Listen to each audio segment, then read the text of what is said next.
stand on what we. You do anything for $1, you do anything for $1. That's nasty.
Hey everyone, today we're going to make some soy-free tofu. They're super easy to make and are a great substitute if you can't eat soy.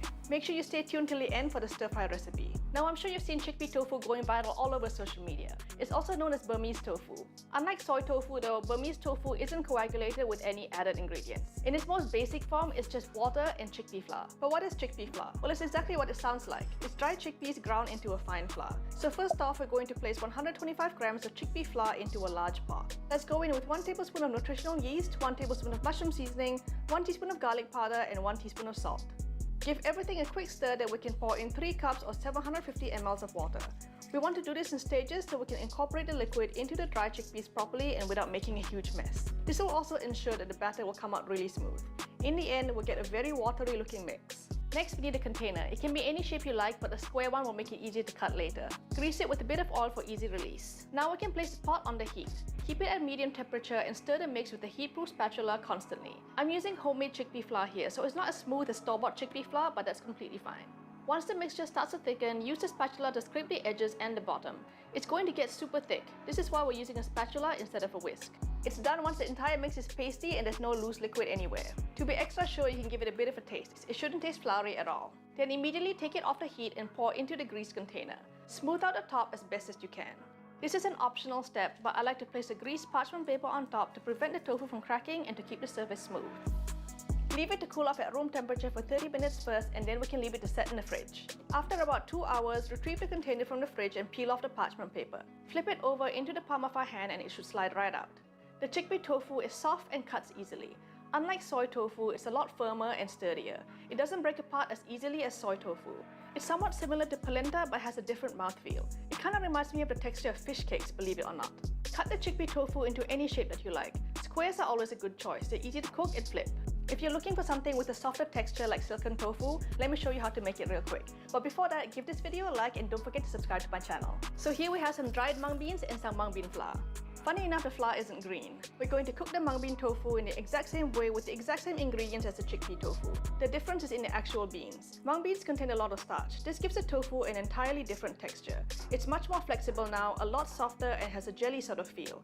When you heat it through, it'll melt a bit inside and become soft, kinda cheese-like. We can cook them both like any soy tofu, but the chickpea tofu will be hardier for stir-fries. The mung bean tofu is better on its own. Now let's make a quick masala kicap or soy sauce stir-fry. It doesn't require that many ingredients, but it'll taste amazing. First, let's add some oil to a pan. Then we need 2 red onions, 3 garlic cloves smashed, and 1 inch of thinly sliced ginger. Fry until the aromatics begin.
Elon Musk.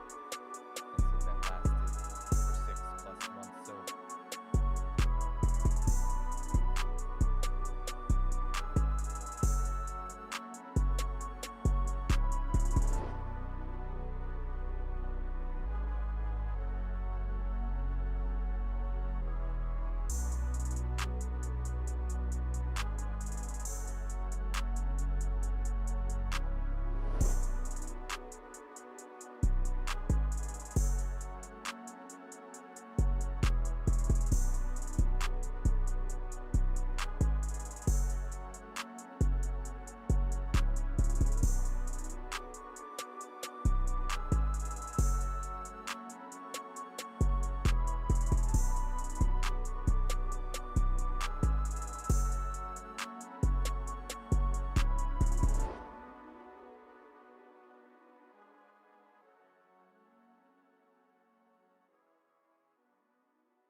Here's how grocery outlet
Young Greek on the track.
A crowd to my brother them. Pay attention to the way them niggas moving, or we clutching them. Feed you niggas hollows to the face, the bitches stuck with them. Screaming for the government, we generating all the covenant. Down bad, then we dealt with them. He ain't never went to war about no money, so stop shopping, nigga. My brother caught 2 murder cases and beat the lead. Lifeless nigga. Know this nigga roll against some money, still don't like this nigga. You got the bread, we got the price, nigga. Keep my faith, God to get me out this dope game. We flood them hills, West Orlando, talk to no names. We getting real money over here, fuck them whole games. And the nigga tell you different, selling the soldiers like some cocaine. I'ma keep shit swift from all the shit that I did way back then. You found a son, how the hell them niggas gon' take that in? Fuck nigga cross me over, but I hear the U and spin. Because I'm slit hanging out the window, he'll take shit to the chin. Spin for a dub, spin for a dub. They caught him lacking at the club, follow him home and it was up. Using words in the right test, them niggas will really call you bluff. Forever pay, fuck the fake love. Bitch, you can't replace us, nah. Young hustling, that nigga ain't no fake, we ain't raw. One of the bad from the jump, bitch, I was gon' get involved. Keep that ice up in the cup and keep that hanky in draws. Salute my niggas facing them ball while I stand tall in front of all eyes. You still a ghost, you got exposed to the mall price. She was a toast, she introduced us to that dog life. Roll a clutch, your clock, play this crowd, them niggas easing us. Can't fuck with too many cause I get tired of niggas freezing up to get me out this dope game. We flood them hills, West Orlando, talk to no names. We getting real money over here, fuck them whole games. And the nigga tell you different, selling the soldiers like some cocaine with a show game. I'ma keep shit swift from all the shit that I did way back then. You found a son, how the hell them niggas gon' take that in? Fuck nigga cross me over, but I hear the U and spin. Because I'm slit hanging out the window, he'll take shit to the chin. No pretending, nigga can't even flex, bitch, I'm too fresh off that Remy. But start to get this shit, start to take off for every penny. Toast to the money, I do a little shot to have me feeling me. Doing that and with all that energy, quit playing with me. Hustling like no limit, bitch, I'm slaying digits. Only hang with bosses, fuck nigga, pay attention. No matter what, you gon' always be a thug, like who gon' pay a visit. Life is what you desire, call me alive, watch me transition. Who the fuck said you want us?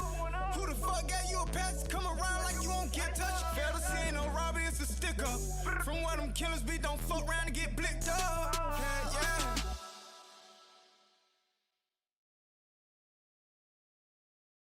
Diamond in the rough, you'll need it in the hay. So many trials that we done touched. Got me sinking on this page. I told you lies I couldn't cover, but you held me like a wish. We manifested with each other. Ayy, so tired, stuck in my own mind. You been down with me since day one. Whole lot of love we done discovered under the sun, baby. Hey, said you been down with me since day one. Say you my treasure, you my love, you my blood, baby. My love, yeah, yeah. We found each other through the thin air. Unconditionally tuned, the baby been real. The love that I consume, feel like we been here. Beat it from the balcony. Know them bitches out for you, they out for me.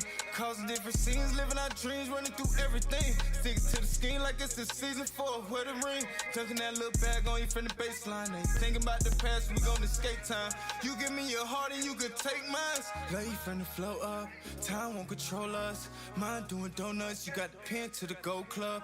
Hashing out my old ways, touch you in the right place. Feel alive when I hold you, keep you warm on them cold days. Been through some trials, it would've been easy for us to part ways. They ain't never think that we'd emerge through the darkness. We coast to coast where we been going at it the hardest.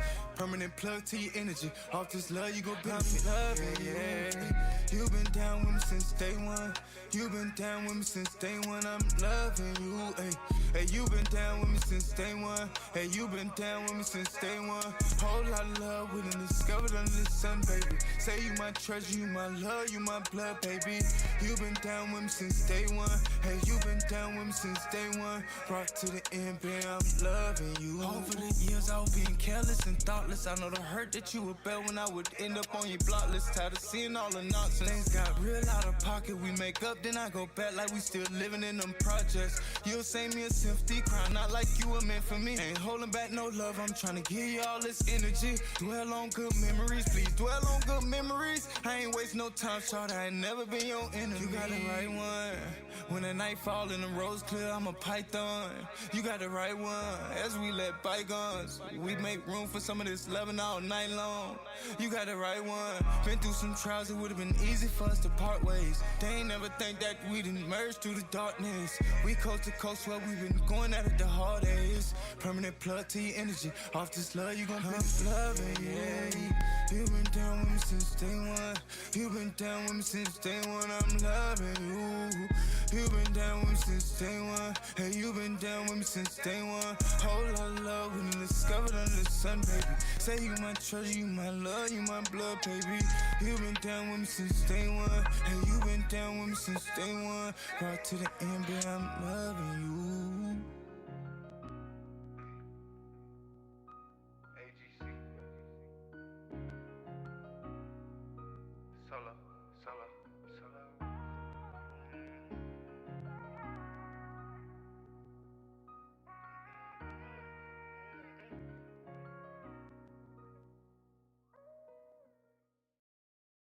Life get in the mix, life is filled with tricks.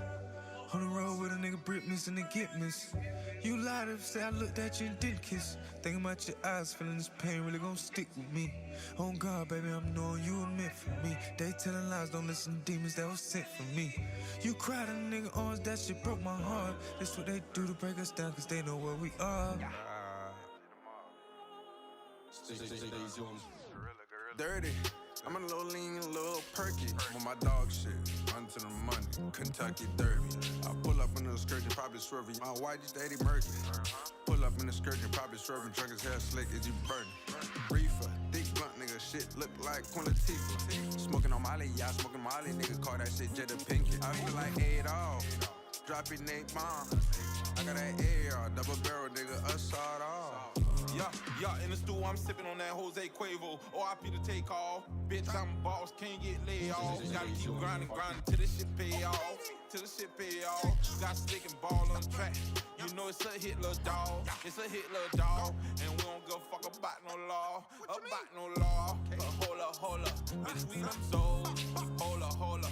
We them souls. We the pros. Fuck the hoes. Money, cars, and clothes. Man, that's all a nigga know. Niggas claiming they got motion, but I swear that shit don't show. To the fucking top, and that's where this song won't hold. Say no more. Half of you dudes acting like a pope. Shit going, choppers out, nigga. Fighting me more. My chain prime, pick star, nigga. Guess what, nigga? Lead low. Get a stick, find a dish. Boy, I guess he low. Send me chain snatcher. Young nigga call me Debo. If a nigga won't be, guess what, nigga? My tolerance is 0. Cold flow, so fucking cold. Shit below 0. Freeze a nigga, finish him like I'm Sub-Zero. I done hit the jackpot bingo. Got more flavor than King Cole. And if a nigga want beef, I won't miss like Shaq. We go. And if you see the popo, that's the Warner, bro. Yeah. Nigga.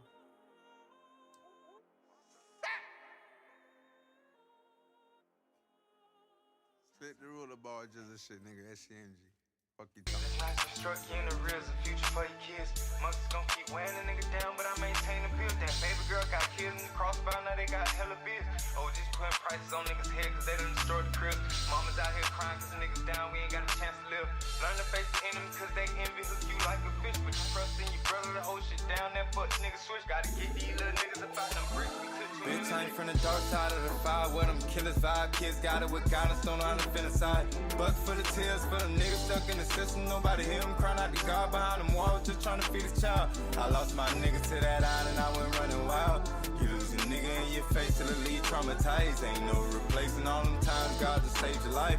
But you can replace all them lies with the truth and help you survive. A real one. Stolen to a scarlet, jumped in the bins, now that a nigga heartless. Tapped in the reality, nigga hurts, but he emerged from darkness. Complain about the cars that you was dealt, but you ain't lit a heart. Niggas wanna go to jail to leave their mama renting apartments, I can't fuck with that. Kill a nigga you knew cause a fuck nigga paid you a couple rats. Kids killed in the mix every other day, we burning can of wax. You stand against your brother, but you ain't gon' stand against no cracker jack. Put a knife in a nigga's hands, doing 180, he gon' stab you back. A fool gon' be a fool until he turn the car. Lil' buddy just 14, tryna survive, he out here selling hard. Stick you under the highway bridge and raw, sell dope ball. Niggas always get treated like the underdog. You was a victim for free labor, now you a victim to a crooked system. Nigga wanted to spread a little truth, see now they out to kill him. Shout out to my mama, we was struggling with no pot to piss. I commend a nigga would've made it out of addition. You a real Bitch, I ain't nigga. from the dark side of the fire where them killers vibe. Kids got it with guidance, don't know how to finish side. Buck for the tears for them niggas stuck in the system. Nobody hear them crying out to God behind them walls, just trying to feed a child. I lost my nigga to that island, I went running wild. You lose your nigga in your face till the lead traumatized. Ain't no replacing all them times God just saved your life. But you can replace all them lies with the truth and help you survive. A real one. Blood of a slave, heart of a king, I need my crown, boy.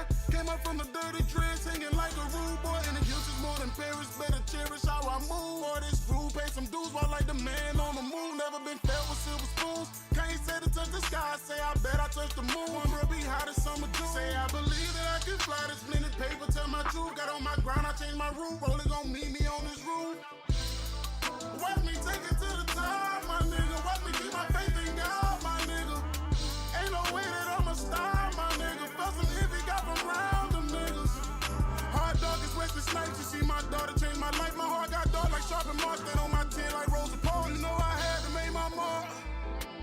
You know we had to give our all. Big time from the dark side of the fire, where them killers vibe. Kids got it with guidance, don't know how to feel inside. Buck full of tears for them niggas stuck in the system. Nobody hear them crying out to God behind them walls, just trying to feed a child. I lost my nigga to that island, I went running wild.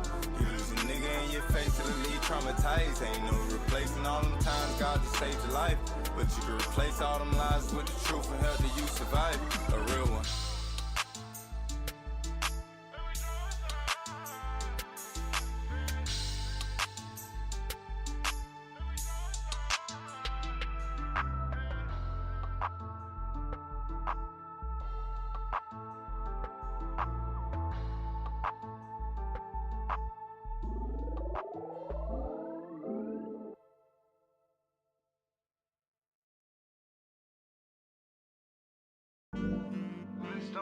Swear that roller game shit rude, but we gon' bet them off. I might do you wrong. Hey, I got some shit invested, nigga, money long. Nigga, that bag's supposed to hit you from day one. It was a whole lot of love you should've let go. Knock your head off show just to see how far you hit, bro.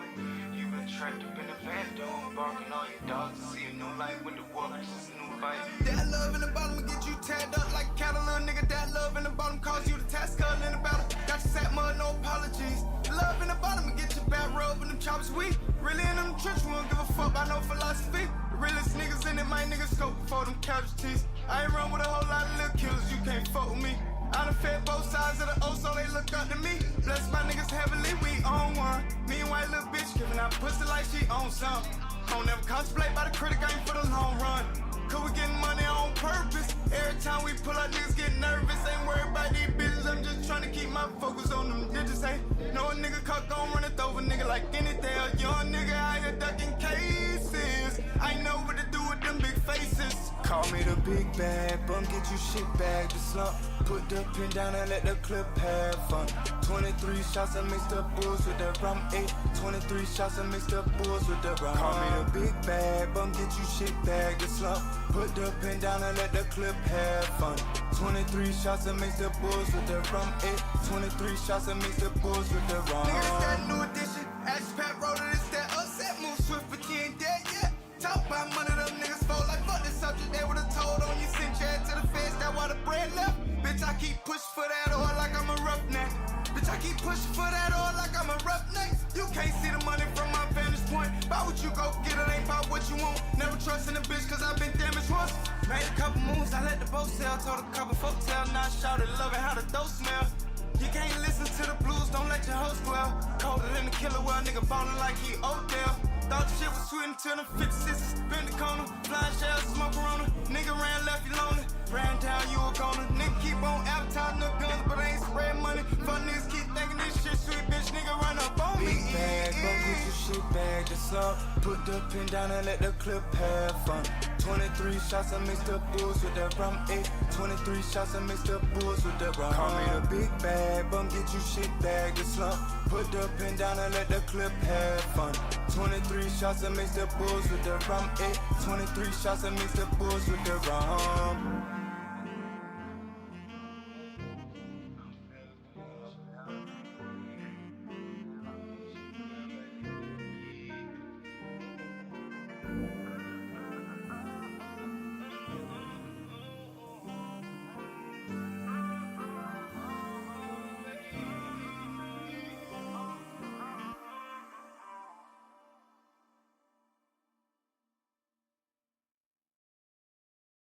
control your own sight. Took a couple flights, now he the Brit man. Got the potential to be the greatest, but you steady drowning in that quicksand. Cause life gets so impatient, come at a nigga like the rent man. You shot away from your hustle, nigga, quick. Could've been a rich man, said I'ma deal with it alone. Won't hold you up, fuck up the kickstand. Gary really fucking with a young nigga with some big plans. Said it's killed or be killed, that's how them niggas feel. See the thought of you stepping up to a crack, I fly like an eagle, nigga. Young nigga blessed, I get a check, so I don't see a nigga. Told my brother Pern that I had beef, he handed me a pistol. Said you gon' learn that back down from a pussy nigga. They fuck with you dealing with him. Taking my light, ghost crushing like roaches. Raining snow, I like Jeezy, ain't never seen a nigga this focused. Ayy, Shawty said she waiting on more flame, I ain't got it loaded. Watch me shaking on these niggas, fuck 12, but you need rolling on these cold nights. Choose to hate on me, cause I came up, bitch, I was a low life. Rolling couldn't stay broke, had to take a risk, I had to roll dice. Niggas up rolling, crying every day, you got no fight. Shawty keep him on that little pussy on the gram, and she got no life. Free my nigga Chris, he signed for 10, they tryna do him in, say he ain't believe in God. I told him, nigga, that's the biggest sin. His baby girl died in front of my eyes, saddest I ever been. Take God for granted, he taking everything you grew within. Hey, hey, singing in on nigga, I'ma get to know my soul. Singing in on nigga, I'ma get to know my soul. So I never ends, I don't even know what I go. No, I'm blessed, I know, you know I'm blessed, I know. Singing in on nigga, I'ma get to know my soul. Singing in on nigga, I'ma get to know my soul. So I never ends, I don't even know what I go. No, I'm blessed, I know, you know I'm blessed. Niggas tryna take you out, running with the furnace, stuck in the heat while on the paper route. I ain't feel no man, you understand, bitch, I'm not really south. You got a plan to leave kids land, or they gon' go it out like a bird clan going south. Ay, I'll never come fade what I got sitting in my vault for real. Toss nigga a hood just to see about that talk for real. Nigga done became slaves to them labels, getting locked and then her son that made it back to the crib. She can't stop dropping till shots fired. Try to kill no little kid, he laying outside with a bullet stuck in his rib, but left his mouth wide. Like he was screaming, help me God, before he got baptized. Now he a criminal on the news, they started telling lies. Man, take heed to that little cause she might set you up. Scared to snatch it off your neck, so he gon' wet you up. Nigga can't even wipe my pockets, I don't flex enough. Hey, big money, take little money, we gon' bet. Singing in on nigga, I'ma get to know my soul. Store never ends, I don't even know where to go. I'm blessed, I know, you know I'm blessed, I know. Singing in on nigga, I'ma get to know my soul. Singing in on nigga, I'ma get to know my soul. Store never ends, I don't even know where to go. No, I'm blessed, I know, you know I'm blessed, I know. I'm forever paid, I'm forever paid. The police ain't shit real, baby. I'm forever paid. Solo spread. Solo.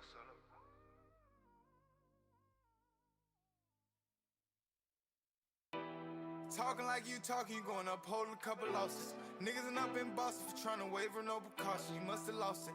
Mind over matter, clean up the slum like you was a prophet. Round table with Boston, I gotta move like I ain't got it. This shit here really dangerous. They building animosity on the squad cause they can't hang with us. Two black American women went to Montego Bay Hotel. At hotel, they got a misunderstanding with the waitress where they had alterations, and reason why they were fighting is because of this black American woman went ahead and dashed water in Jamaican waitress in Montego Bay. So in this, you'll find that these two women were fighting this waitress. Have a listen to this video, then I'll come back and explain more about Jamaicans. Stop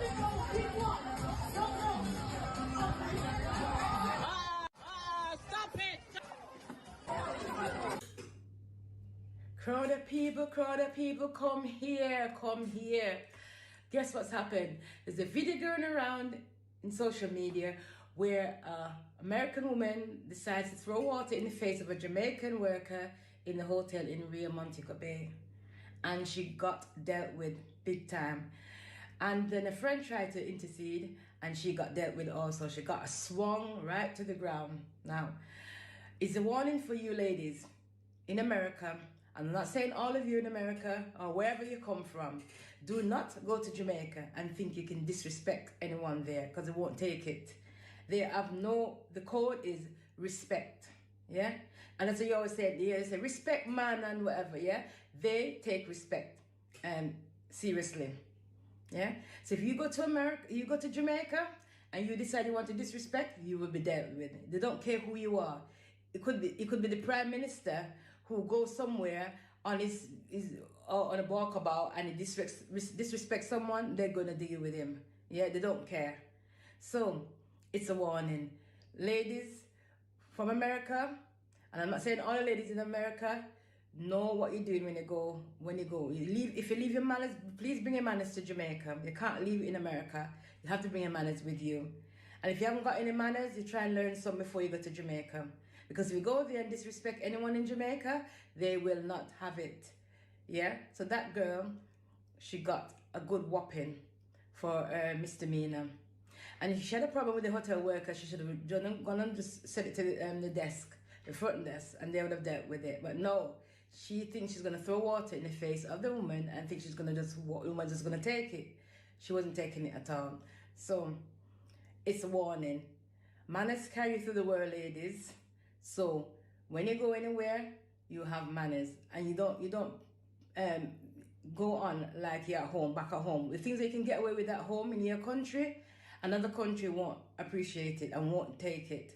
And Jamaica is definitely one of them. They do not take disrespect. I repeat, Jamaicans will not and do not take disrespect. So you were warned. I'm not sure if you guys saw the video with the incident that happened at Rio with the staff and the guests. I heard that the guests must throw water in the girl's face, so she and the girl start fight. And you know the funny thing, the next one in the green bath suit, before she go to know if you go try part them and try to squash it, she gone fight too. Me only see when time the staff comes, so whoop!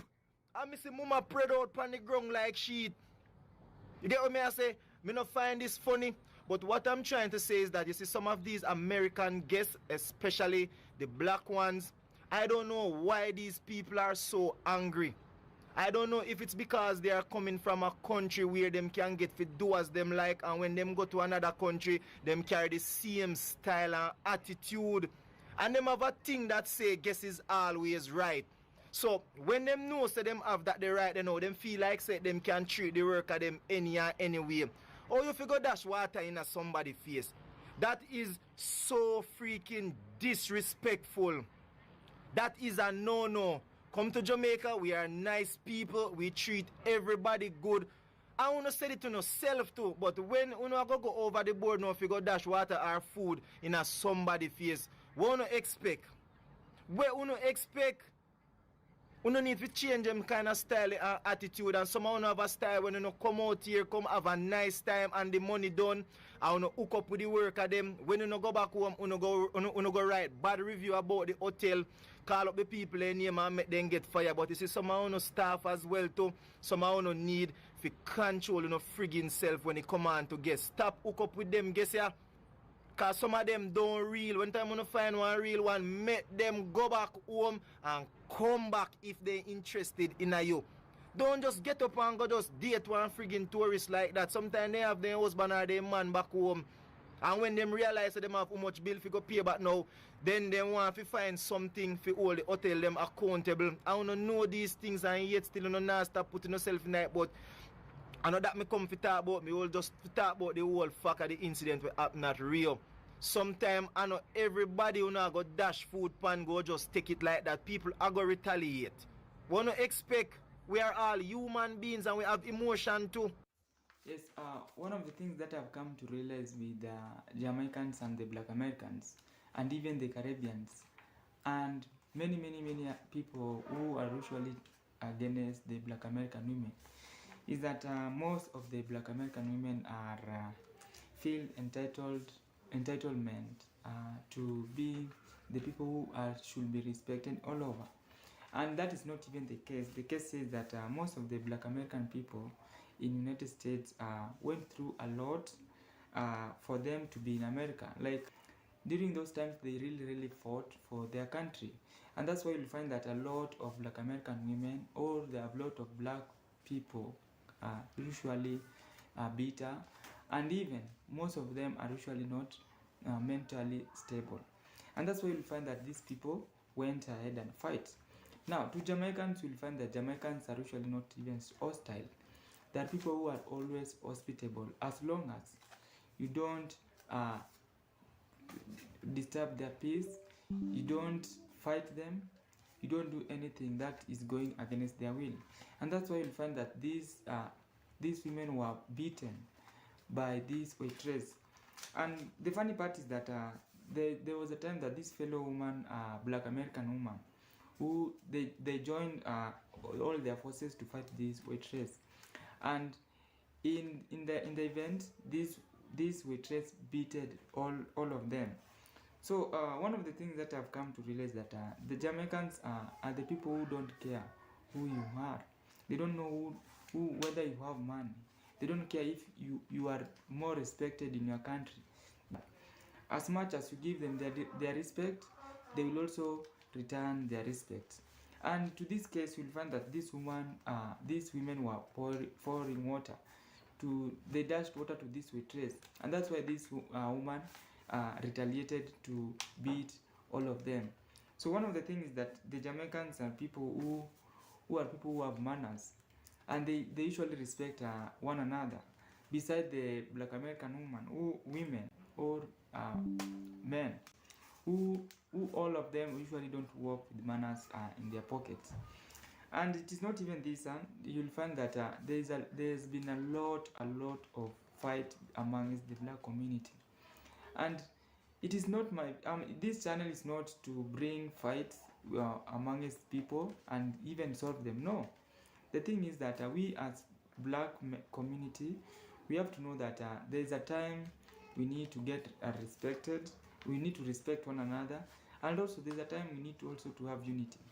You all have to know that as much as you are in Kenya, you are in Uganda, you are in South Sudan, you are in Jamaica, you are in Caribbean, and you are black, you'll be treated the same way in those other countries. As much as you are black, you are someone who has always been felt to be inferior. And again, I want to tell you that there's the fight amongst women, the complaints amongst black American women. It is very, very threatening, and we need to find some ways on how we solve our issues.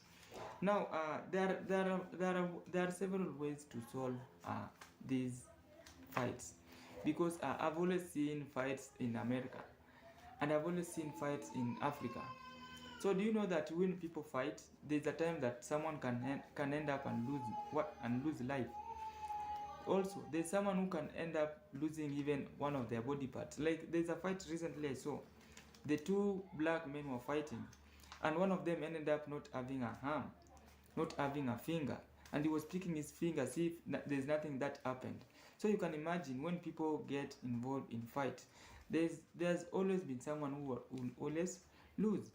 And that is not even the part here.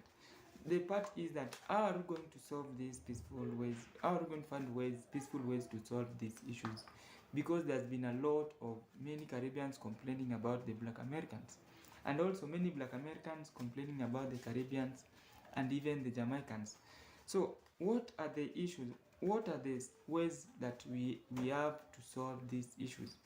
So one of the ways that we need to do is that we need to do reconciliation.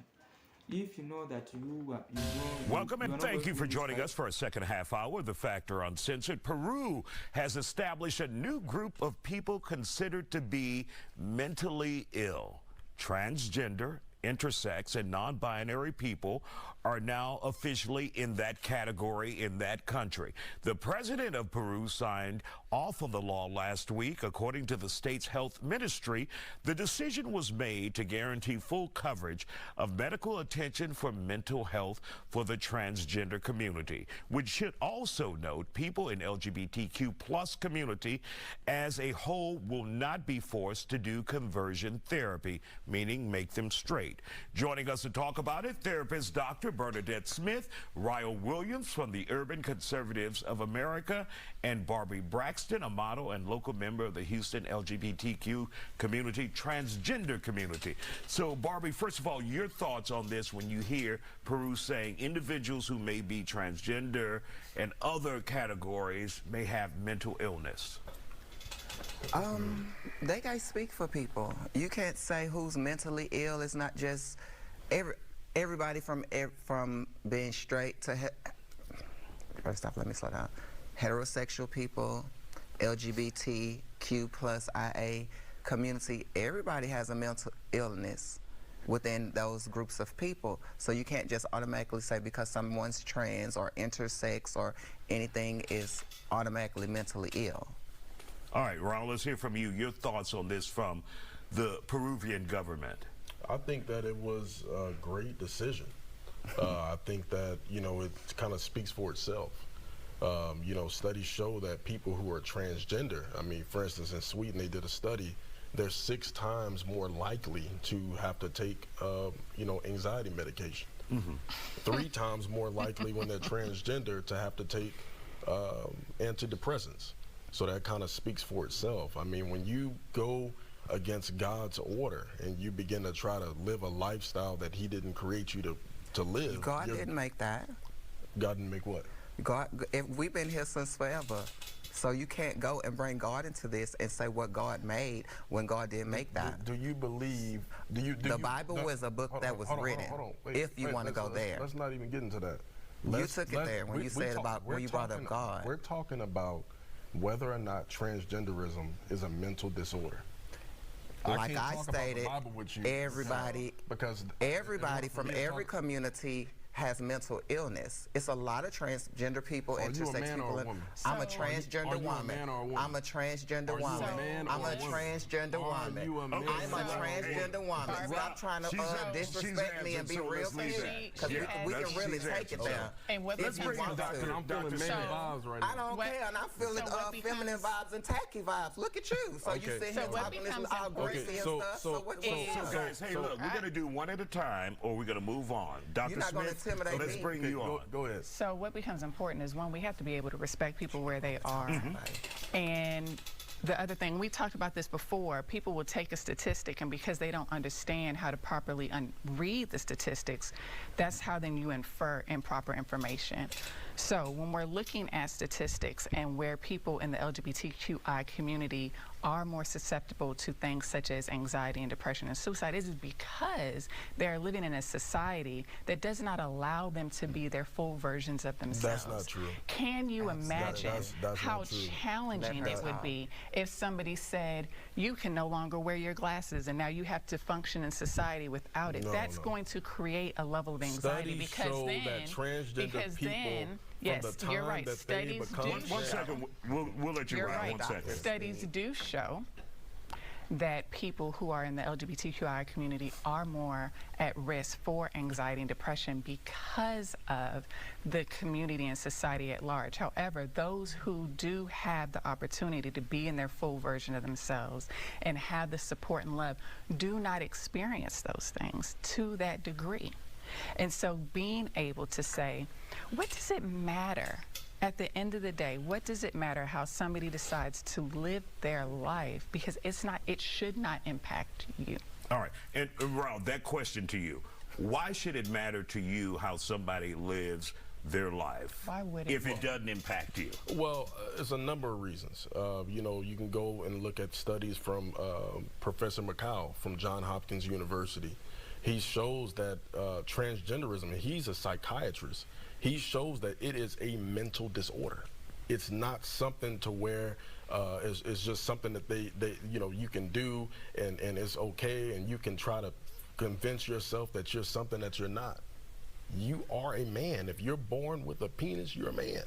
There's a that lot. simple. First off, there's a lot of misinformation in regards to. I'm not done. He pointed at me. I never said that I was a woman. Wrap it up, Raul, and then we'll go to Barbie for the closing response. Studies show that people who are transgender from Johns Hopkins University, this in HCC, and studies also shows show that they are 20 times more likely to commit suicide. All right. Go ahead, Barbie. Let's say that.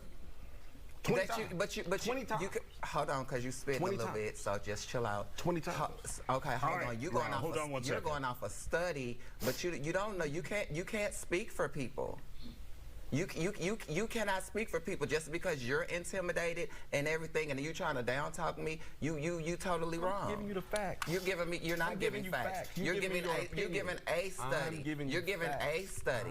You're not giving facts. I'm giving. But if you're not providing, you're providing. You're not. You tried to though. No. You tried to. That's the basis on which I believe. You tried to. I ain't bring it there yet. You tried to. You tried to bring God into it. We want to thank you guys. Obviously, this will go on and on and on. It will. Still.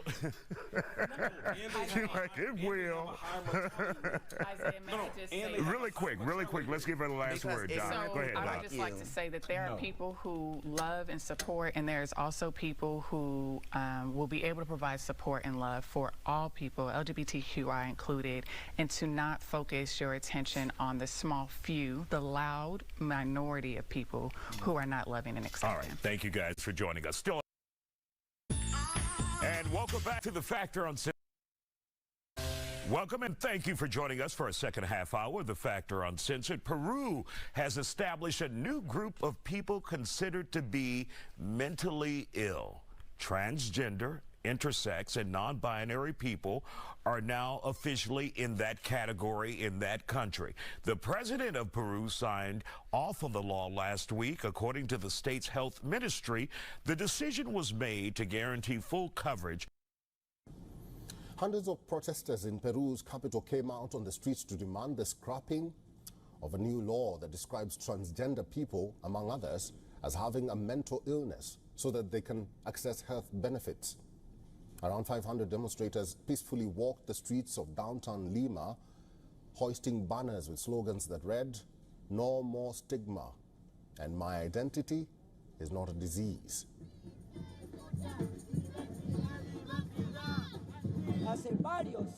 Many years ago, gender identities stopped being considered pathologies. Yet, this assassin government intends to step over our rights. This is transphobic law. LGBT organizations will not let it do so. We will not allow this assassin government to step on our rights. The law, which was approved last week by the government of President Dina Boluarte, specifies that those who identify as transgender, along with cross-dressers and others with gender identity disorders, are considered to be diagnosed with illnesses that are eligible for mental health services via both public and private providers. Critics of the law have argued that its update of the country's PEA's health regulations was unnecessary, since existing rules already allowed for universal access to mental health services.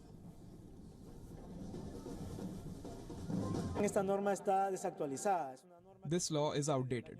It comes from 1994 if I'm not wrong. The CIE-10 and the Ministry of Health have quote-unquote updated it. But it's an outdated law as it declares homosexuality as a disease, which is obviously out of the question. Government officials have sought to chalk up the controversy as a misunderstanding. In a statement released shortly after the law was made public, the Health Ministry insisted that it rejects the stigmatization of LGBTQ+ people and that the legal language simply seeks to ensure more complete health coverage. However, despite the ministry's argument, the protesters were not persuaded, and some medical experts advocated for an amendment to the law.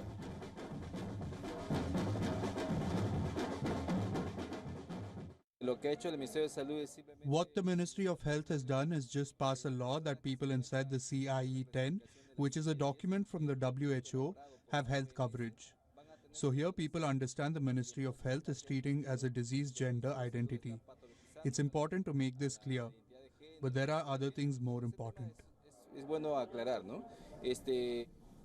Meanwhile, diplomats of the European Union delegation and the Embassy of the Netherlands in Venezuela, along with the Equal Rights Coalition and members of the LGBTQ+ community, commemorated the International Day Against Homophobia, Transphobia and Biphobia. They repainted a rainbow-colored bicycle lane inaugurated 2 years ago by the United Nations Population Fund.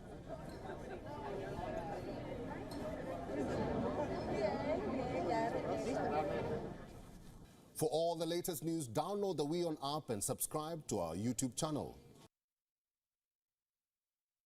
In Peru, This week, they've decided to classify trans, non-binary people as well as intersex people as mentally ill. They have said they've done this in order to ensure that those who identify as all of the above get the mental health assistance that they need. And they noted the inordinate, or shall I say, unbalanced proportion of their mental health budget was being utilised by people who identify as trans, non-binary and intersex. So when you use that argument, it actually seems commonsensical.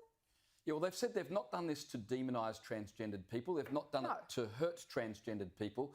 They say our intent is to help to make sure that mental health services are fully covered by insurance. Now, activists, of course, aren't happy about this. They say that this is conversion therapy. But again, the Peruvian government have assured the transgender community we're not going to force anyone to detransition, but we just want to make sure that mental health services are available. And it's acknowledged worldwide that transgendered people do have more mental health issues than the general population. The argument is over why that is, but the Peruvian government have made this decision as a way of helping. Obviously, there's been pushback. Gender dysphoria itself is a medical condition, right? So surely there ought to be a medical response to it.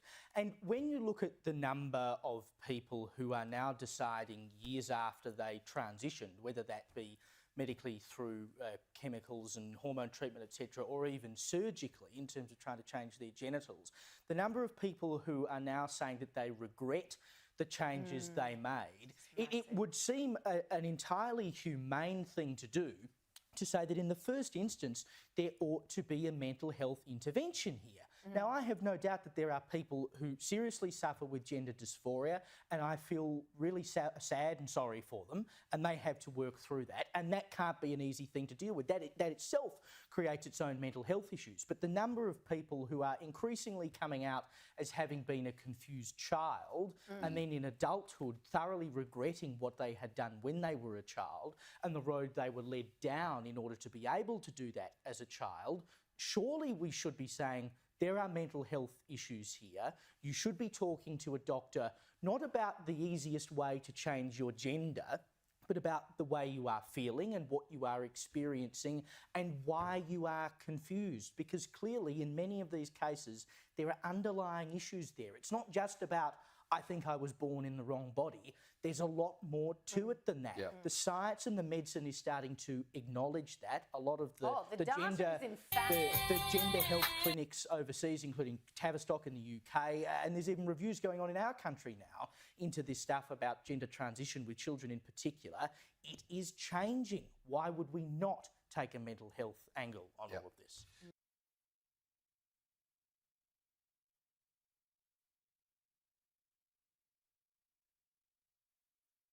At 5 or 4. In Peru this week, they've decided to classify trans, non-binary people as well as intersex people as mentally ill. New at 11, the Western Pennsylvania man charged with possessing ammunition in Turks and Caicos is now back at home. Brian Hagerich arrived at Pittsburgh's airport a few hours ago after he was freed and allowed to return to the United States. Today, a judge sentenced him to 52 weeks, but 12 months suspended, which means he will not serve further jail time. He did, however, pay a $6,700 fine. Hagerich had been in custody since February after he was found with hunting ammunition in his luggage. He says he didn't know it was there. Hagerich says he hasn't been able to hold his kids in more than 100 days. We have a lot of catching up to do, a lot of memories to make together.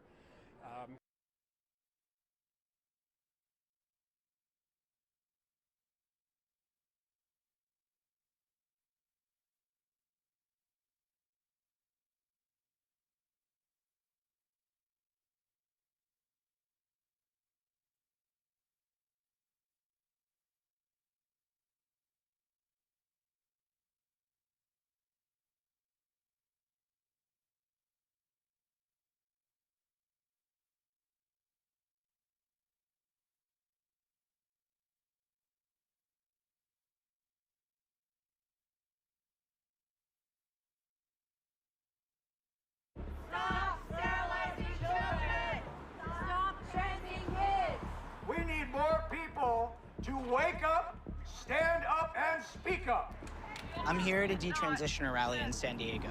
We're outside of a pediatric medical conference, and these folks are out here protesting. They say that doctors are using experimental methods to treat gender dysphoria in children, and they say that gender-affirming care has gone too far. Children cannot consent. I am a detransitioner. I'm with a group of detransitioners. We are here to speak out against the sterilization and mutilation of children. The definition of detransitioner is specific to the individual, but usually means someone who was trans but no longer is, and has since stopped medical treatments to support their transition. It's become an increasingly politicized term. As a trans journalist, talking about this topic feels extremely scary, mainly because talking about detransitioners is fraud. Hitler's doctors mutilated and experimented on children. They did. Pick the side of history you want to be on. Major medical organizations cite that medical treatment for gender dysphoria, like puberty blockers or hormones, are both safe and medically necessary. And for so many people, me included, it's life-saving care. But that hasn't stopped conservative lawmakers from leveraging a small group of voices to restrict access to trans healthcare at large. My parents were told that the options were transition or suicide. I cannot even cry or raise my voice. I was silenced. I was misled to believe that these procedures were perfectly safe. And it's working. Just this year, more than 500 bills targeting trans rights have been introduced across 49 states, a sharp increase since 2015. These proposals include criminalizing doctors and healthcare providers and could redefine child abuse to include those who support medical transition for anyone under 18. And while it may seem like there are a large number of detransitioner voices raising alarm, it's actually the same few providing the most graphic testimony in support of these bills across the country. I am dealing with genital atrophy. I have blood clots in my urine. And all of my joints ache. We must prevent this nightmare from happening to any more young people. One of these detransitioners is Kat Cattinson. When she was 28, she started taking testosterone but stopped after 4 months when she developed throat pain. Castration is not a treatment for mental illness. When did you decide to speak out about your story? Initially, I didn't speak out about detransitioning because I didn't want to do anything to harm the trans community. But I did realize just how little support and knowledge there is about detransitioners. There's no medical codes for detransitioners. And I feel like right now minors transitioning is an emergency situation. Why do you think there aren't more people speaking out? There are more that are slowly coming forward, but it's scary to put yourself out there. It's terrifying, actually. I've received death threats, bullying, and harassment. I'm constantly being told I'm a child killer and that I have blood on my hands of trans kids and things like that. It's not easy at all. Do you ever worry that what you're saying may have consequences that you can't foresee? I don't think that what I'm doing is causing harm. I think certain politicians and public figures that bring up the gender issue are using that to get votes from people. But oftentimes, the right is the only side that cares about detransitioners and is willing to listen to and amplify their stories. A lot of people have called you transphobic, have called these bills transphobic. How do you see them? The word transphobia implies hatred and bigotry towards people who identify as transgender. I do not hate anyone, and my desire to prevent people from suffering from lifelong health issues is coming from a place of love. I do think that people who affirm, providers who affirm, are doing so from a good place as well.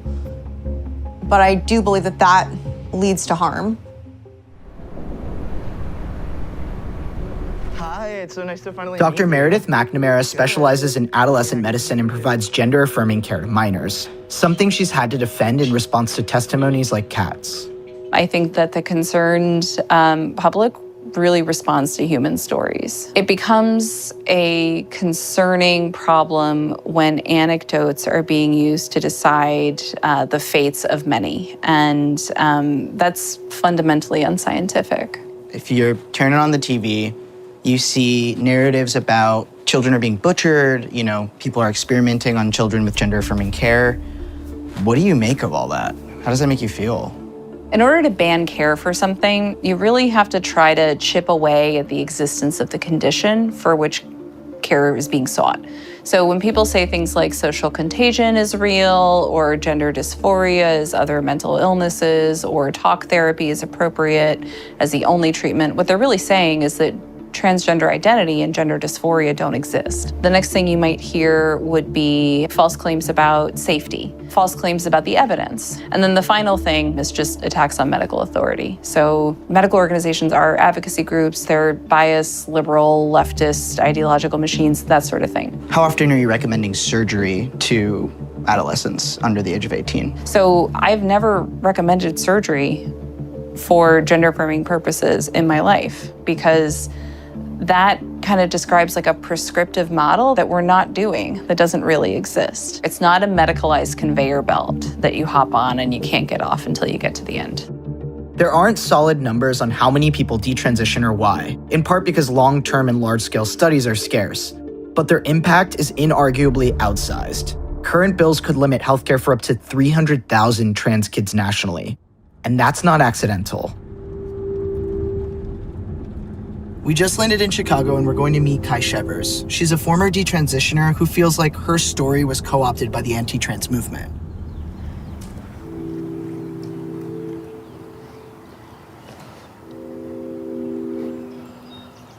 Kai Shevers medically transitioned from female to male in 2006, but began detransitioning 5 years later.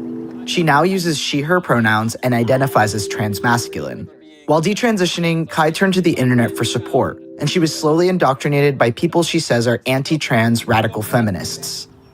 Over the next 6 years, she worked alongside them. The right in particular has specifically kind of like sought out detransition people's stories they can use because they feel like that can kind of like, that it works better like effective propaganda. I was talking to someone who wanted to believe that all transmasculine people transition because of unresolved trauma, and that to heal from that, you had to sort of like reclaim being female. So, I had this unresolved trauma about my mom committing suicide, and I had come to believe, my transness was motivated by that unresolved trauma, and to heal from that, I would have to stop being trans. And so when did you realize, wait a second, I think there's something more insidious going on? Boy, the real significant wake-up call was some anti-trans feminists decided to, ally with the right, like ally with conservative Christian groups. And I was absolutely horrified. I was like, well, how can you claim to be against the patriarchy when you're working with them? So I was basically like, well, the only reason you would want to work with these people is if you just hated trans people. We really should reach out to some of the people that have been protesting. Eventually, Kai understood what happened to her to be a type of conversion therapy. In order to reckon with that experience, she needed to find out who was behind it. She and her partner Lee discovered that seemingly independent doctors and psychotherapists supporting their group were actually connected to major conservative political powerhouses.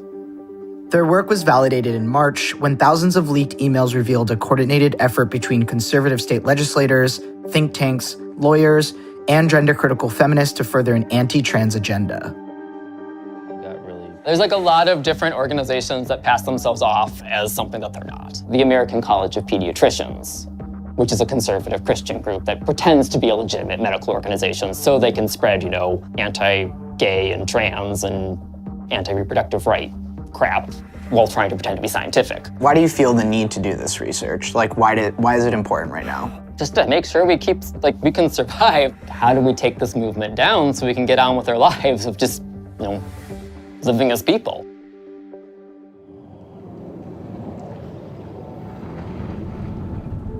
The divisive political climate leaves little room for nuance.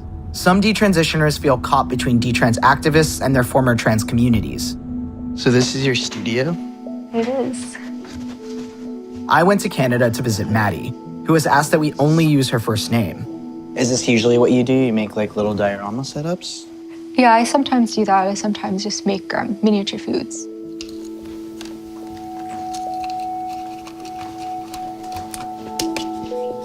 I got started making miniatures in high school. I find it very therapeutic. I can just get really lost in it. And, I don't think very much when I'm working, and that's really nice.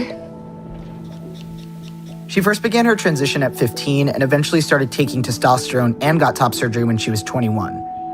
2 years later, she detransitioned. She has never shared her story publicly before.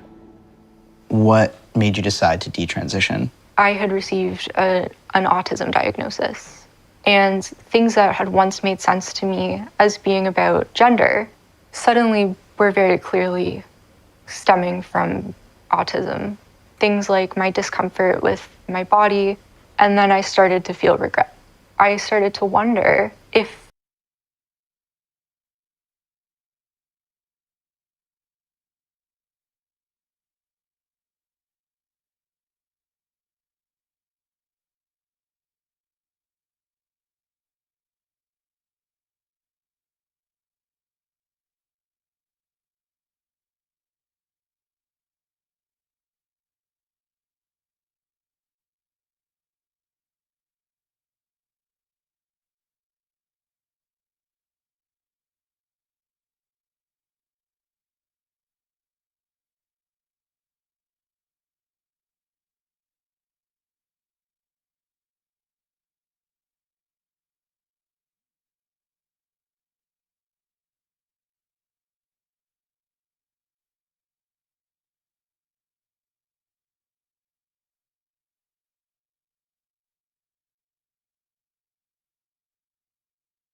We were hiding with patients in the dark cause they were killing us. We were posted with Rosa in the back of the city bus. You can't go to the same school with us cause you can't fit with us. Say you gotta be me, I gotta be you, you wanna sit with us. Focus on my God cause I know one day he gon' lift me up. Focus on my grind, command, sometimes I feel like giving up. Know they acting the fool out the blue, I keep my pistol tucked. Moose say I don't know what be on your mind, but did you really fuck? What about the red line, call it the fed line? Jim Crow creeping up on your bedside. Front runner of the revolution deadline. Stole the press of jewels, got us time to tear down. Tell the truth to the youth and watch your bed rot. I want my 40 in the mule, you getting your head right. This a real nigga talent, get your ears balanced. Come together with your brother, you gon' make that shit happen. Happen, happen. You gon' make that shit happen. Happen, happen. All I ever had was my head in a dream. A product of my environment, know I'm here to make a scene. We gon' get this money, pray they never intervene. Give a fuck about what they talking, we gon' make that shit happen. You know you were getting it, but you were doing it for a cause. Knew they were gon' turn, but you still put your trust in God. You can never learn nothing beneficial from a serpent. Trick the king out his throne and turn the king to a servant. Oh Lord, they keep coming in disguise. Say they were here to help, but it's a lot of genocide. Filling up their cup while they were feeding us these lies. Supposed to generate good health for the people, but I hear cry, eyes. Cold-hearted America, you was found on the murder of the innocent like your regular agenda. Stolen resources from the mass, you gon' surrender. Killing all my people and it's hard not to remember. Gotta find yourself within your circle. Shake the spirits up and watch the world get nurtured. It's power and unity, I wish I had two of me. Protected by my ancestors, they cracker, you ain't fooling me. What about the red line, call it the fed line? Jim Crow creeping up on your bedside. Front runner of the revolution deadline. Stole the press of jewels, got us time to tear down. Tell the truth to the youth and watch your bed right. I want my 40 in the mule, you getting your head right.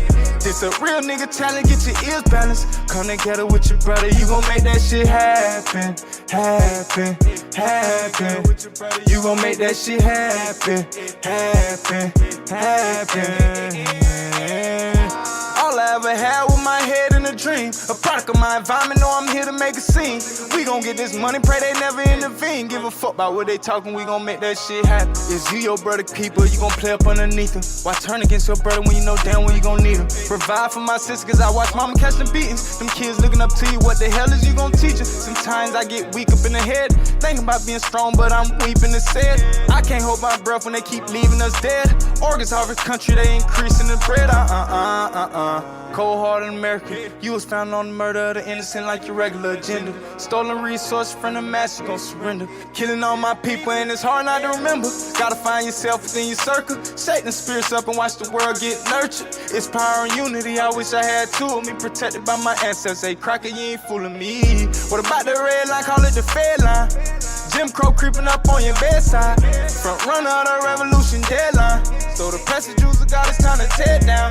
Tell the truth to the youth and watch your bed right. I want my 40 in the mule, you getting your head right. This a real nigga challenge, get your ears balanced. Come together with your brother, you gon' make that shit happen, happen, happen. You gon' make that shit happen, happen, happen. All I ever had was my head in a dream. Product of my environment, know me to make a scene. We gon' get this money, pray they never intervene. Give a fuck about what they talking, we gon' make that shit happen.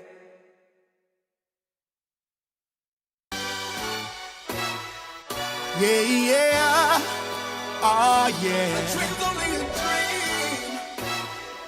Yeah, yeah. A dream's only a dream if you choose not to chase it. I've been on my grind on a million and I'm baking. Cooking in the pot, then I'm feeling like I'm blazing. Yeah, I'm the realest, said it ain't no replacement. A dream's only a dream if you choose not to chase it. Chase it, yeah, yeah. A dream's only a dream if you choose not to chase it. Chase it, yeah, yeah. Yo, the newest scheme is waking up and getting bread. I used to dream of never waking up instead. Try not to scream with these demons on the chase. I can't see Jesus with these evils in my face. I've been possessed by possessions at all events, overdressing. My will is spent over stressing. I'm done addressing these peasants. I'm a lord, you a serf. They applaud at my birth. I got my all and it worked. You gave it all of these perks. Pill popping just to hope you still popping. But while nothing real dropping, we just climbing, still plotting on the mountaintop. Sitting on cyanide, sipping on cyanide. Tell them haters bye-bye. Mountaintop, sitting on cyanide, sipping on cyanide. Tell them haters bye-bye. I used to read about that good codeine. How you gotta keep two and two together, never let them make no scene. Embracing new life, watch a real nigga swivel, keep my pivot, I gotta move right. I'm sitting hot in the brick, I'm getting money, staring at the moonlight. Can't fuck with your reality if you ain't satisfying my sanity. Never keep all my eggs in one basket, cause they can't handle me. Nigga going crazy, I can't help it, nigga gon' have to preach. Gon' sit back and make a bag and watch the cracker try to answer me. Can't finesse it, bitch, you know I ain't on that fuck shit.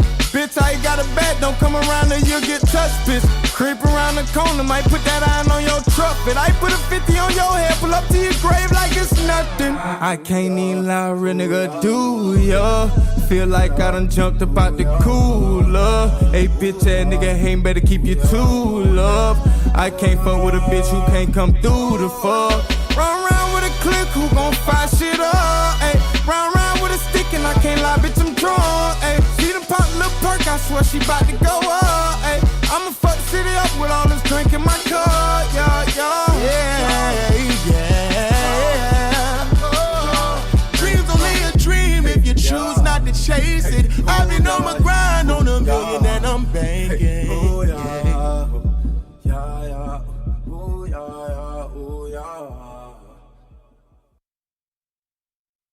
Think I wanna hear your shit? I come from the slum where niggas shoot first, they don't even try to run. I come from the bottom of the bucket, father never had a son. Young nigga got money on his mind, he probably the only one, cause a broke nigga gon' chase 30 bitch, you just wanna have some fun. Kinda red lights got you lit for, bitch, I'm really fun. Bad yellow bitch, she gon' get a bag and she live it up. I can never have a witness for no pussy, come money excite me, a young nigga. put some red stains on your Nikes. You from the block, I heard. Better watch where you step, it don't knock my word. Hey, hey. You come from where they kill for a sack, I heard. You from the block, I heard. You from the block, I heard. Where they pull up, squeeze them with them Glocks, I heard. Charlie the type to put you in the box, I heard. You from the block, I heard. You from the block where them niggas known for getting popped. He was getting money the other day, now that nigga laid in the box. Nobody said nothing to the cops. Had to see his mama put her head down. She done lost another child to the streets, homeless, fed bound. Looking back on them times you was starving, ain't had a dime, but you were looking forward to them days that you could buy your mama house. Focus on the check, bitch. Too real for the guys, cause I'm gon' do it like a veteran. Know I love my bitch, but I still had to fuck her best friend. No, it's skipping school, running from truths on a Monday. Fuck around, find your brother dead behind the church on a Sunday. Wonder why young nigga ain't got a deal.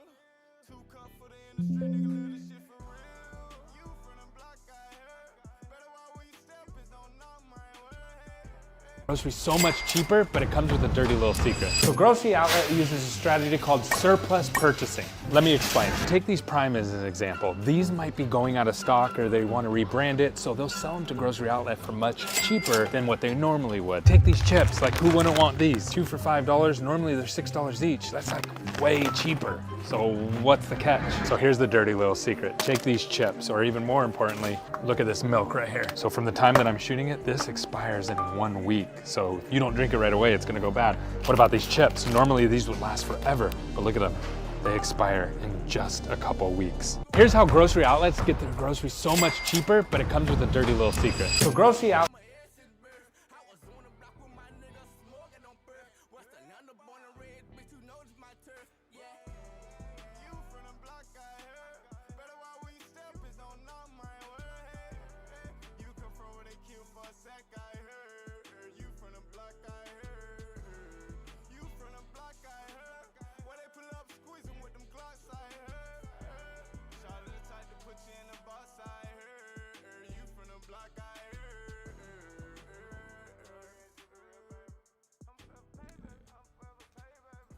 So yeah, I wanted to run through that first, but that wasn't nothing amazing that I necessarily wanted to.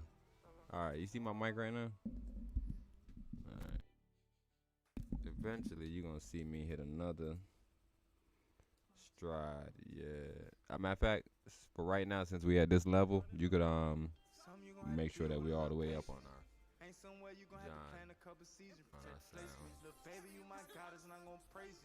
Alright, so like I said, we're not gonna be what we wanna be because it's something weird with this. It's not picking up correctly, but hey. Let's see what we can do with this situation, man. It's a connection issue.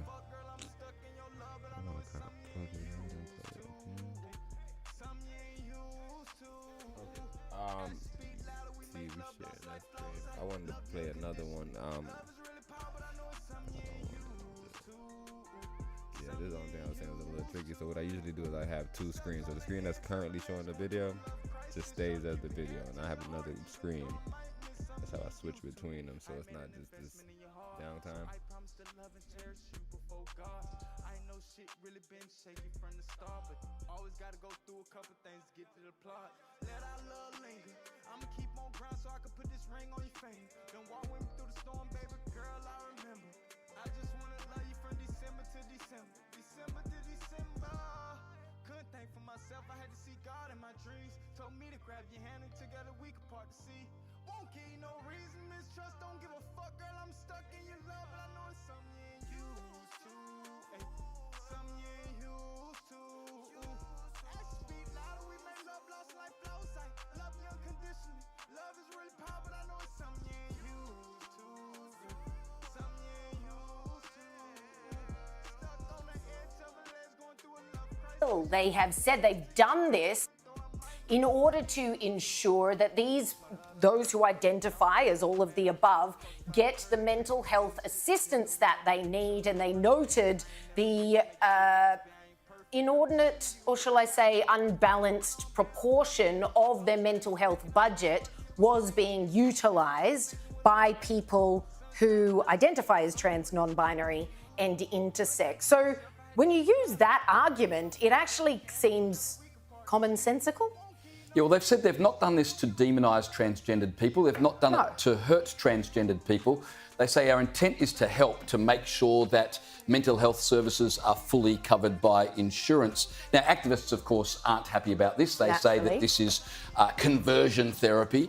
But again, the Peruvian government have assured the transgender community we're not going to force anyone to detransition, but we just want to make sure that mental health services are available. And it's acknowledged worldwide that transgendered people do have more mental health issues than the general population. The argument is over why that is, but the Peruvian government have made this decision as a way of helping. Obviously, there's been pushback. Gender dysphoria itself is a medical condition, right? So surely there ought to be a medical response to it. And when you look at the number of people who are now deciding years after they transitioned, whether that be medically through chemicals and hormone treatment, etc., or even surgically in terms of trying to change their genitals, the number of people who are now saying that they regret the changes they made, it would seem an entirely humane thing to do to say that in the first instance there ought to be a mental health intervention here. Now, I have no doubt that there are people who seriously suffer with gender dysphoria, and I feel really sad and sorry for them, and they have to work through that, and that can't be an easy thing to deal with. That itself creates its own mental health issues. But the number of people who are increasingly coming out as having been a confused child and then in adulthood thoroughly regretting what they had done when they were a child and the road they were led down in order to be able to do that as a child, surely we should be saying, there are mental health issues here. You should be talking to a doctor, not about the easiest way to change your gender, but about the way you are feeling and what you are experiencing and why you are confused. Because clearly, in many of these cases, there are underlying issues there. It's not just about, I think I was born in the wrong body. There's a lot more to it than that. Yep. The science and the medicine is starting to acknowledge that. A lot of the data is emphatic. the gender health clinics overseas, including Tavistock in the UK, and there's even reviews going on in our country now into this stuff about gender transition with children in particular. It is changing. Why would we not take a mental health angle on all of this? After months of hammering former President Trump,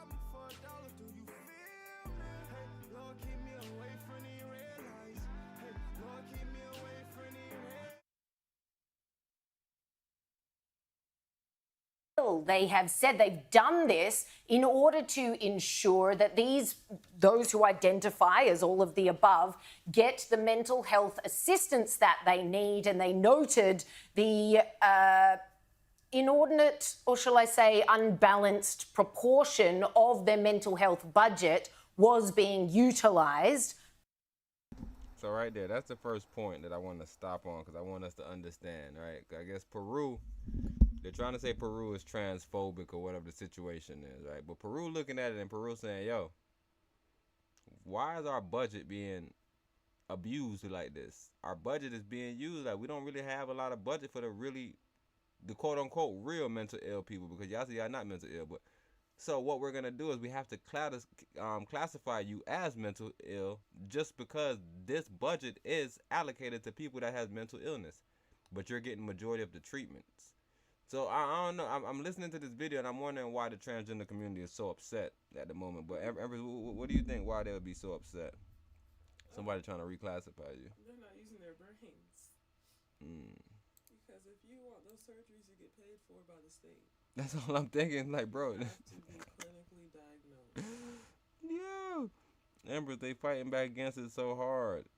Let me show you this other John that we ran at the beginning. This folks are woke. It's like calling people retarded. Don't call me that. Call me tranny. I mean, no, not that neither. Call me, yeah, those people are just what do you call it, landlocked on their journey to fucking quote unquote freedom. I'm gonna show you a couple of that because they protested hard too. They don't like nothing about by it. people who identify as trans, non-binary, and intersex. So when you use that argument, it actually seems commonsensical. Yeah, well, they've said they've not done this to demonise transgendered people. They've not done it to hurt transgendered people. They say our intent is to help to make sure that mental health services are fully covered by insurance. Now, activists, of course, aren't happy about this. They say that this is conversion therapy. But again, the Peruvian government have assured the transgender community we're not going to force anyone to detransition, but we just want to make sure that mental health services are available. And it's acknowledged worldwide that transgendered people do have more mental health issues than the general population. The argument is over why that is, but the Peruvian government have made this decision as a way of helping. Obviously, there's been pushback. Gender dysphoria itself is a medical condition, right? So surely there ought to be a medical response to it.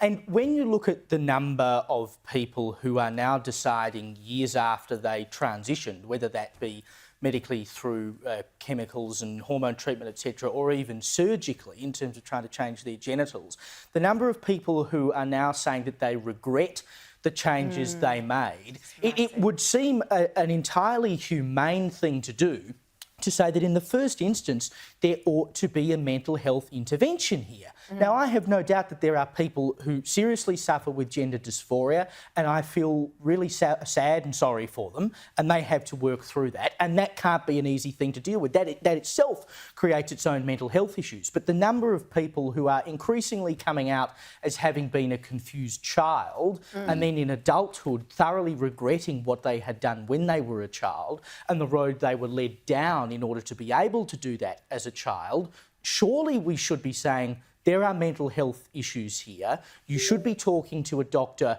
not about the easiest way to change your gender, but about the way you are feeling and what you are experiencing and why you are confused. Because clearly, in many of these cases, there are underlying issues there. It's not just about, I think I was born in the wrong body. There's a lot more to it than that. The science and the medicine is starting to acknowledge that. A lot of the gender health clinics overseas, including Tavistock in the UK, and there's even reviews going on in our country now into this stuff about gender transition with children in particular.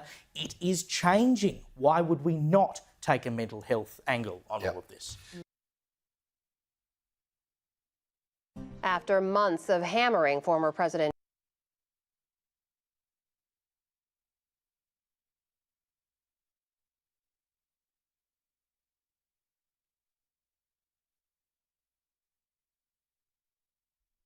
So with this situation, what we're going to do is we're going to try to play it from a couple different angles, right? So we just played I want to say a more unbiased angle in the sense that it was more coming from like whatever facts that they had and just looking at the system and be like, yo, well, y'all are using majority of this, so we do need some of y'all to get on this, right? It's just like if you was a nigga using the bike trail every day.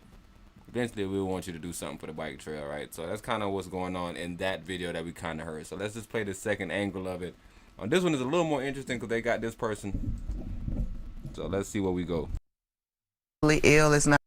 Welcome and thank you for joining us for a second half hour of The Factor Uncensored. Peru has established a new group of people considered to be mentally ill. Transgender, intersex, and non-binary people are now officially in that category in that country. The president of Peru signed off on the law last week. According to the state's health ministry, the decision was made to guarantee full coverage of medical attention for mental health for the transgender community, which should also note people in LGBTQ+ community as a whole will not be forced to do conversion therapy, meaning make them straight. Joining us to talk about it, therapist Dr. Bernadette Smith, Ryle Williams from the Urban Conservatives of America, and Barbie Braxton. I'm not sure if you was able to hear any of those names and those qualifications. That's the game I'm playing right now. So you running back, can you tell me who those names is? Model and local. Yep, right there. straight. Joining us to talk about it, therapist Dr. Bernadette Smith, Ryle Williams from the Who do you think is a Bernadette Smith up there? Therapist. The lady with the dress on the page with her. Oh man, see the whole time I didn't really hear the name as well. I just heard therapist, and Raya Benjamin too. I kind of like, oh yeah, I don't really know who's who, so I thought the therapist was the brother in the middle. So that's what I'm gonna tell you, over. And then who? So Bernadette. I didn't hear the name necessarily. I heard Smith. Okay. I think that's all I heard was Smith, and I was like, man, Joining us to talk about it, therapist Dr. Bernadette Smith. Right to left? Okay. So Smith, Ryle Williams from the Urban Conservative. That's Ryle. Bernadette is the lady in the beige dress skirt. So that's a therapist right there. Yeah. And Ryle is from Urban Conservatives. Okay. Conservatives of America, and Barbie Braxton, a model and local member of the Houston LGBTQ. And Barbie is the city-looking girl. Okay. Community, transgender community. So, Barbie, first of all, your thoughts on this when you hear Peru saying individuals who may be transgender and other categories may have mental illness. They gotta speak for people. You can't say who's mentally ill. It's not just everybody from being straight to first off, let me slow down. Heterosexual people, LGBTQ plus IA community. Everybody has a mental illness within those groups of people. So you can't just automatically say because someone's trans or intersex or anything is automatically mentally ill. All right, Ron, let's hear from you. Your thoughts on this from the Peruvian government. I think that it was a great decision. I think that, it kind of speaks for itself. Studies show that people who are transgender, for instance, in Sweden, they did a study, they're 6 times more likely to have to take, anxiety medication.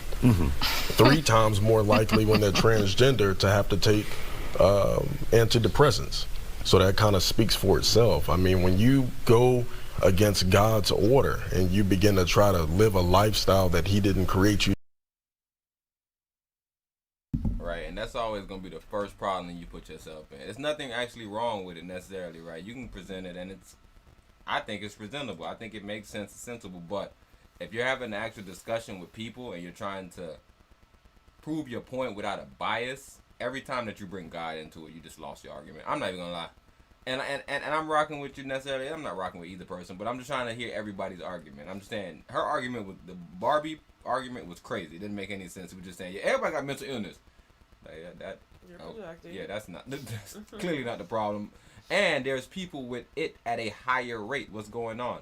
So this brother, he's presenting his ideas, but he messed himself up because he immediately went to God. So now all the stats that he just laid out before, even if those stats are true, even if those stats are unbiased from people that only believe in God, he has now, all the stats that he got is now God's stats. So now all we think is, oh, these from just a religious group, or religious group did these stats.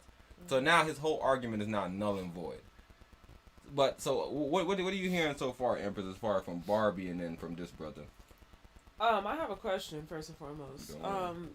Doesn't America already identify these people as mentally ill? They stopped that before. They stopped that. That was in one of the older editions. So how are they paying for the transitions? That's what's interesting. But that's why the people want to actually. That's the main reason why people in America have a problem with it, because it's actually taxing the medical system. That's what I'm saying. They are literally saying the quiet part out loud in Peru, but we literally have the same policy and concept here. So yeah, as far as what this person just said, that's not what they're saying, that everyone in that community is mentally ill.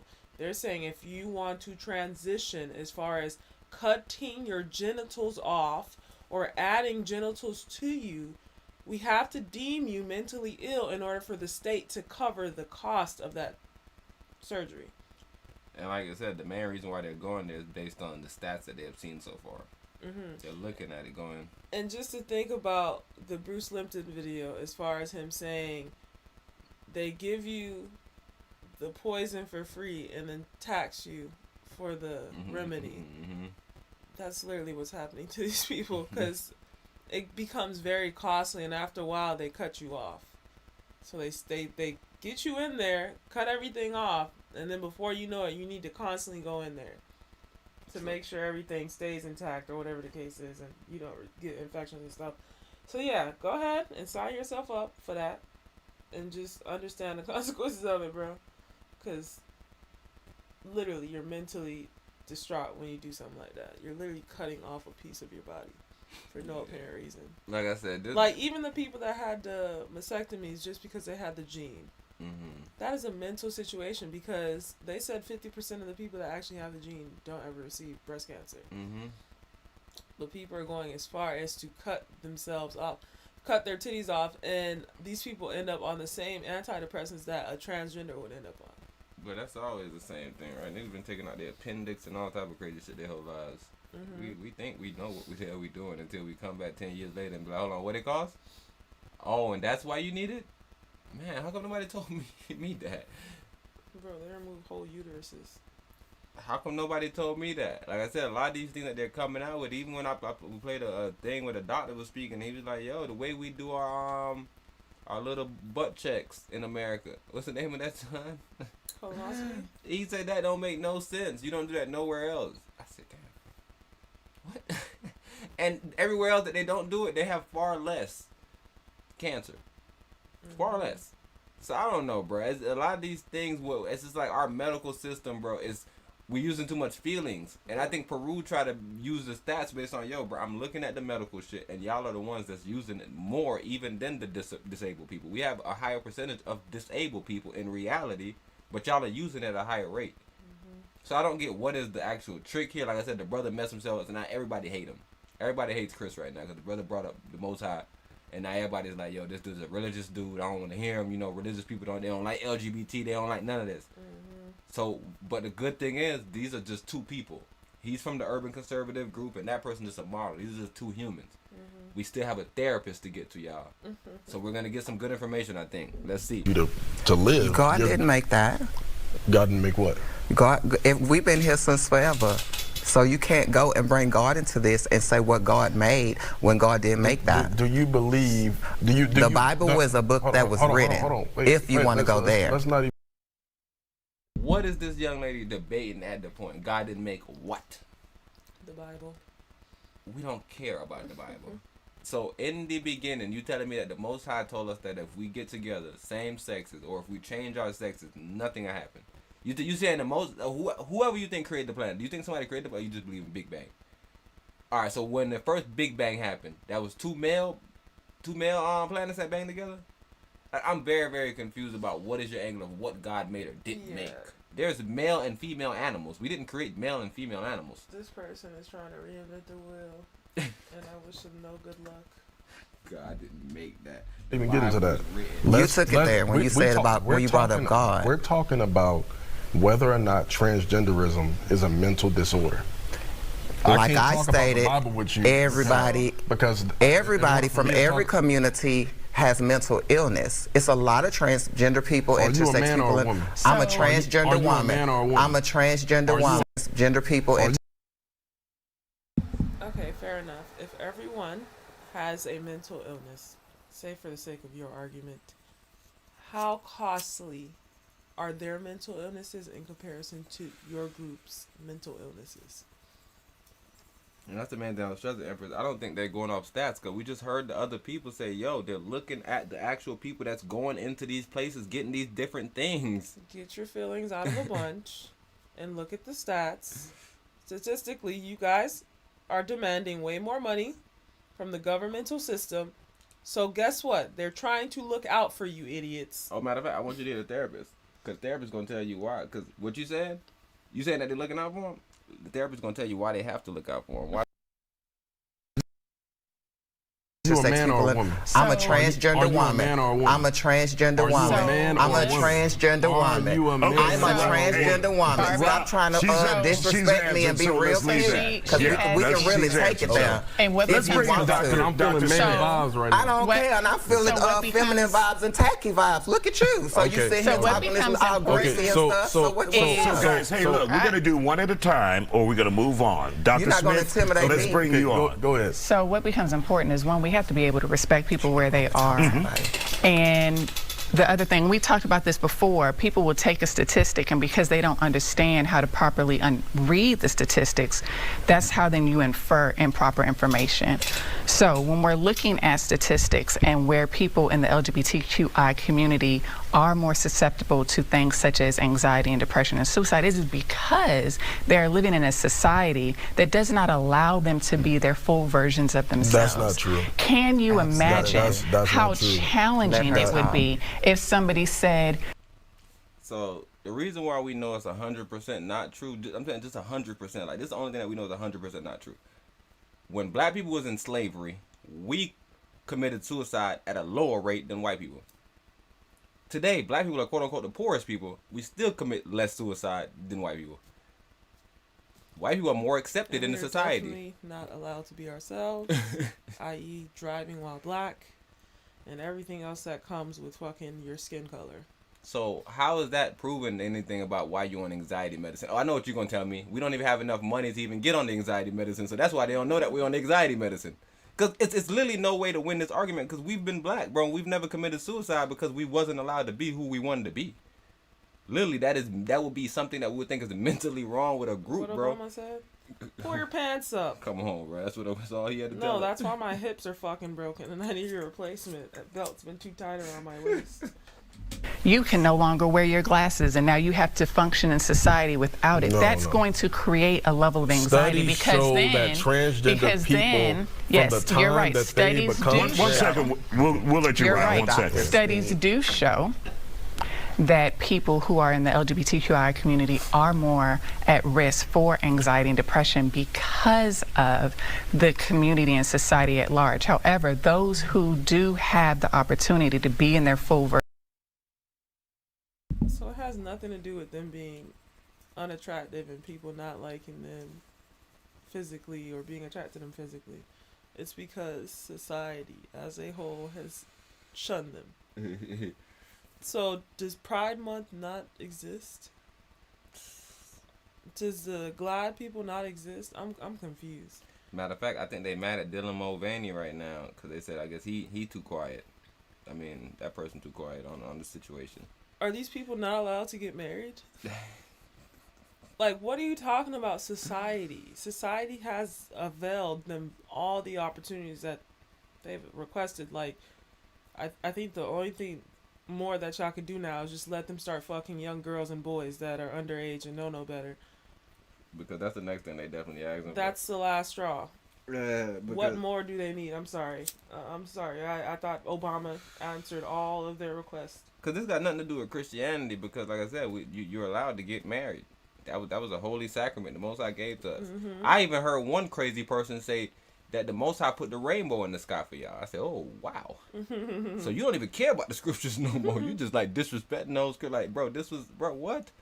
What? When the Most High said he put rainbows in skies because he wants you to represent sexuality, they ain't even about you. The rainbow's not even for us. It has nothing to do with us. He is making a covenant with us, but it's his covenant. It's just his signature. So rainbow flag got nothing to do with you. He got something to do with the Most High signature. He just wrote something in the sky, nigga, and that's how it looks. And now you coming to me and like, nah, bro, that's our flag. What she said? He didn't make that. He didn't make that flag. He made a rainbow in the sky. I don't know what that flag shit about. I don't know when he started taking you to put it on the list. Nigga, rainbow in the sky. It's not in the sky. Irrelevant. Version of themselves and have the support and love do not experience those things to that degree.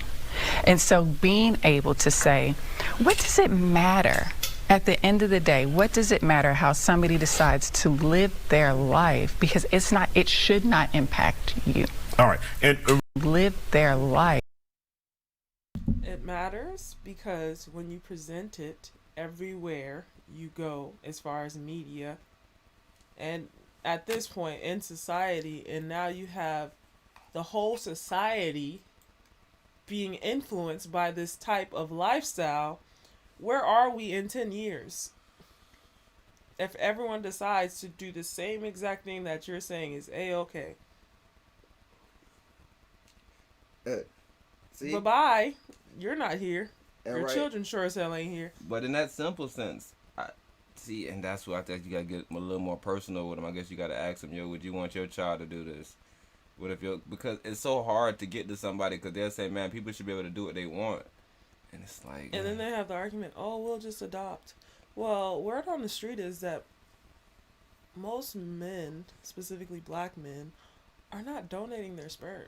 So for sure the black community is extinct in probably, 5 years? If we're all going to go to the sperm donor clinic and adoptions? Think about all them times they contact those tribes. We have yet to see a nomadic white tribe, bro. They ain't contacting y'all. Every time they contact these black tribes, they like, yo, how y'all plan on surviving, bro? Y'all got like 1,000 people left.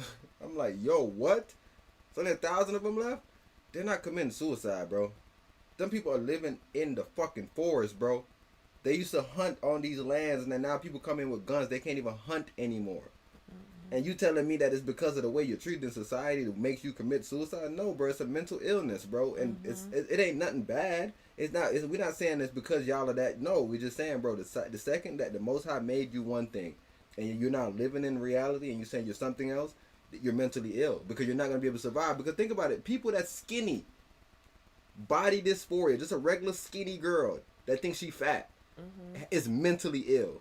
So how is somebody that's like, yo, I'm a woman, but I'm a man, not mentally ill? Or we should at least look at them the same way we're looking at the skinny person, because nothing wrong with the skinny person either. They ain't hurting us, but we all fucking concerned for some reason. We all like, hey, no, leave them the fuck alone then.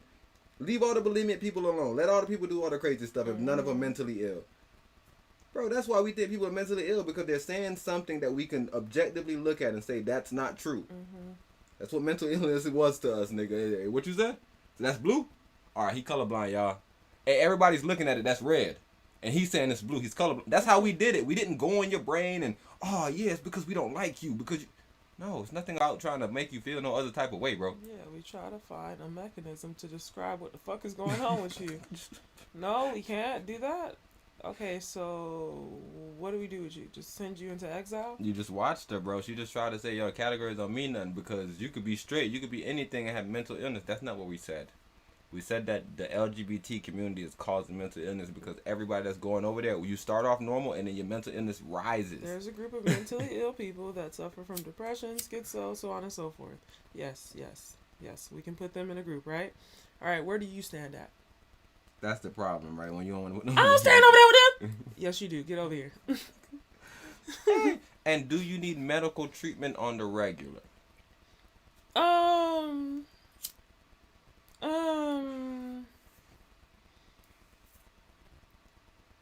That's irrelevant. Think about it. Cancer patients. Bye-bye.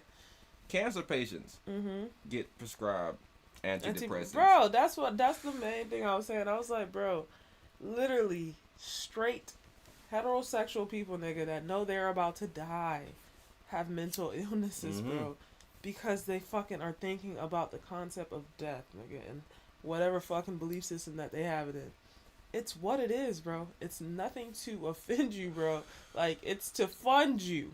And that's what I was confused about. Why they so angry in the position. And literally, when I heard the bill, I said, hold on, they tripping. They trying to classify y'all as this so they can give y'all more money in the system. Bro, that's all I'm saying is like, damn, more fucking tax dollars. They looked at it the other way. Down the drain to fucking niggas that's gonna regret this shit in literally 2 months when they realize they have to go every other week to fucking do something to themselves. But yeah, it's baffling, bro, to say the least, bro, that these people are offended by the truth. It's like, oh damn, the truth really do hurt people. Who's funding them? That's all I want to know then. How are they paying for all these surgeries? These elective surgeries? Bro, elective surgeries, elective fucking follow-ups and appointments and everything else. If they don't want no help, they don't want no nothing. Like, yeah, and that's the thing. It's like this person right here, they probably still got their John. They Jimmy John. So other LGBT members, speak for yourself, sister. I'm mentally ill, yes. It's the same thing. Like, there's literally a running joke about people pretending to be mentally ill or worse off mentally than they are just to get a check. Man. So, whatever your name is, sir, person. I don't even want to call you a person. That's too close to nature. I just met a brother recently, bro. A brilliant brother. He was in there talking about like stocks and like ways to invest and little different shit. Mm-hmm. And at the end of his John, like his whole John was like he was telling this story about how he's autistic, and I'm like, this nigga putting something on himself. Oh god. Bro, you're just socially awkward, bro. I guess, but that's what autism mean. I'm like, bro, I'm autistic. You know how many times I be in public and I don't know what to say and I just sit there. You know how many times I went around my family and I ain't say not 2 words. Mm-hmm. Like, yo, what's wrong with that nigga T? He don't got nothing to say. I don't really have nothing to say. Like, I don't really like. I'm not very good at just starting up a conversation. That's why it's the whole thing with Riz. So everybody that don't have Riz is autistic, cause you don't really know how to go in public and have an open conversation with just random strangers. Like, just think about how we're really diagnosing ourselves, bro. Yeah, and then I'm now just these thinking people. about the people in that VR space that we seen. Someone in the room and try to talk to people got their cracked on. It's like, bro, who are y'all? Get out of here. I remember one day I put you in VR.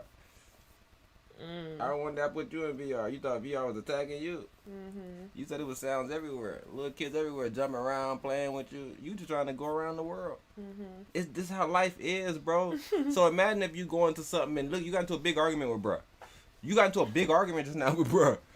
Like, and bruh sitting back, he calm. He like, man, I feel I'm getting man energy from you. But you angry because you're a female in this situation, so you angry. Like you're using estrogen and you angry. You're like, what? And he just sitting back and he like, bro, I'm not scared of you. You're a female. Like, you just being. Yo, I think that's mentally ill, because if you wanted to be a man and like make him like shut up and like try to punk him, then you'll be a man. But like your whole thing is you don't want nobody to be in no categories. So you want to this gender fluid shit, bro. I think that it's pitiful. It's problematic, bro, to say the least. Because it should not impact you. All right, and Raul, that question to you: why should it matter to you how somebody lives their life? Why would it? If it doesn't impact you? Well, it's a number of reasons. You can go and look at studies from Professor McCall from Johns Hopkins University. He shows that transgenderism, and he's a psychiatrist, he shows that it is a mental disorder. It's not something to where it's just something that they you can do and it's okay, and you can try to convince yourself that you're something that you're not. You are a man. If you're born with a penis, you're a man.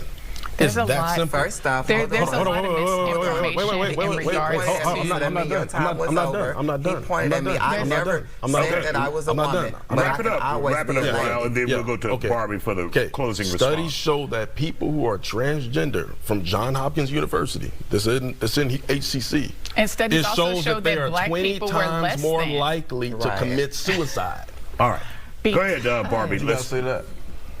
But you could, hold on, because you spit a little bit, so just chill out. 20 times. Okay, hold on. You're going hold on one you're second. going off a study, but you don't know. You can't speak for people. You cannot speak for people just because you're intimidated and everything, and you trying to down talk me. You totally wrong. I'm giving you the facts. You're not giving facts. You're giving a study. You're giving a study. You're not giving facts. I'm giving. But if you're not, you're providing. You tried to though. No. You tried I said to. that's the basis on which I believe. You tried to. I ain't bring it there. But yeah, Empress, you was about to say something.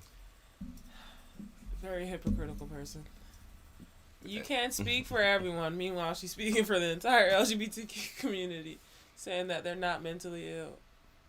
And there's people that detransition, and like I said, there's an argument. Same thing with the Semitic situation. It's always sides, right? So for you to be looking at him and trying to make it, because even this therapist, I thought she was there to offer a balance. Mm-hmm. She's just in there misinformation. There's a lot of misinformation going on right here. I thought she was there to offer an unbiased opinion, but this lady obviously is in the profession of making money, and she's like, oh, no, don't stop them. My checks have been fat from this governmental funding. Man, we remember that therapist, John, too, bro. I remember Kevin Samuels bringing some therapists on his John, and you just always see him, and then I used to see, and eventually therapists started speaking out against therapists. That's what they do in the practitioner, man. Yeah, like I said, bro, these people are the professional making money, bro. They do not care about actually giving solutions and detering people from life-altering decisions. And I'm telling you, it's funny, Empress, because we literally just heard the people run down the stats and saying, yo, they're using the medical John at a higher rate, so we need a way to fund this. And now these people are saying a bunch of crazy stuff. It's like, bro, what? So what can we do then? How we gonna fund it? That's all I want to know. How we gonna fund it, bro? If you don't want nobody to help, you don't want nobody to step in. Every time somebody talk about it, we got the other one opened up over here too. No, I thought it was. Where is it? Right there. That's what we're playing right now. No, this is one we're playing, but we had another one down here. Okay. Yeah, I see Empress on it. Just drag him up.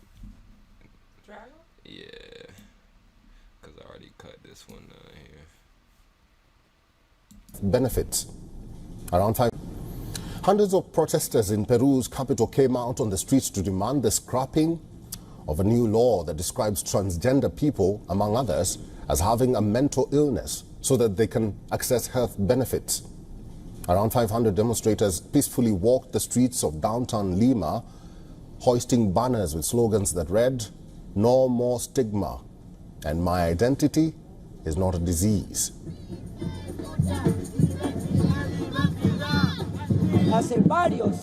Many years ago, gender identities stopped being considered pathologies. Yet, this assassin government intends to step over our rights. This is transphobic law. LGBT organizations will not let it do so. We will not allow this assassin government to step on our rights. The law, which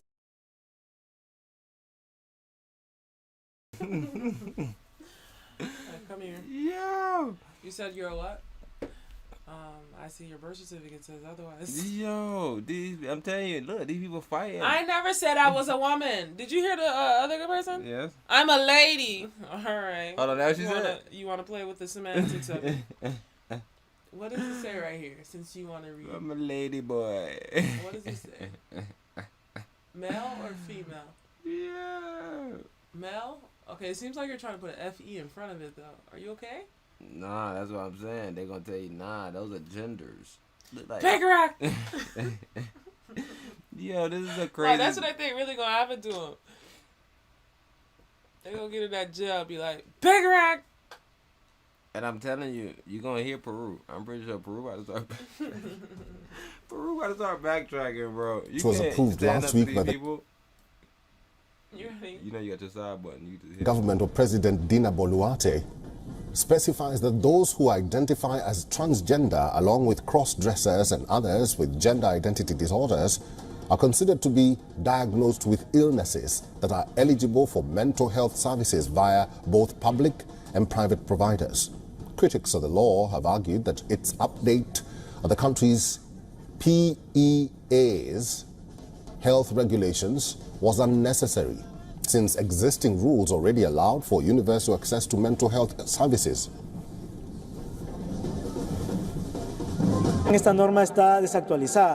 This law is outdated. It comes from 1994 if I'm not wrong. The CIE-10 and the Ministry of Health have quote-unquote updated it. But it's an outdated law as it declares homosexuality as a disease, which is obviously out of the question.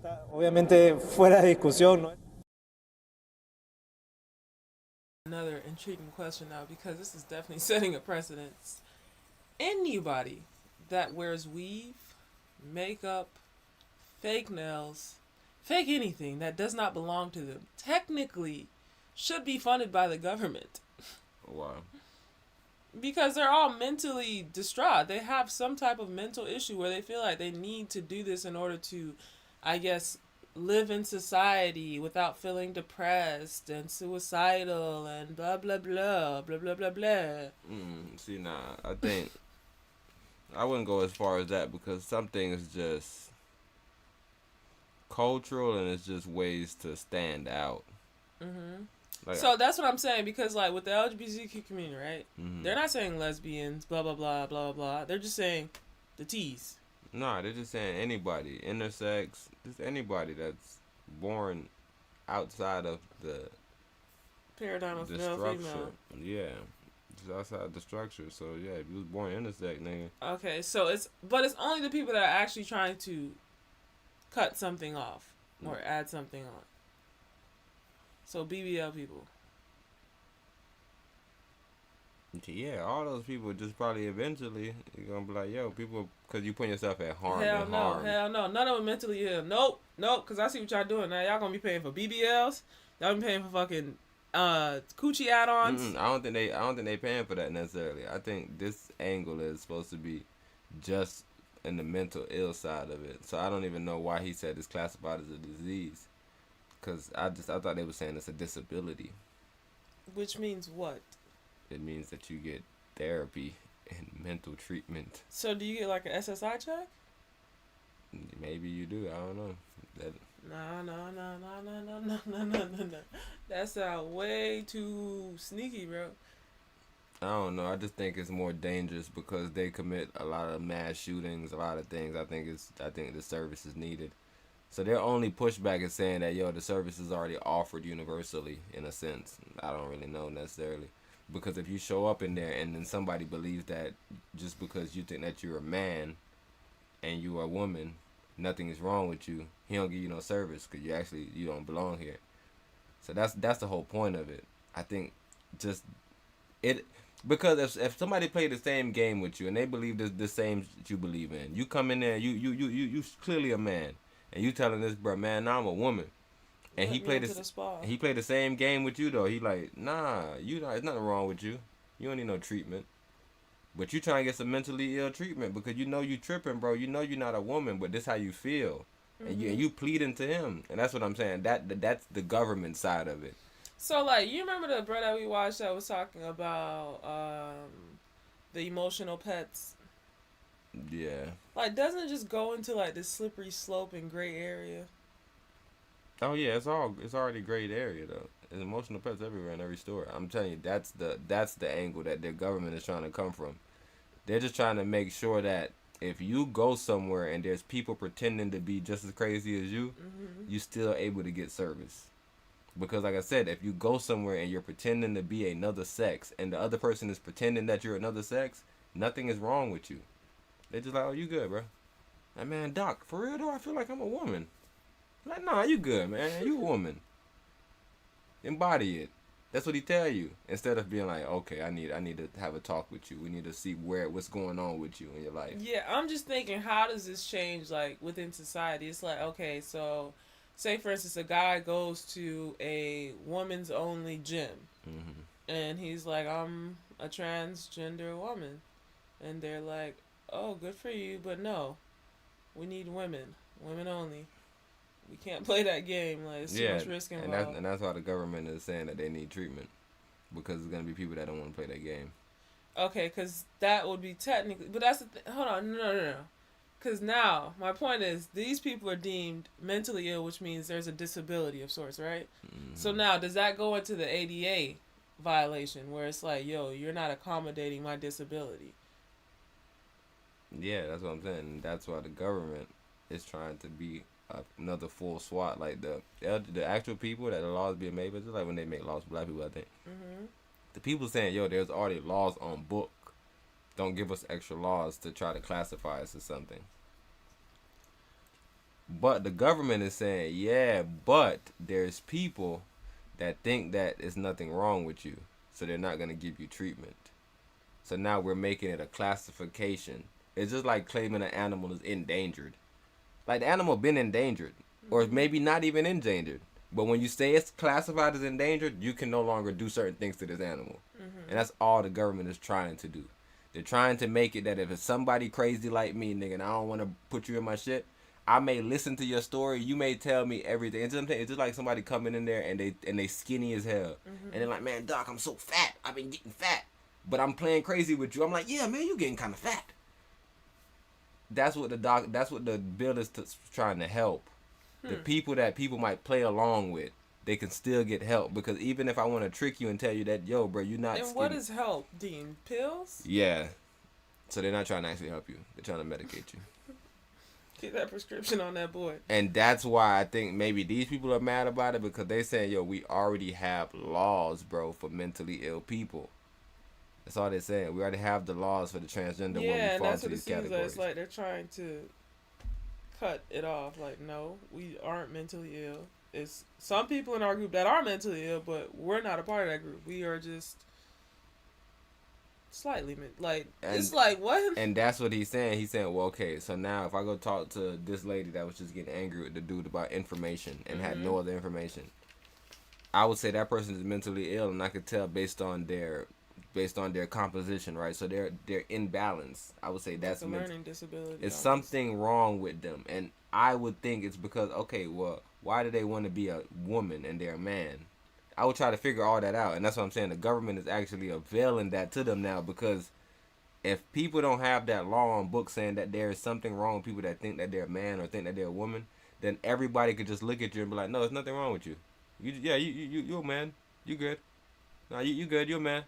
Like, they're not going to treat you. You're not going to get any help necessarily. And that's what I'm saying. The same thing with the Baker Act, any of these things. You see somebody doing something fucking crazy, and they don't think they crazy, and you're not able to tell them they crazy, then it's two crazy ass people playing crazy games, and then nobody actually stops the crazy person, because you're like, nah, he's not crazy, he just on a building. No, that's nothing. He cannot be on a building like that. He's gonna hurt himself. That's crazy. He has to be fucking put into the John. Michael Jackson, you holding your baby over a John swinging him? I'm not gonna drop my baby. Well, that's crazy. Why would you hold your baby over a fucking ledge and swing him? That's crazy, bro. You need some pills. That's what I'm saying. You need some sleep. Something is wrong with you. That's what I'm saying. I'm confused that they think that it's such a big deal, where it's like, no, bro. You think that you're something else, and if I play a game with you, then you don't get no help.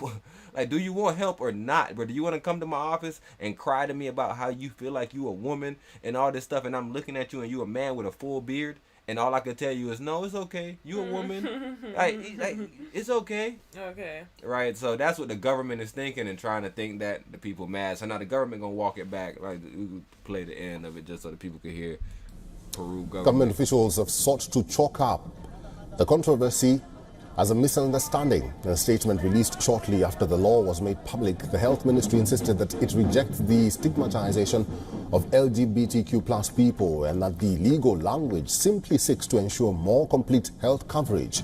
However, despite the ministry's argument, the protesters were not persuaded, and some medical experts advocated for an amendment to the law. Man, you walking into those dudes' office that think ain't nothing wrong with you. He giving you amendments and all type of shit. He not gonna give you no help at all, Empress. I got one John over here that I want you to run. I think you'll think this one funny, because I know you know about this world. You don't know about this world at all. You don't know about this world, but you a woman, though.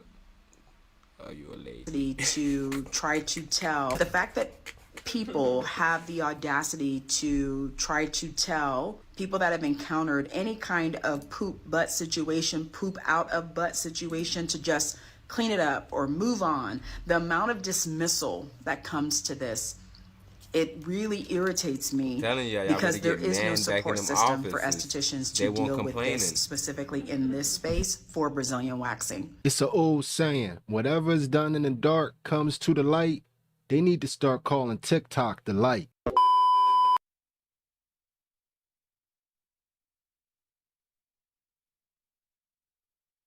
Intro's been long enough. You can, sir, into it, y'all. Poop butt, you bathe before you get a Brazilian wax. You can scroll. For those of you who are not sure if you have body odor or you are offending your Brazilian waxer, let's get into it. This esthetician says, once I got a client doing a full body and she had green discharge. I had to leave the room because I couldn't hold my breath anymore because of the smell. Here's things that are very subtle that... Before she tell y'all the little tips that they do to get around the smell, why would you come into someone's yes, and mouth oils? It'll be one. We will do as a Brazilian waxer. Number one, we will wear something under our nose. It'll be Vicks Vapor Rub. It'll be essential oils. It'll be something in a balm. We'll put it right underneath our nose. You won't even know. We actually learn how to do mouth breathing, so we don't breathe through our nose, so we have no scent coming in there and changing how our facial will change when that scent becomes offensive. They have to learn special. Yo, this is No wild, techniques bro. and breathing. This is wild, but this is common sense, right? This is like, this is like if you get injured and you got some stink feet, and you know, or like you ain't take a shower that day, you know they gotta take your.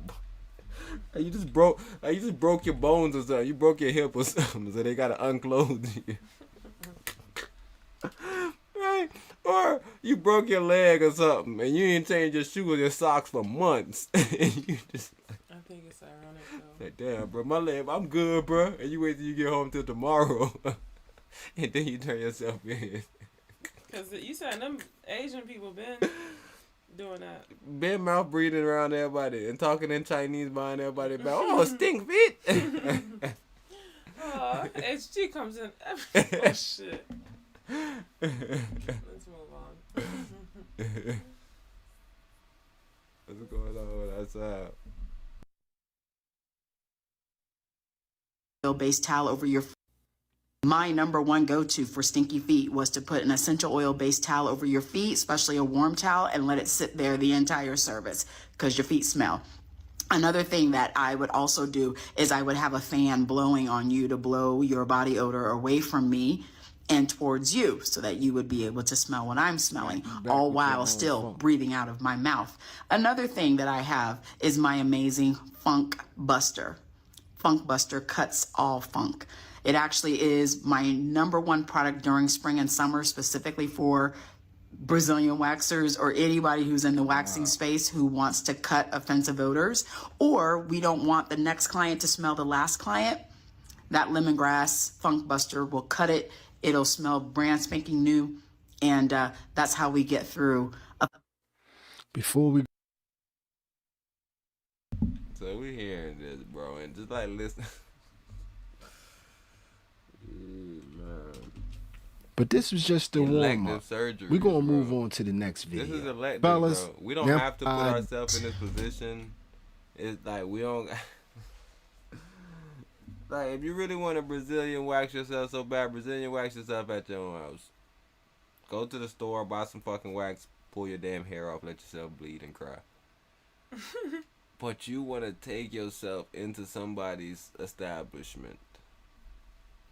Nah, T, they supposed to have professionalism, bro. Man, bro. Like, look at this black bitch up here talking about people. Man, you supposed to have some professionalism, bro. Why you showed up to them folks thing like that, bro? You unprofessional, bro. I had an appointment. They said if I canceled it, I gotta pay. Man, if you knew you had an appointment, you knew you need to take a shower. No, but my question is, okay, like when you have dirty hair, they give you the wash, right? Mm-hmm. When you have dirty feet, they wash your feet off. Like, where is the process where, all right, they give them a Perry bottle, whatever the case is, and they say, hey, go rinse yourself off. Make sure everything is clear, cut, and ready to go. Because first and foremost, you're doing a wax, which means you're taking layers of skin off this human being, which means you are now exposing their skin to germs. And you're telling me that you're waxing it with the poop still on there? Like, if you see that, you gotta let them know, bro, you gotta go wash that off. Like, I need this to be as sterilized as possible. That's the thing, though. You can't decide what you need to wash off or what you don't need to wash off.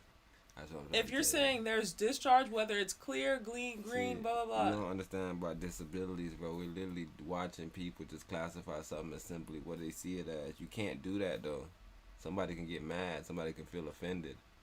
Only thing you can do is do your job, bro. So you got whatever sanitizing you got to wipe down the area.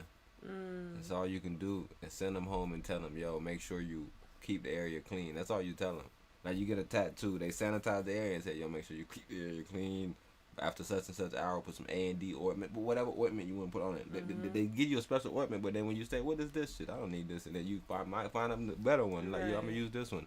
Okay. So yeah, I think, but yeah, what you're saying is 100% right. So there should definitely be a system where you can wash off. Where you can come in and be like, yo, let me.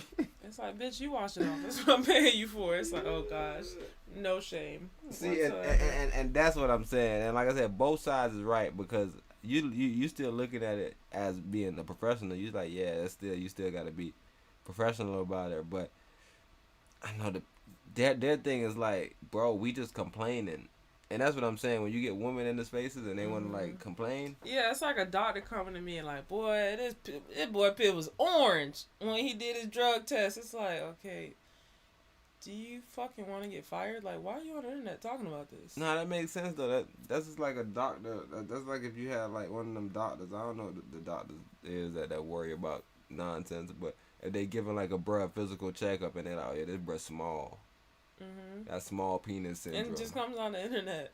And just talking about it. Oh, I don't know what's going on with the new generation, boy. Them things getting smaller. Like, what? But there's people that speak about it, right, in a professional manner. Like, yo, the male tank is getting smaller. The male doesn't have as much sperm as our ancestors had. Okay, now what? We don't have the same penis length as our ancestors. Okay, now what? Now they're just talking about the facts as far Somebody as... need to conduct the study and figure out why. They already conducted the study. We're wearing boxers and all these different things. Our phones, all these different things, they're saying. Okay, so yeah, I guess they can come in with a solution. Yeah, I'm saying, like, it's professional. It's professional, but it's funny. Right. It's a bunch of funny professional things like poop. There's dudes that worry straight about poop, and he love poop, and he talks about poop and how it's supposed to come out, and he love it in the way he talks. Like, damn, look at bruh. Right, and only times it become unprofessional is when he start laughing. But like, he could tell a story, man. A client came in one day and had the worst poop I ever seen. It was everything was red. I don't know. You feel me? It's all. You're saying with this woman in particular, she's just trying to advise people, try to clean. Yeah, but she's speaking from emotions though, as a woman, because she's angry because there's other people speaking out, and like the people on social media like shaming them. Like, well, you need to take this. You need to take this. That's what it's about. It's your job.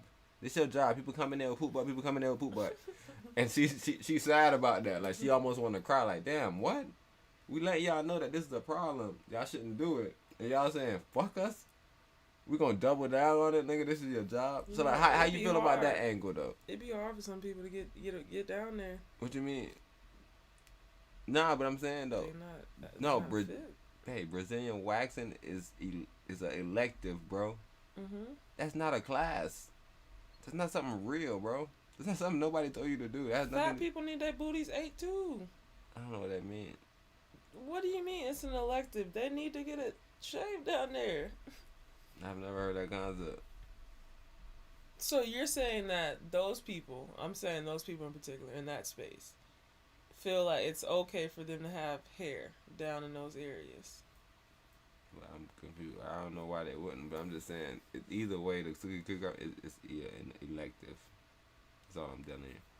Like what was your question? When I hear dentists come on and a dentist be like, "Man, I like those veneers, bro, but it's one problem. I'm looking at him. It looks like it goes all the way to the back of his teeth. That means that he removed all of his teeth and he just got caps.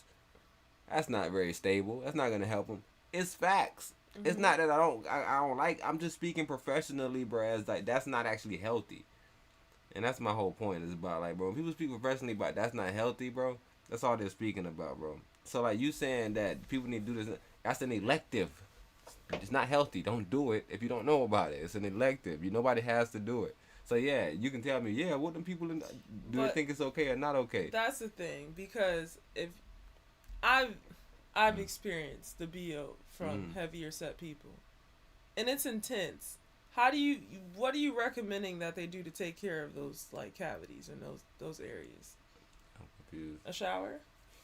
And that's what I'm saying. It's hard for them to reach those places. It's like being a pregnant woman 12 months out of the year. Nah, pregnant people take normal showers just like everybody else. And they can reach everywhere. Everybody in the world, bro. It's fat people, it's short people. All right, so what about the other people that can't reach at all, that actually need people to wipe their asses for them? What you saying? They don't go get a Brazilian wax.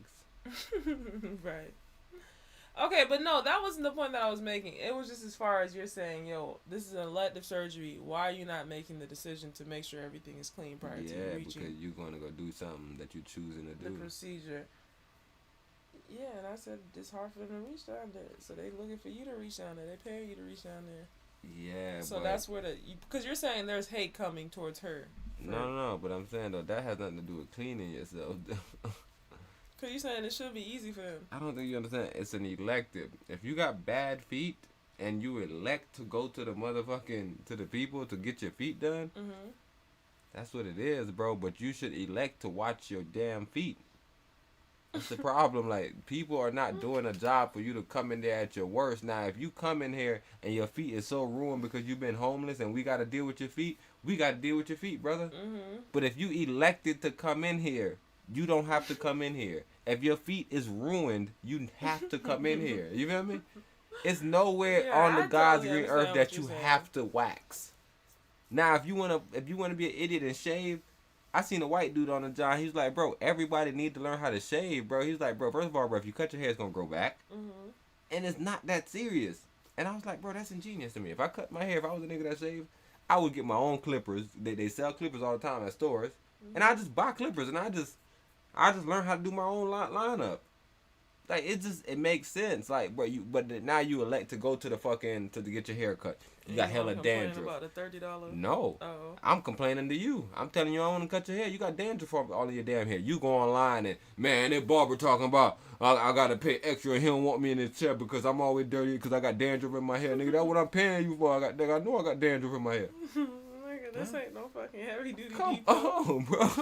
Here for low cost value, fucking what do you call it? Low maintenance cutting. If you need something that's serious, bro, go to a lice doctor or somebody that specializes in dermatology or something crazy. I don't know about no hair.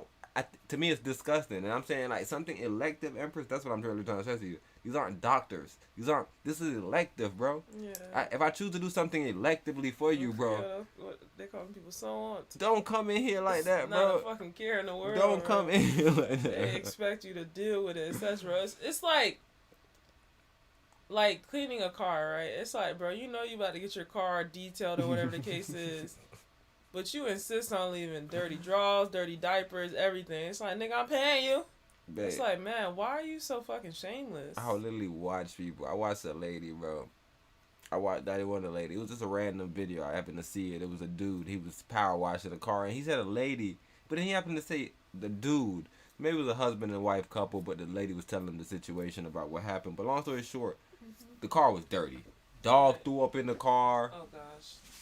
The car nasty, and then the car got so nasty that they didn't even clean the car no more. They just started just vibing in it. So when they finally brought it to bro, they didn't do no prep work or nothing because maybe they was just like, yo, bro, it's too disgusting for us. We about to throw up. Because the man handled it so professionally, Empress, and bro was like, bro, we should have charged him way more because how much cleaning I had. I had to steam everything multiple times because that's how you kill all these bacteria, nigga. And that's been I gotta steam the hell out this car. Maggots everywhere. Bro, he had to do the wet vac where he wet it up and then he started pulling the dirt out. He showed you just how he's like, bro, this guy crazy. Yeah, but he was so professional and he did the job, did it at the whatever price that was reasonable. The people threw him an extra $500, I think he said. And that's what I'm saying. So like when you do things electively, bro, you go in there with a sob story, bro, or go in there, bro, and pay up, bro. If I come to your restaurant and I want to store something in your damn fridge and I don't want to pay up, who am I? I'm doing something elective, bro. All I know is those people usually are merciless, and what's the golden rule? They disable. Treat others the way you would like to be treated. So you want to have no mercy on people, expect the same thing in the end, bro. Empress, I don't think it's a mental disability. That's what I'm telling you. They're autistic. To be that dirty. No, to have no sense of awareness. That's all it is with autism. You saying that whole apartment complex was mentally ill? I'm telling you, anytime you see somebody put out a bunch of stuff and they don't have second thoughts about it and they don't feel a certain type of way about it and they never see you again and be like, man, bro, my bad about that trash, bro. You know, we usually put it out. If you don't have no reasoning for what you're doing and you're doing it consistently, there's something wrong with you, bro. What do you mean? There's no way around that shit, bro. Because I think, so, like, would you say racist or, like, mentally ill people? This is just the clearest example of a mentally ill motherfucker.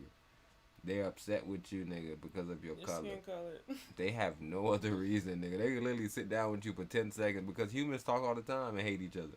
I see white people talk all the time, I don't like it. Black people talk all the time. Muslims, everybody can talk all the time and not like each other. Right. But you just don't like me from afar.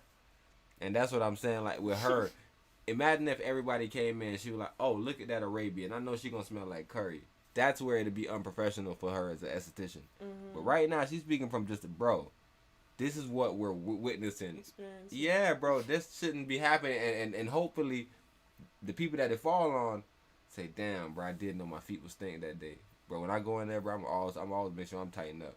Like, nigga, like, and then you can have it. Because, look, think about it. If you go into a chick house, any guy can understand this. If you go into a chick house, you show up with your fucking feet stink.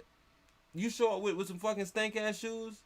bro. They're obviously mentally ill. You feel me, bro? Because you don't understand the scenario. Like, you're autistic. There's something. And that's what I'm saying. It's nothing wrong with it, because even Elon Musk he has autism, bro.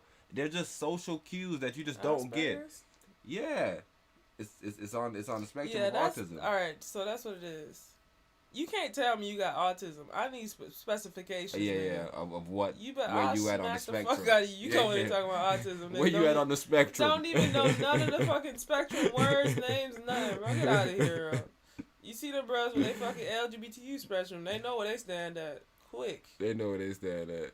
I'm an intersex, anti-sex, asexual, asexual. You better get real specific with your fucking autism, bro, because I'm going to fight you, bro, if you tell me you autism. Oh, I was diagnosed with autism. Which kind? No, I was self-diagnosed, so I just say autism.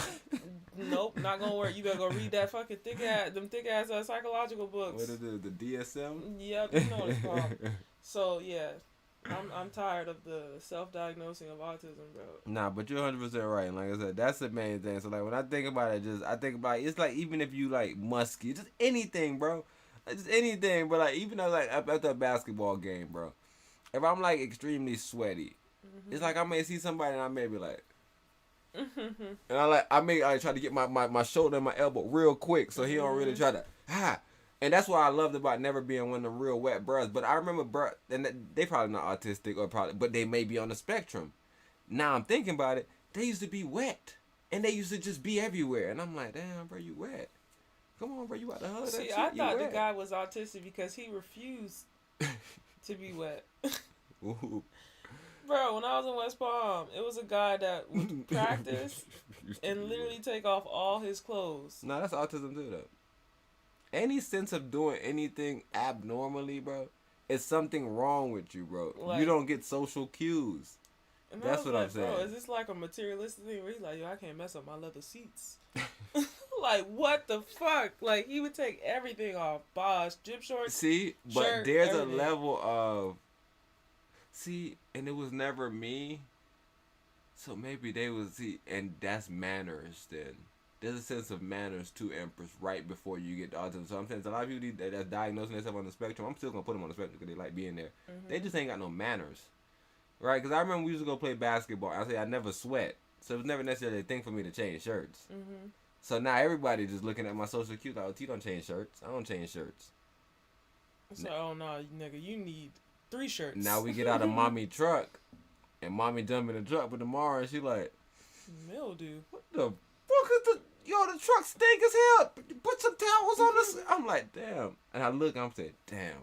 It's one of my dogs. I know who it is. So I let him know. I said, yo, we got to start bringing... So then that became my regular thing. I started doing it.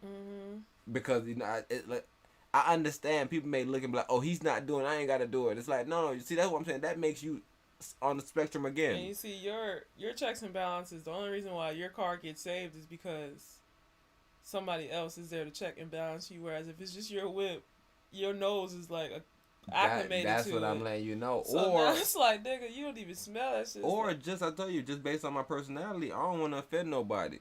So there's never necessarily time that I would ever say it. What I would do is I would start going to the gym with my gym going clothes, throw on my hoop and stuff, take my shirt off, blah, blah, and then leave with my gym going clothes. Oh, try to show them the way. I do, we do, you do. So now everybody start being like, oh, snap, we throw shit on after. That's something that we do now. So we start bringing towels, dry off a little bit, throw stuff on after. So, like, you know, I just started kind of create a culture, but... Yeah, that must have traumatized that young fella because he did it every practice. And I was like, boy, he is serious about that shirt changing. Oh, no, it like, it depends on if... I tell you, some people, your butt cheeks get wet. It's just people that just stuff get wet, bro. That are extremely sweaty people. Yeah, stuff get wet, bro. And if stuff get wet, then you got to deal with it different. And that's what I'm saying. And that's where... I would not put you on the actual job because I'm seeing, oh, that's your manner. Yeah, it's a physical. Yeah. Well, no, it's a physical, I guess, atrophy or I don't know what you want to call that. Disability? It's a disability in a sense, right? Oversweating. But I don't know if you would need mental treatment, but it's a disability, right? Because, like, even with my hands, right? Feet, anything. That's a disability. Yeah, I guess a mental treatment is if you, like, snap on a nigga for saying you sweaty. I remember when D Wade first came in. I think either he had small hands just like me, or maybe it was a sweaty situation. But he started. It was a John that he came out with. First of all, because D Wade liked to grip the ground.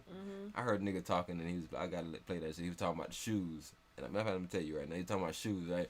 And he was saying shoes is so dope because it's tech. What that mean? So he said, all right, people that wear LeBron James, nothing wrong with LeBron James and nothing wrong with you. But people that wear LeBron James, Aaron Gordon's, you could be like a basic athlete. Like you could be really, really sorry at basketball, and it makes you better. And I remember I used to always play basketball, and I used to always tell people like, yo, why you don't have the Kobe's? And they used to always tell me about how LeBron's up. I'm like, yo, this nigga don't know about basketball shoes. So what the foot therapist was explaining to me was, yo, even me, I'm not that great at basketball, but I do play tennis. So when I play tennis, I wear the Serena Williams Nikes, and I feel it because I know how to play tennis. So my plan, everything I'm doing is, so he said that when you wear Kobe shoes, what makes skilled players so good, like a Kyrie or like DeMar DeRozan, any player that plays a lot of skill basketball, the Kobe's are so good because the tech. So he puts certain things in certain spots that you will only recognize if you're using those spots. So like if you're doing the little turns and you're doing the pivot foots, those he got shanks at these different spots that actually is the comfortability. The springs are in those spots. Right. The LeBron is just a basic shoe, and it's just if you could be any athlete, it just helps you do stuff. But with the Kobe, you may not recognize it if you're not a great athlete because it's literally for you to do moves. Yeah, that shoe is for guards. And I'm like, damn, I didn't even recognize that it was that dope. Have to do way more tour on their knees. And Exactly, ankles. all those different movements. So to have those bigger shoes on, I remember seeing all our athletes in college fucking struggle with. But they the just team they shoes. just gave us random shoes. Yeah, that's what I'm saying. They struggle with the team shoes, and it's to a point where it's like, Coach, I cannot function in these shoes, and it's like. What? They're functioning. It's like, yeah, they're post players. Their torque is way different. They're doing drop steps majority of the time or setting screens. Whereas me, I'm literally changing speeds, stopping, going, extremely hard. So I need a shoe that is actually going to be, I guess, more fit to my foot. A barefoot vibe versus the fucking thick soles that a post player has when they're jumping up and down. And they say everybody got a sense of mental illness. Because like my coach is mentally ill. Why you saying that? Because I remember always stressing these things, right? And they'll look at me and they say, you know what, you want to be different. You want to be your own man. I'm like, bro, I have the skinniest feet, bro. Them shits do not work for me, bro. Like they're like literally I messed my knee up wearing fucking foam posits. Right, because those balls under the bottom of this does not help me, and it's terrible thing has for me. No bend. But there's players that hoop that style that it works perfectly for. Their foot is heavy, they bend the shoes up, everything. Me, my foot light, nigga. I don't bend nothing in those shoes. Yeah, you see, and that's like, the thing. at all. Your size versus the size of them. Yeah, they bigger players. Yeah, for real? I would only imagine. Like I see PJ. I seen PJ Tucker wear his. PJ Tucker like a 6'6", bro, 6'5", bro. Phone posits? Yeah, he hooped in them Johns. Nick Young hooped in them. I'm picturing like a size 4 nigga. Nick Young hooped in them, but he's not athletic. He's not playing like that. He's playing like this. Like if you're gonna be a guard wearing phone posits, you gotta have small ass feet. I don't know, not one guard that ever probably played in them shits. Yeah, those Johns, they don't have no bend. Not at all. And I tell you, if you're light, that's why they don't have no bend. Because maybe if you're a heavier player, you can get them to crunch up. Because I remember seeing people with phone posits. I'm like, bro, either them shit's fake. She's cracking. Bro, my phone posit to this day, the bitches can't bend. Them bitches is like fake shoes, bro. They phone posits. Yeah, phone posits normally are stiff shoes. Like, those aren't hooping shoes. Even the other ones, the Jordan 12, I think, those like had like a heel on them. And they slant downwards. Them shits, every time they bend, you see that black part on the side. Like, there's certain shoes that you're not supposed to play basketball in. But yeah, like I said, I remember like our point guard, the boys team or men's team, he would always wear the other ones. So what happened was there was complaining going on. So they ended up buying 2 different sets. And I guess the first set, the guards liked them, but on the post players, they were too tight and narrow. So he liked those ones so much. One of the guards, he ended up going to get his own pair from like the outlet. So the blue ones end up tearing up. The fucking cheap ass Nike shoes. The first navy blue ones that they got as team shoes, they end up tearing up. So he went and got like some silver blue ones that was at the store. And that's the thing, you know, coaches, they want you to look uniform. So he's like, bro, I don't like the other ones. The other ones were more post player savvy. They thick bottom, whatever the case is. Even the other ones, you remember the other ones that Unc gave you? Mm-hmm. The marshmallow bottom? Those was our next one, bruh. I hate them ones. Them too. shits got canceled so fast, bro. Probably like 2 weeks in, everybody's like, nah, coach, we need another pair. I started liking them a little bit because like they was like fake Kobe's, and that's why I like Kobe's, because Kobe got that same design, the nines, but they're flat. They're round. Yeah, they're more Perfect. fitting to the Yeah. shoe. Like even when we used to do the warehouse, just having those Johns, it's like, bro, I can't do shit in these, bro. I need my fucking like always have to put the basketball shoes on. Bro, it's not fucking real, bro. Like your foot is going to fucking break. Like it's literally like having a platform that you cannot bend, so your toe is literally fucking getting penalized every time you try to bend it, because it's something working against your toe bending every time. What do they call it, turf toe? This is the problem with not having professionals. Because I'm telling you, I remember complaining and saying, yo, there's no way these are my shoes. Mm-hmm. Because I've worn shoes, bro, and I've been athletic. I've been able to do. Then I've worn other shoes, and I'm like, bro, my knees hurt every fucking move, bro. Even the ones, I went and got those, like, it was Team Jordans. It had, like, a higher top, not even a high top, it was like a mid-top. Coach Campbell ended up getting them. But I couldn't do shit in them shits, and that was my junior year, bro. I was so sad. I was like, bro, what are these? And then I think he went and got me another pair. You remember those Johns? Them shits used to be good, but they broke down so fast. The Nike Elites or something like that, the Hyperwire or whatever them shits was. Mm-hmm. Yeah, I ended up getting some black ones.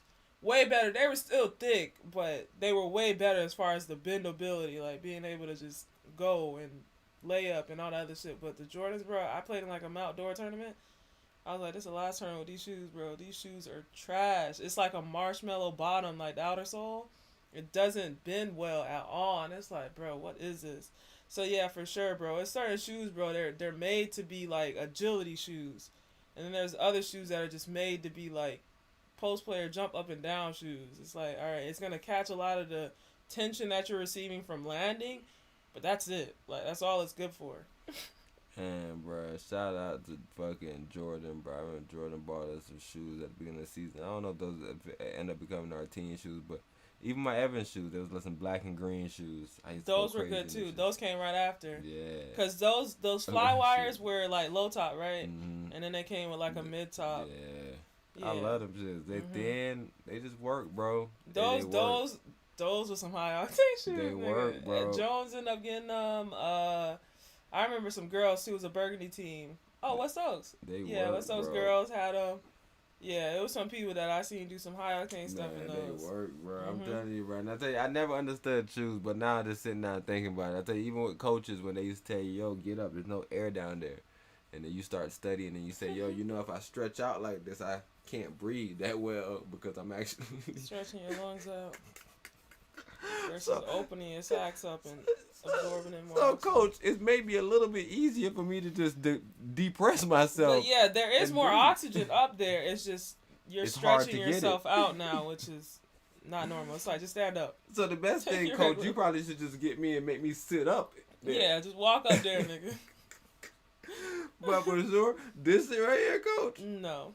Hell no, stretching my whole heart out. Like, bro, that, you know what that's doing?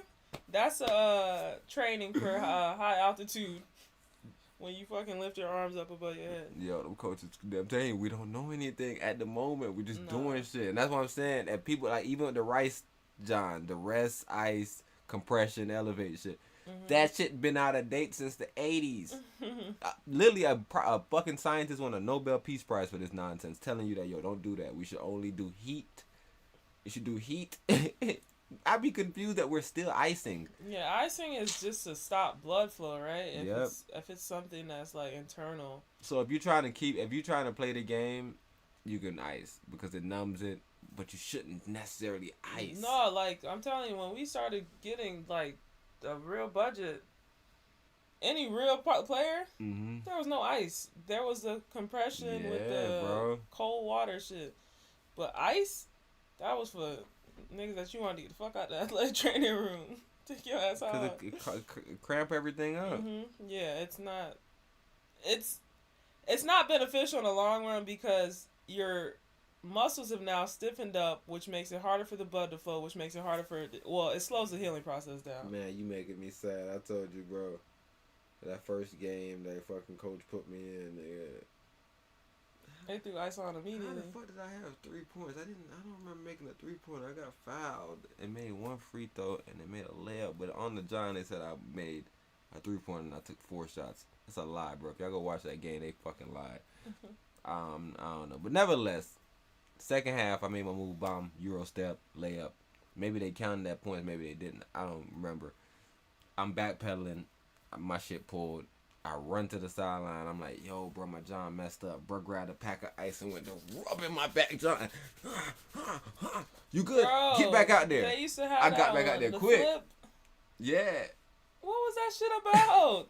Oh, matter of fact, that's what they used to do, man. What? The shin splits. When you had shin splits, that cup. Oh, that that's, yeah. But what the fuck was that? Like, what is it doing? It's stiffening my bones? It's like, yeah, we need to stiffen your bones back up. They're breaking down. The fact that I broke this ACL again, the other one, wearing a knee brace, I know that stiffness could break the fucking shit.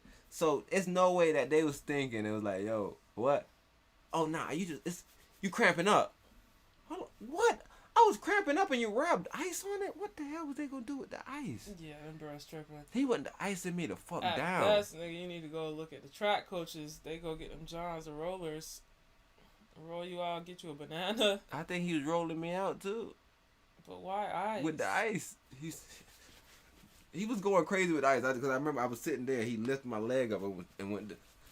And I just remember being like, damn. And he like, you good, man? You right, get back out there? Nah, you he was good? better with the icy hot, the Bengay or something. Man, he put me back in. I told you, nigga, I went to fucking breaking the press, nigga, and I went to do you gotta sue that brother. I went to do my retreat.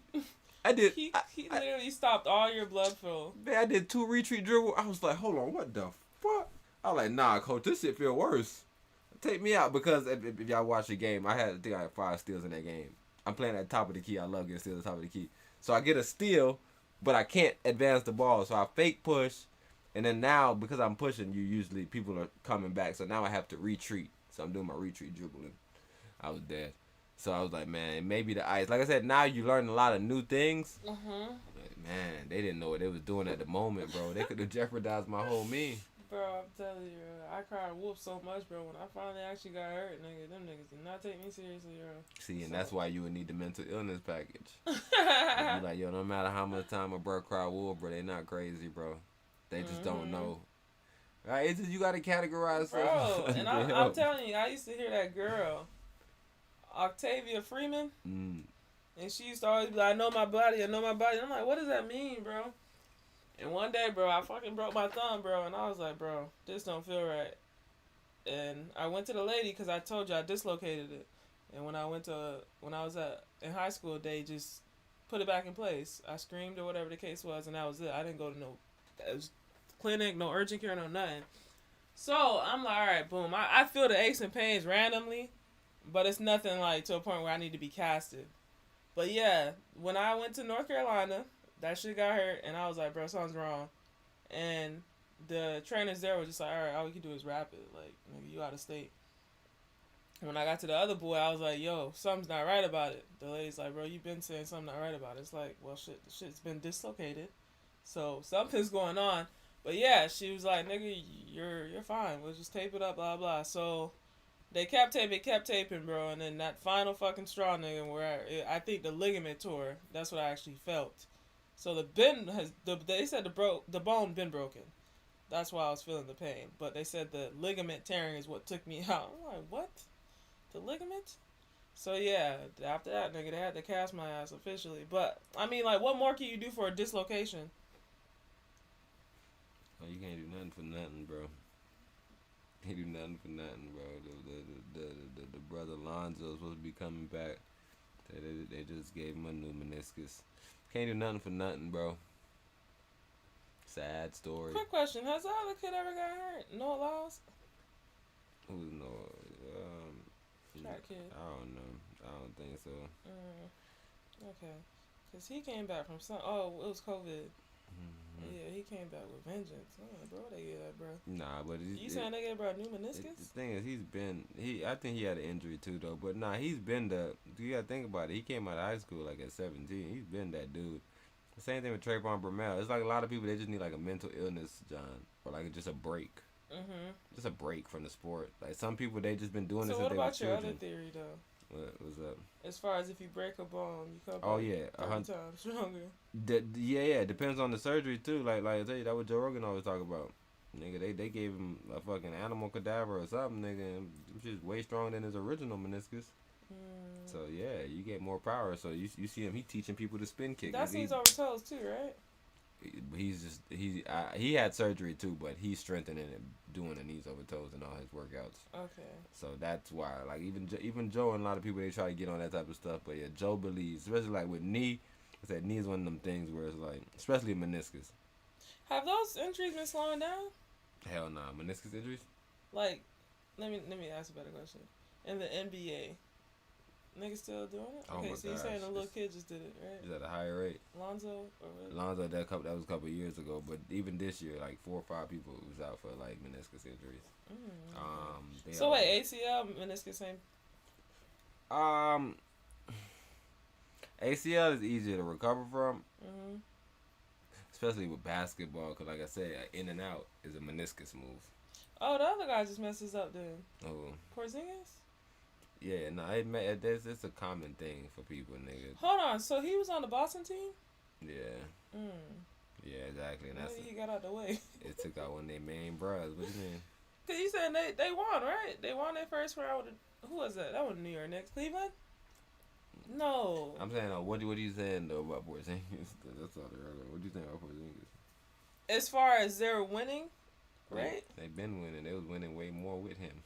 They was way better with him to that. Okay. He was basically one of their main scorer, bro. So who did they replace him with? The Al Horton? Al Horford always played. Yeah, Al Horford always played. I think they went smaller. So Jaylen Brown, Jason Tatum. I haven't even been seeing. Dreads? I haven't even been seeing bro play. Who got dreads? Oh, he starts all the time. Drew Holiday. Oh, okay, that's true. So yeah, Drew, Jaylen Brown, Jason Tatum, Al Horford, and usually it'll be Porzingis. But who the fuck is the starting power of those others than that?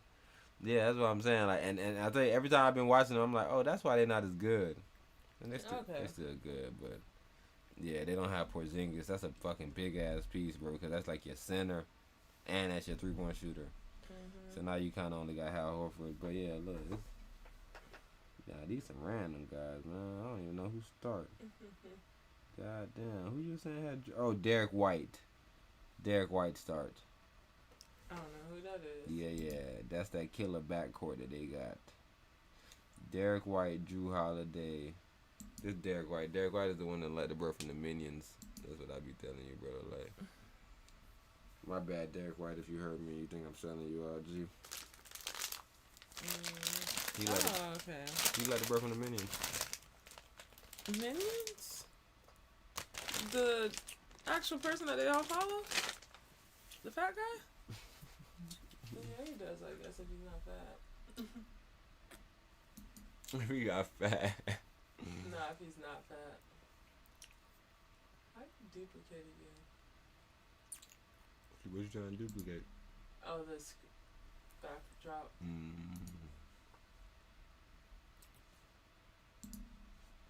Okay. Well, what's going on? Yeah, I remember him. He had that black jersey on though.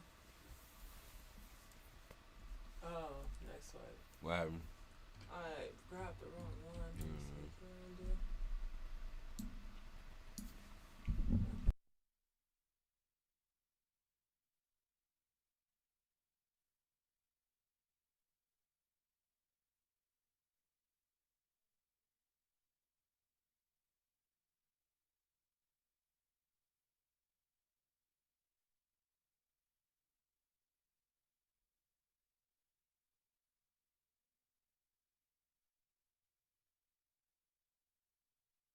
Space.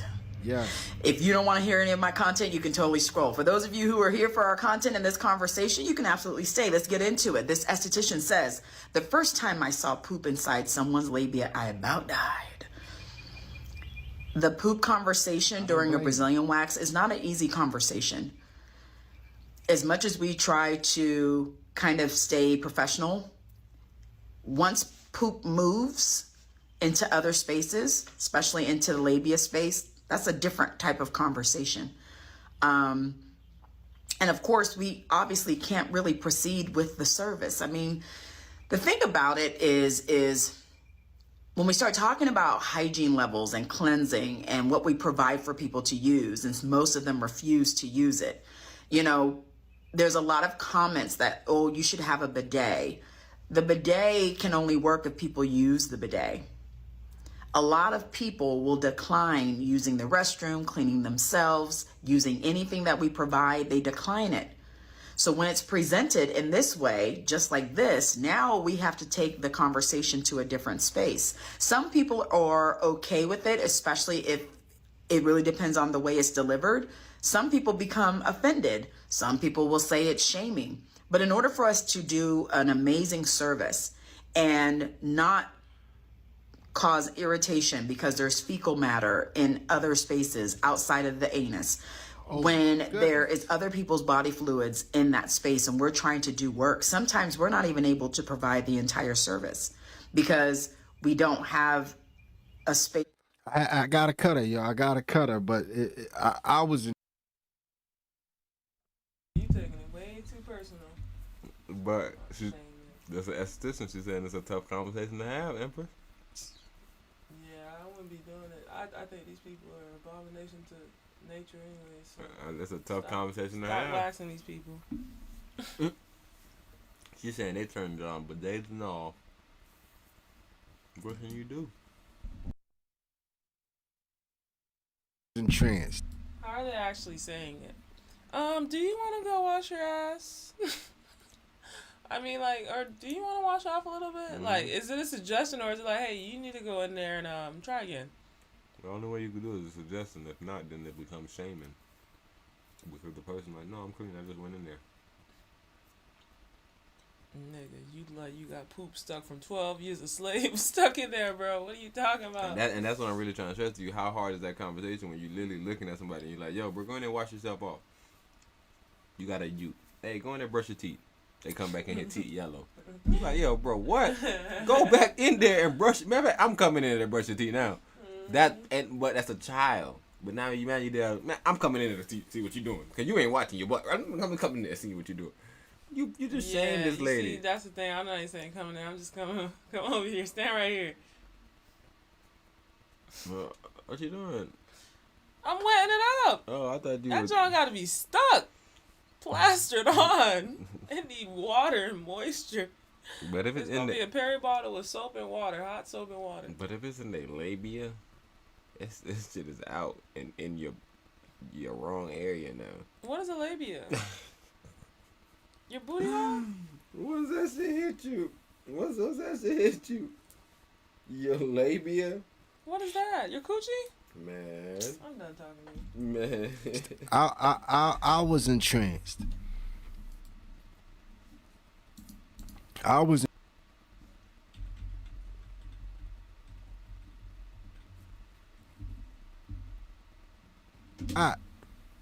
They don't even know how to wipe their ass yet. It's not just Stephanie that has these type of experiences.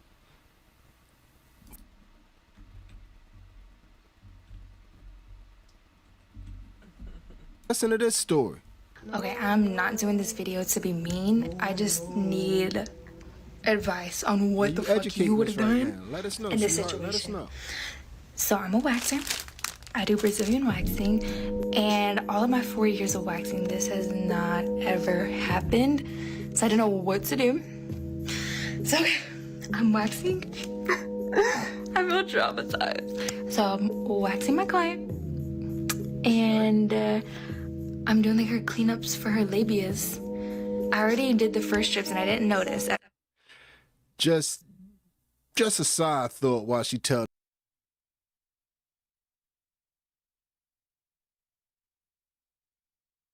first. Now whenever I'm doing the cleanups, there's like something there. I didn't know if it was like... How does it get to that spot? What do you tell somebody? Hold on, you're saying the poop is getting to their fronts? It's in their labia, right there in their labia. I'm telling you. What, they wiping backwards? That people been telling people that, and you be like, what? Why would somebody even do something so crazy? That don't make no sense. Nobody would do that. That's fucking... Somebody grab a whole thing of shit and just drag it. That's... Somebody getting the Brazilian wax. You already said what they is. Cause you saying if you got a BBL, it's hard to go like this way, especially if you got short, non-athletic arms. Man, I think you should be able to sit down on the toilet though. Bet you skinny though. Imagine if you're ginormous and you have short, fat arms. Like your arms literally have. There's literally no space. Look. How short can your arms be that you can't reach right here? It's not short anymore. Even if they have long ones, right? The stoppage from this whole area. Like, you ever seen buff people? Bro. Their arms just sit like at a certain. So you know what they need to use? What? The bidet when they come to the John. I ain't got no bidet. No, when they come to the John, we offer the bidet when y'all come to the John. Oh, but this is from the other house that ain't have a bidet. Yeah, but now we offered it. I definitely heard a child say that one time, bro, and I thought she was playing around because everybody laughed at her like, girl, what? You tripping? But now I'm looking at it, bro, I'm like, dang.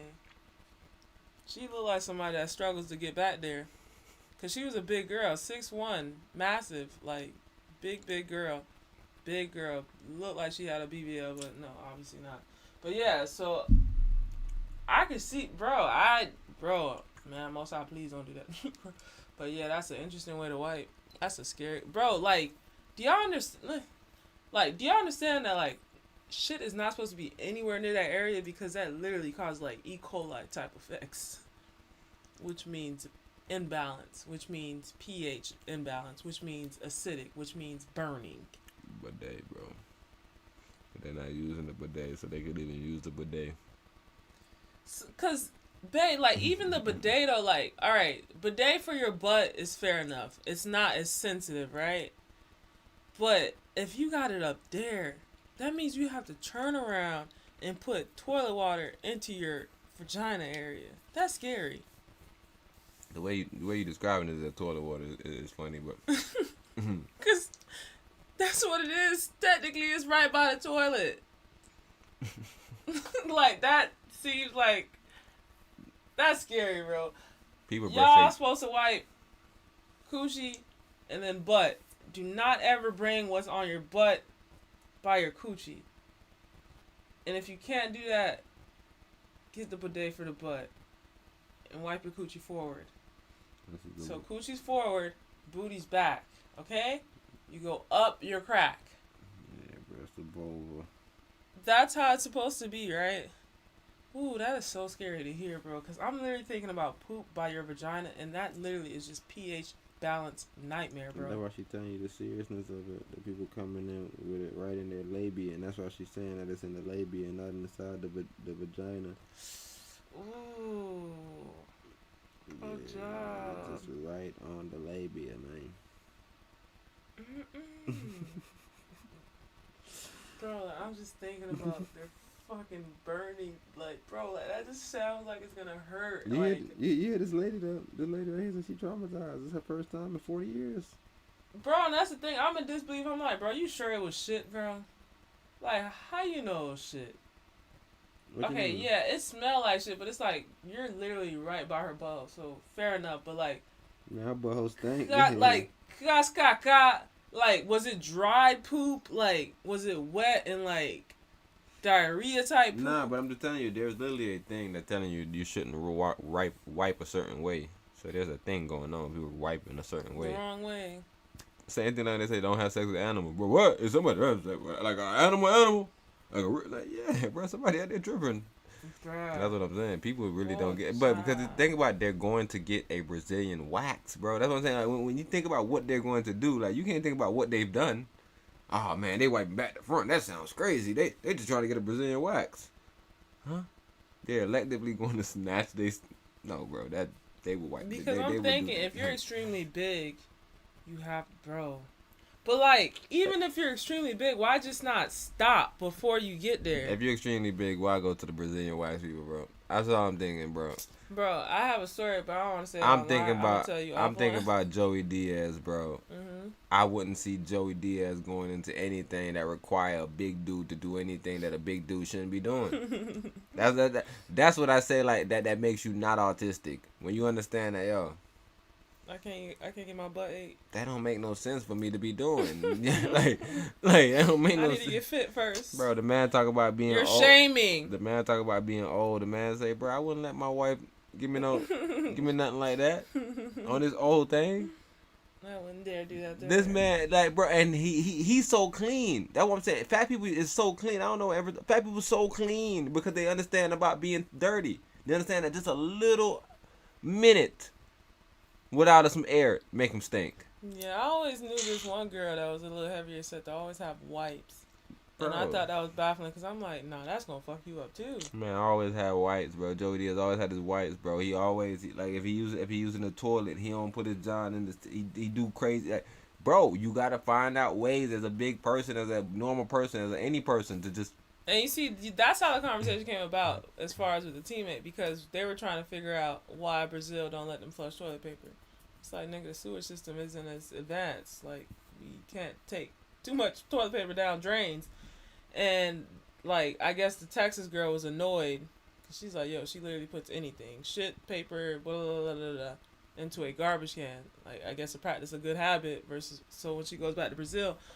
But, yeah, and then we got in that conversation of how you wipe. And one girl came out of the bathroom and was like, if nothing touches her hand, she's not washing it.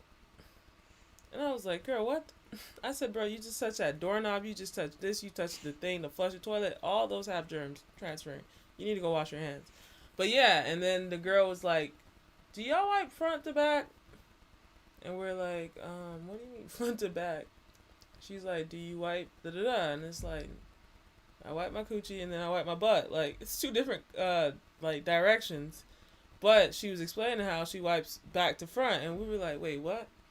Everybody was in there like, girl, that's crazy. No, why would you do that? That's poop by your vagina.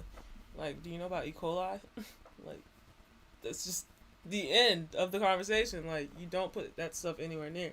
But like I said, if you literally have fat like here, even muscular men, like I said, it's virtually like a short arm now.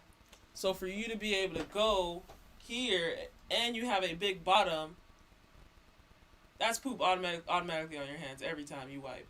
Every time you wipe your hands is going to get some type of poop on it because you're literally dealing with a lot of fat here and a lot of fat here. Nah, bro. That's what I'm saying, bro. If you add big people, they'll tell you the complete opposite. That's what I'm saying. I think it's just a thing of. Because you're saying it's complete opposite people, as far as, all right, we sit down and we just get back there. Spread. It's just certain people, bro. Certain people doing certain things, certain people doing other things. And like I said, the same thing like when Justin Bieber came out a couple years back. And he was saying, yo, when I go in the bathroom, I wash my hands first. Then I go in there. That's another good one. Then I touch my Johnson. Then I do my business. And people like, what, bro? Dumb hell, bro. You got to pee first. Then you wash your hands. Like, no, because you touching on all types of nasty stuff. So, you feel me? A lot of people, they just, I don't think we have. Because my question is, if you are a heavier set person and you are using a public restroom where you have to squat versus sitting, like, is there ever a spread process? What you mean, squat to do what? Squat to pee? Yeah. Or squat to shit, squat to do whatever. Nigga. You don't want to sit on that seat. Nah, if I'm a heavy set person, I'm not squatting this shit. You sitting? Yeah. Ooh. That's what I'm trying to tell you, bro. Nobody is a heavy set person just squatting. The fuck are you talking about, bro? We gotta go get some heavy set people and ask them some dear questions, bro. Cause I need answers, bro. I can see a heavy set person saying what you just said to me. Her, like just part of like. So you said, oh god. Like her labias or what? So like I ignored it, and so I pull the wax strip off. A turd flies to the end of the bed. And I'm just like staring, like, she didn't ask what it was. What do you mean a turd, woman? A turd means like at least the size of a thumb. A turd, bro, flew across the room. A thumb. So did she shit herself when you pulled her fucking hair off her skin? Either way, no matter what's going on, this is the poop conversation. That's not okay, bro. That's what I'm trying but to this is not the same turd that was on the Libya that she pulled off with the fucking. Nah. Okay. Yeah, this not on Libya. But this is what I'm telling you. She shitted herself because that shit probably hurt. Fair enough. That's okay. What you mean? That's okay. What's okay? For her to be fucking shitting herself after getting hair snatched off, because that's a first and foremost an unnatural act that's occurring, and for you to shit yourself, like based off surprise or whatever the case is. When people get beat up or whatever the case is, sometimes they pee themselves. Bro. When people are having babies, they shit themselves. Bro, you tripping, bro. I've never witnessed any of this stuff, bro. I think this is bullshit. But one thing I'm gonna tell you for sure, bro, is if anybody uses the bathroom on themselves, they'll look down upon. I've never seen a nigga use the bathroom upon himself, like even a child. Oh yeah, it's still an embarrassing situation that you can talk about in your most embarrassing moments. So you should never do it electively. No. So what are you talking about? But I'm saying it's fair enough as far as I thought this person had a turd in their vagina. It's not fair enough though. You keep on saying vagina. Nothing is in their vagina. It's in their labia. Their labia. I'm sorry. It's completely different from doing. And okay, the labia is like, bro, how big is their labia that a full size thumb-sized turd can be in there? Nah, it's not about the turd being in there. That's what I understood it to be. That's why I'm saying, okay, you're saying the turd that's a thumb size flew out of her butthole. Yeah, there was okay. In her labia. Because she diarrhea? Was it a solid turd or was it diarrhea that just flew everywhere like vomit? Everything you worry about is irrelevant. What I'm trying to tell you is, bro, if you do anything electively, bro, you cannot do the things that we say don't do. Right? If we're on a fucking crazy bus and you like, yo, but the bus was spinning around, and we said don't throw up on the fucking bus. Fair enough, though, man. It's fair enough. The bus was Huh?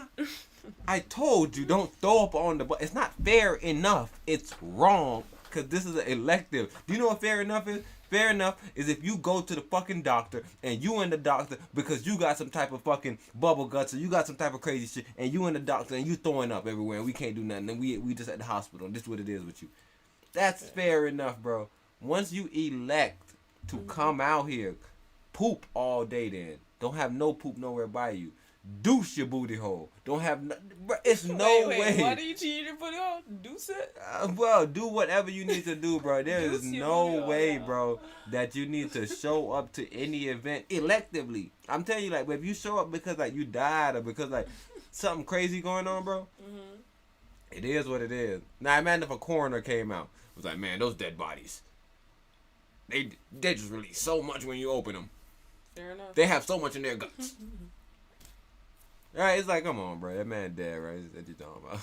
But, like, bro, you showed up here, bro, to get a wax, bro. And in your mind, you want, like, man, I know that I got to poop still. And you telling me, Empress looking at me and say, it's fair enough, though, bro. At least it's not. I'm saying it's fair enough because I'm giving them the benefit of the doubt of whatever type of shock that they experienced caused it. But I thought you're saying, like, okay, in a normal setting, these people are wiping back to front and ending up with poop the size of a turd on their vagina. That was not fair. We never knew nothing about this poop size of a turd until just now.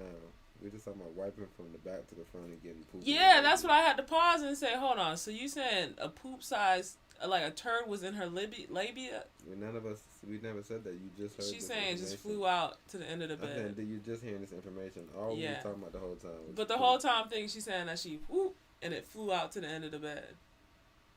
Not whoop and poop flew out of her butt into the bed. So that, like I said, that's what I'm saying. It makes sense now. It's not fair enough. It just makes sense. None of it makes sense. Go ahead. Babe, but do you know, like, people pee on themselves because they have done labor and they're just like loose. What do you mean? So like I was watching a movie and the girl was like, "Mom, I think I just peed myself." It was like they switched bodies, and she was like, "Oh, the benefits of childbirth." Making more shit up. You're saying it's not fair. Bro, I delivered a youth, bro. I don't know none of this shit happening, bro. So you're telling me that you didn't see no poop flying out when this person was delivering his baby? No, I'm telling you, that's bullshit.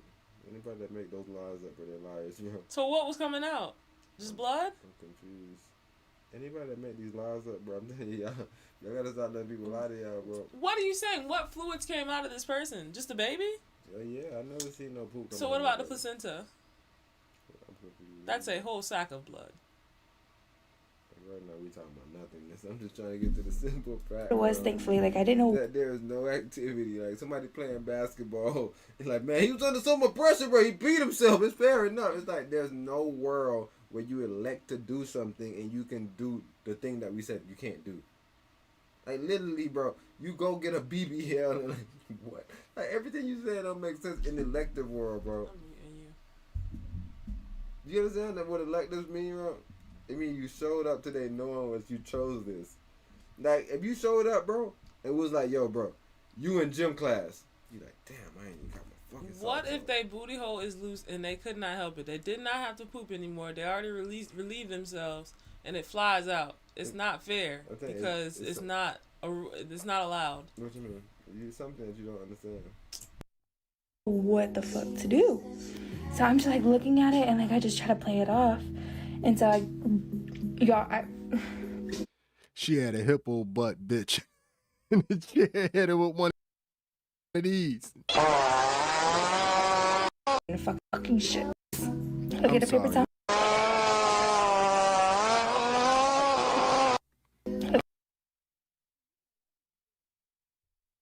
You saying that hippo's not fair?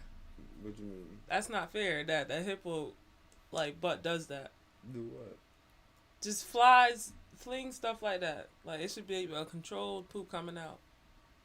No, bro. Either you're not listening, bro, or you just don't have ears, bro. No, I'm trying to make sure I understand your fair enough concept. Because your initial thing was if you're in a medical situation or a dire situation and it happens to you. No, it's not about fair a dire. enough. It's not about a dire situation. It's a medical situation. You didn't choose to be here. Mm-hmm. If you go to fucking school, nigga, and somebody says, "Yo, today we're in gym class and you need to take your shoes off to climb this rope," you did not choose to be there. Mm-hmm. If your fucking feet stink, that's their fault. It's a requirement. You didn't choose that. Now, if you came to school and chose PE and chose every day not to fucking dress out, that's not fair enough because you chose that. You didn't have to choose that. Nobody told you to choose that. Okay. Literally, it's not forced upon you, but the people that is forced upon, then they can choose not to dress out. They can choose to be like, bro, I never wanted to do this. I never even signed up for this. I don't have no parts of this. But you chose to go get a Brazilian wax. People didn't come get you and start waxing you. This has nothing to do with anything that you're forced to do. Okay, and what about the person that chose to do the Brazilian wax? Then they don't poop. What do you mean? But they accept everyone that does accidentally poop. Hold on, the people that chose to like be estheticians? Yeah. Nobody poops. That's why it's a problem. Hold on, what are you saying? I'm confused. What are you saying? Okay, I got you. It's just like, what about the people that deliver babies and the moms that smoke? Anything that's abnormal, it happens, but people complain about it. It's not supposed to be happening. It's not fair enough, though. No, it's like, no, bro. I said you shouldn't be doing that because you chose to have a baby. I don't care if you smoke. If you knew you smoked, you probably shouldn't have a baby. Or maybe you don't think smoking affect the baby and you need to go to your own house and have the baby. And you can smoke there all you want. But if I'm looking at you, I can't watch you do that. No, I'm sorry. And I wrap it up into a million fucking times. Throw it in the trash. It smells so bad. It's like human fucking shit. And the whole time, like, my eyes are burning. Like, I'm, like, gagging, like, inside. And, like, I just stopped talking. Like, I just couldn't talk. Because the smell was so fucking bad. Oh, my God. And I swear to God, I'm not trying to be mean. I'm not being mean or anything. I just need advice. What would you do? I don't think it'll ever happen again, but I am not even joking, y'all. After she left, I fucking threw up. I was in the bathroom. I threw up a little bit. It wasn't like, blah, but like I kept gagging so much, like it was like stomach acid. Like I was so shocked. Like, what would you do? Please. Tell you the truth, I really don't.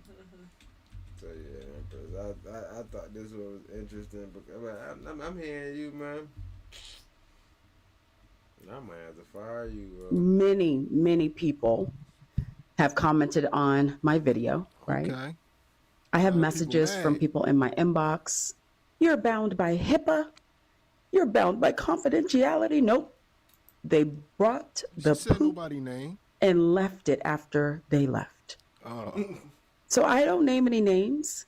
And unfortunately, many of you are telling on yourselves because you're in my inbox or you're leaving comments saying you can't talk about that. She came to you in confidence. No, she brought poop butt to me. If you ever bring poop butt to anybody, expect people to talk about you. You should want people to talk about you. And hold on, Empress, it's nasty. But that's the main thing that lady. Proceed, saying. ma'am. I'm Like, sorry. Main appointment, came in with poop butt, expected me to remove the hair. Continuing investigation. And then me not saying anything. So. But you see what she's saying now? You brought poop butt to me. I didn't ask for this. I didn't come and start doing something to you. An entirely different poop butt. Because you know the other one that's been floating around. What? The booty nuts. Like booty do. Have you not been seeing the picture of the thing and people are like, hey, what do you call this area on a bigger woman? Oh. Yeah, so when I heard poop butt, I was like, is that the name that they're going with? And I was like, I thought they already had a name. It's called booty do, right? But you know booty do it. That's the craziest shit I ever heard you say. What does booty do? Man, it's like you running fucking. You like if you run the 2020s. Enlighten me. Babe, your stomach stick out farther than your booty do. That's all booty do is. Oh gosh. Nothing about your booty being anything, nigga. What? That's when that concept was made. Oh no. Wait, you said what time period am I from? The 2020 is like you just got new information. It's like I don't know. It's like you was in this era. You remember when we made all these things up? We was making fun of people. GS boys, booty do. You're telling on yourself. Yeah. But getting back to poop butt, yeah, it is common.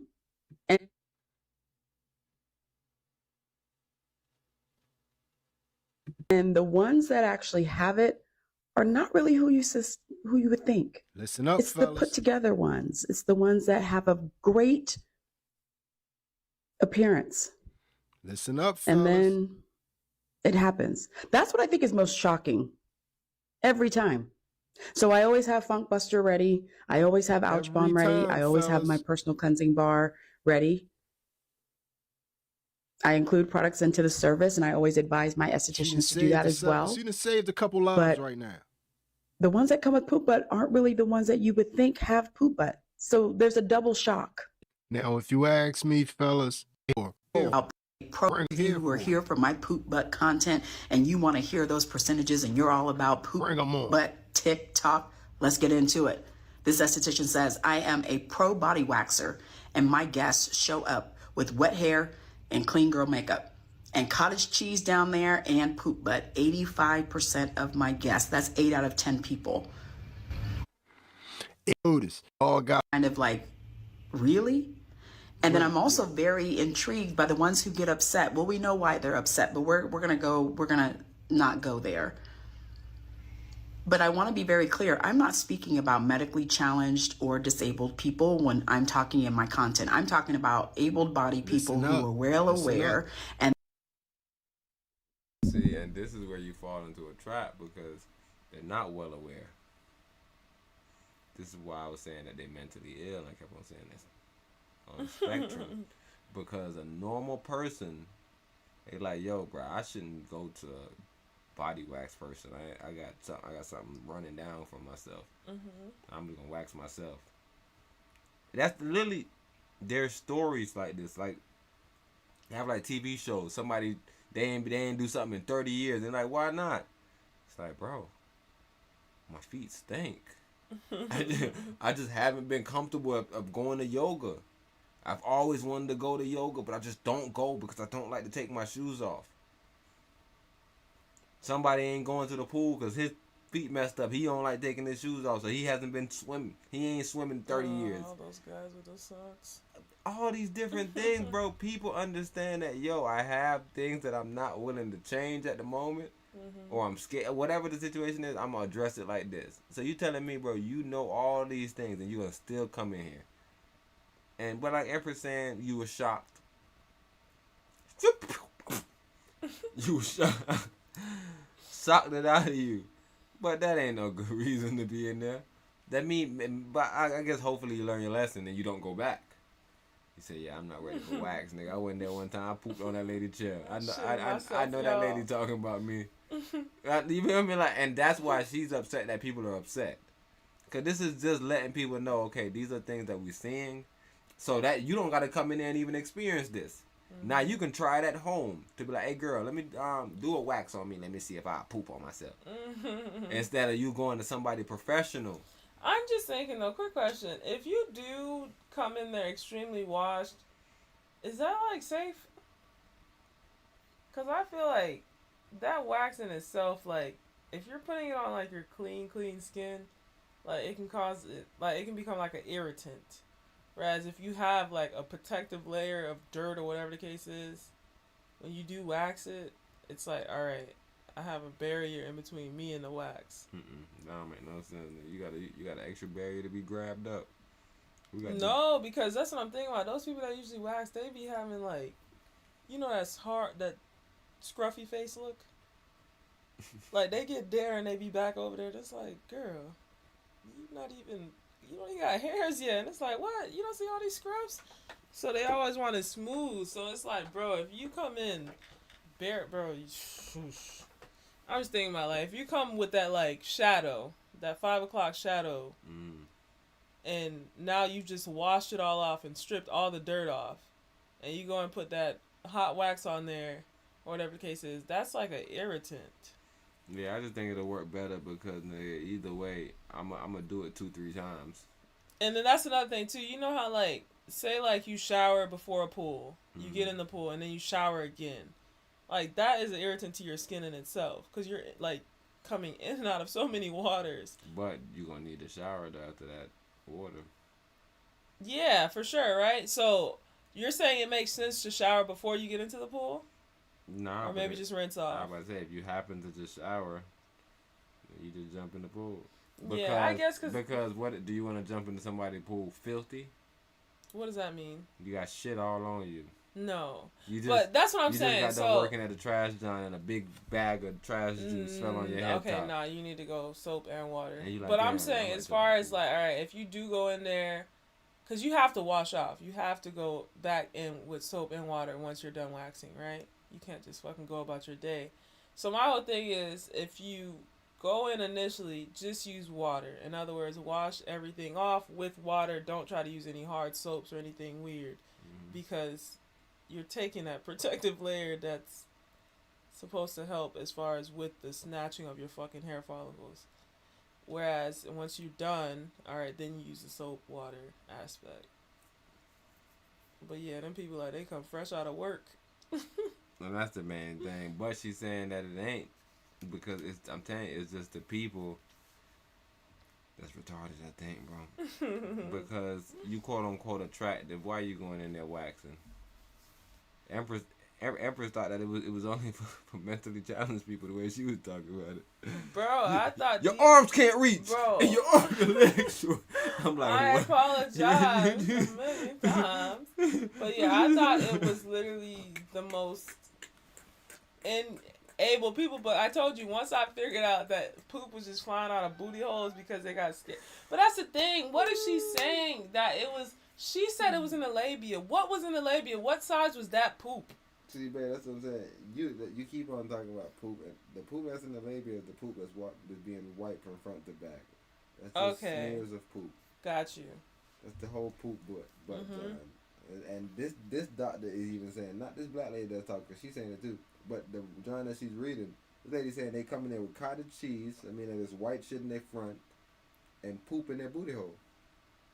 And it's right, and basically, yeah, they right by their ass. It's like, bro, your ass shouldn't be that stank that I'm opening your ass and I'm smelling it way up here. What the hell? Like, when we just saying money is not just like spare people, bro.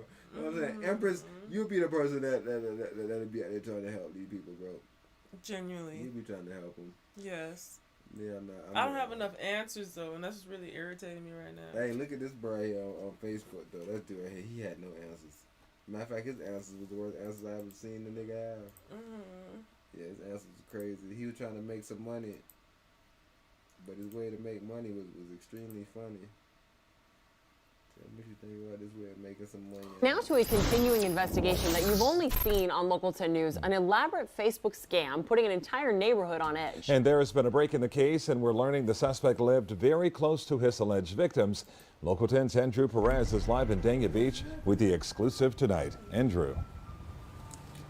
This is part of a much bigger issue, by the way, that we exposed exclusively here on Local 10 News. In this case, with this suspect, he's only 18 years old. No more Facebook for a while for 18-year-old Maurice Verrado. He's the man, say deputies, behind an elaborate Facebook scam that turned victim against victim, and there were many. Things turned violent. People have complete strangers coming to their home saying they're here to rent their car, having no idea who this person is. The person that's going to the home having no idea they're about to find out that they've been scammed. Prosecutors say it was a recipe for disaster. Verrado posting fake rental ads using his neighbors' cars in Dania Beach, they say, collecting deposits to rent those cars, then giving his neighbors' addresses for pickup. Strangers would keep showing up to those homes. What's their reaction when you tell them my car's not for rent? I don't think they believe me. I didn't even know you can rent a car on that Facebook app. Didn't he think that if he got caught, he's going to go to jail for a long time? Robert Vasquez is relieved his son's car was smashed up after one of those misunderstandings with a renter online. Deputies got to Verrado through a series of numbers and emails, writing subpoenas or warrants to companies like Google, Zelle, and Facebook, connecting a million little pieces to Verrado, who they say acknowledged to creating fake Facebook screen names a long time ago. And we had some cooperators. Google, Zelle, Facebook. We had some cooperators. Meta. Hey, Facebook. I like, and y'all. I ain't mad at. I'm mad at y'all cooperating, but I'm not mad at y'all getting this idiot off the road. This boy crazy than a mug. Bro, you see a car on my driveway, bro, you put it on Facebook Marketplace, bro, and send niggas to my crib, bro. This nigga has a mental health issue. He got it, You've gone too far, Mox. He one of the dudes that's mad. You've gone too far, Mox. He showed up, and I'm telling him the car not for rent, and he mad. Huh? See, this dude, I know this dude don't believe the car for rent. Bro, I seen a girl. He a criminal. Now you got me over here on my baby birthday. This had to be the brother. But yeah, she sent a $500 deposit. Yeah. Them brothers be trying to find them rental plugs. Y'all take y'all ass to budget somebody who's standing on fucking being able to get sued if they fuck up. Oh, so that's what it's about, though, because it's always going to be scammers in those little markets. Bro, they always want to do rental plugs. They ain't got the credentials.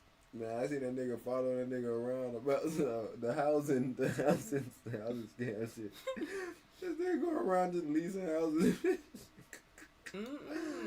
Man, I'm talking about making with some fake shit that they need to get into people's houses. That's us, bro. They always go from people the weakies.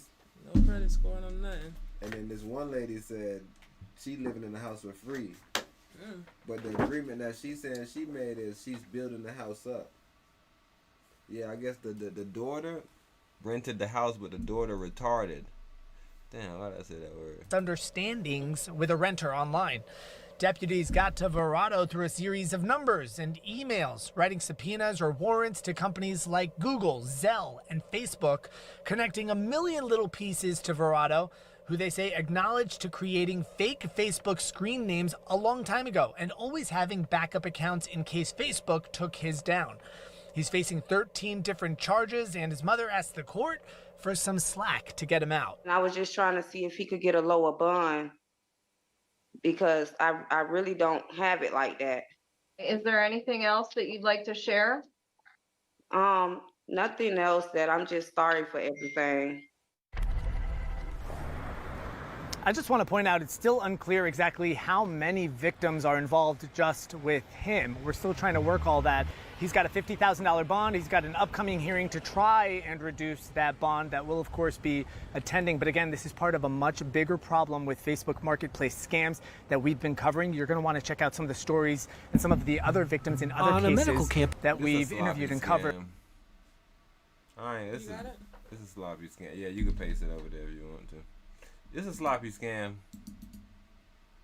What the hell?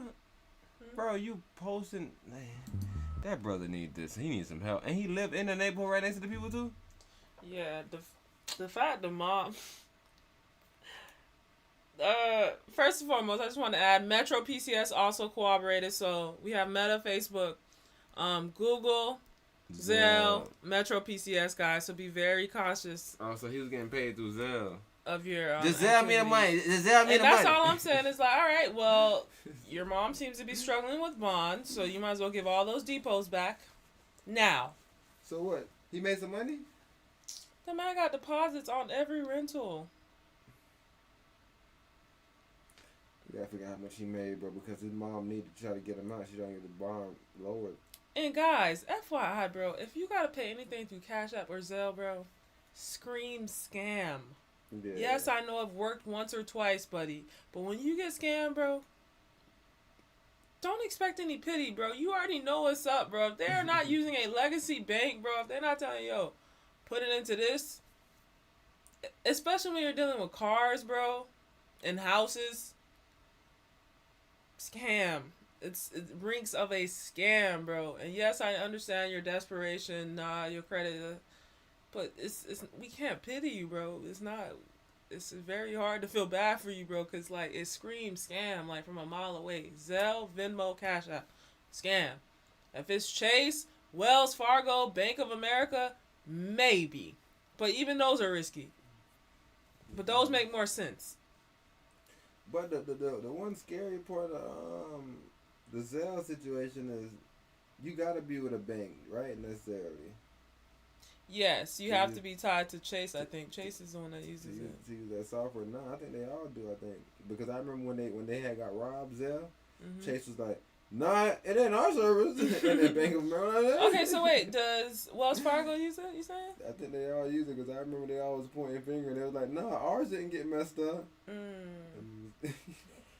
Yeah, but the mom came on and... I'm not going for that. You benefited and profited off this fucking child's nonsense. And I'm calling him a child because he literally is acting like a child and he's only 18. Which means he thought he was still going to be in a juvenile situation and predicament. Okay, messing with them people's cars, bro. Like, literally, you just got someone's window smashed, which means their fucking insurance went up for sure. You could have got somebody killed.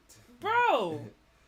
Because there's somebody coming to your house at a random time because they're going to pick the car. They're going to come pick it up at night or some weird random time. Okay, so they do use legacy banks. Bank of America, Trustees, Capital One, JP Morgan Chase, PNC Bank, US Bank, Wells Fargo. All of them. Yeah, so I think that's what I thought was funny. It's like, he dumb for even using this. He's supposed to be using Bitcoin. He want to tell a nigga the Bitcoin me to my Cash App account. Maybe that'll get you caught still, but at least I gotta get a Bitcoin wallet. Like, bro, what you did, everything you did was stupid. You was on Facebook, and Facebook told on you was using your Metro PC as a Metro stuff. Yeah, that's fucked up, bro. Yeah, I don't like these people right here. They're bad for business. Long live Trayvon and delete these people, bro. Man, I said I need to take my damn dog food from outside, bro. I think bro. Shout out to Trayvon Martin, bro. I wish he was still here. On a medical campus designed to heal, sometimes visitors will still feel ill. That is very frustrating. Long after the initial visit. Jeff, just give me your name. Jeff Desrich. Jeff Desrich felt sick the moment he read his bill. How long were you there? 20 minutes. Not long. No.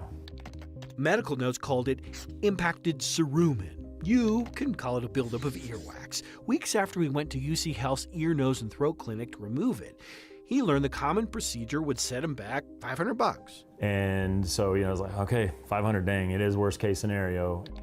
Worst case. Until a few months later, that case got even worse. If you had any idea how much this was going to cost, you wouldn't have gone. I would not have known. Yeah, no, not at this point. The $500 bill was just for the nurse practitioner who removed the earwax. UC Health wanted another $1,300 for the procedure itself. I'd had a 20-minute procedure to remove the earwax from my ear and had been charged almost $2,000 total for it. Think of it this way. Jeff could have flown to Paris, stayed a couple of nights, had a few good meals, and then flown back to Colorado. All for the amount UC Health wanted to clear his ear. Something doesn't feel right with that price. We asked a trio of medical billing experts their thoughts on Jeff's bill. It's a ridiculous price. It is totally obscene. This is it's outrageous to pay over $1,800 for removing earwax from an ear. Each told us what Jeff long believed. UC Health's $1,800 bill to remove earwax was more gross than, yep, the earwax. And in the end, it's really hitting patients. As CEO of Goodbill, a patient advocacy website, Patrick Haig makes a living looking at medical bills. He knows government-run Medicare would have paid little more than $57 for the procedure. He also says an $1,800 bill for the earwax removal for a privately insured patient isn't necessarily the headline you might think it is. That's actually kind of what's more terrifying, is that these are pretty ordinary run-of-the-mill daily average American hospital bill cases. Like, this is a really normal thing. Normal because patients like Desirich are subject to often nonsensical negotiations between medical providers and insurance companies. In this case, Aetna. Look how UC Health billed Aetna. These are the codes for the procedures. Next to 69210, which is the earwax removal code, UC Health put in 0361. That's the code for minor surgery. And all the data shows, indeed, that was pretty unreasonable. Haig knows what happened to Desirich wasn't minor surgery at all. Problem is, UC Health says it doesn't matter. According to a spokesperson, Aetna pays the same case rate, regardless whether it's a procedure or surgery. This is their contract, he added. I wish I could say I was surprised at this point. I'm always infuriated. Adam Fox works with the Colorado Consumer Health Initiative. He says the first thing patients should do when receiving a big bill, look at their explanation of benefits, or EOB, from the insurance company. The EOB will tell them how insurance is handling the claim. How much of the services they are covering, what the contracted rate was, and what the patient responsibility to pay is. In Desirich's case, his insurance paid nothing because he had yet to hit his deductible, the amount patients have to pay before insurance kicks in. Nearly everyone has a story about being overcharged by our healthcare system. Cynthia Fisher heads PatientRightsAdvocate.org. She yearns for the day when patients can search costs for medical procedures in the same way we do now for flights online.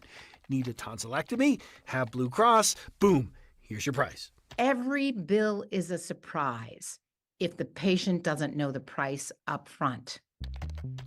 We're close to that point now. New federal laws require some transparency, but it's not perfect. Here's what happens when you go to UC Health's website right now and look at the potential price for earwax removal. Boom, nothing. I actually teach a financial literacy class, and so this is a lesson I'm teaching them now, so hopefully I'm able to pass this on to them. Part of that lesson, says the high school teacher, UC Health has a long history of suing patients who don't pay. It's why he says he's now on a payment plan. I'm paying $100 a month. It's going to take me the next year or so to pay it. That doesn't feel good. Agreed. We did reach out to Aetna Genius idea. Insurance. A spokesperson told us what UC Health told us. This is the contracted rate, which begs the question, how on earth did they contract for such a rate?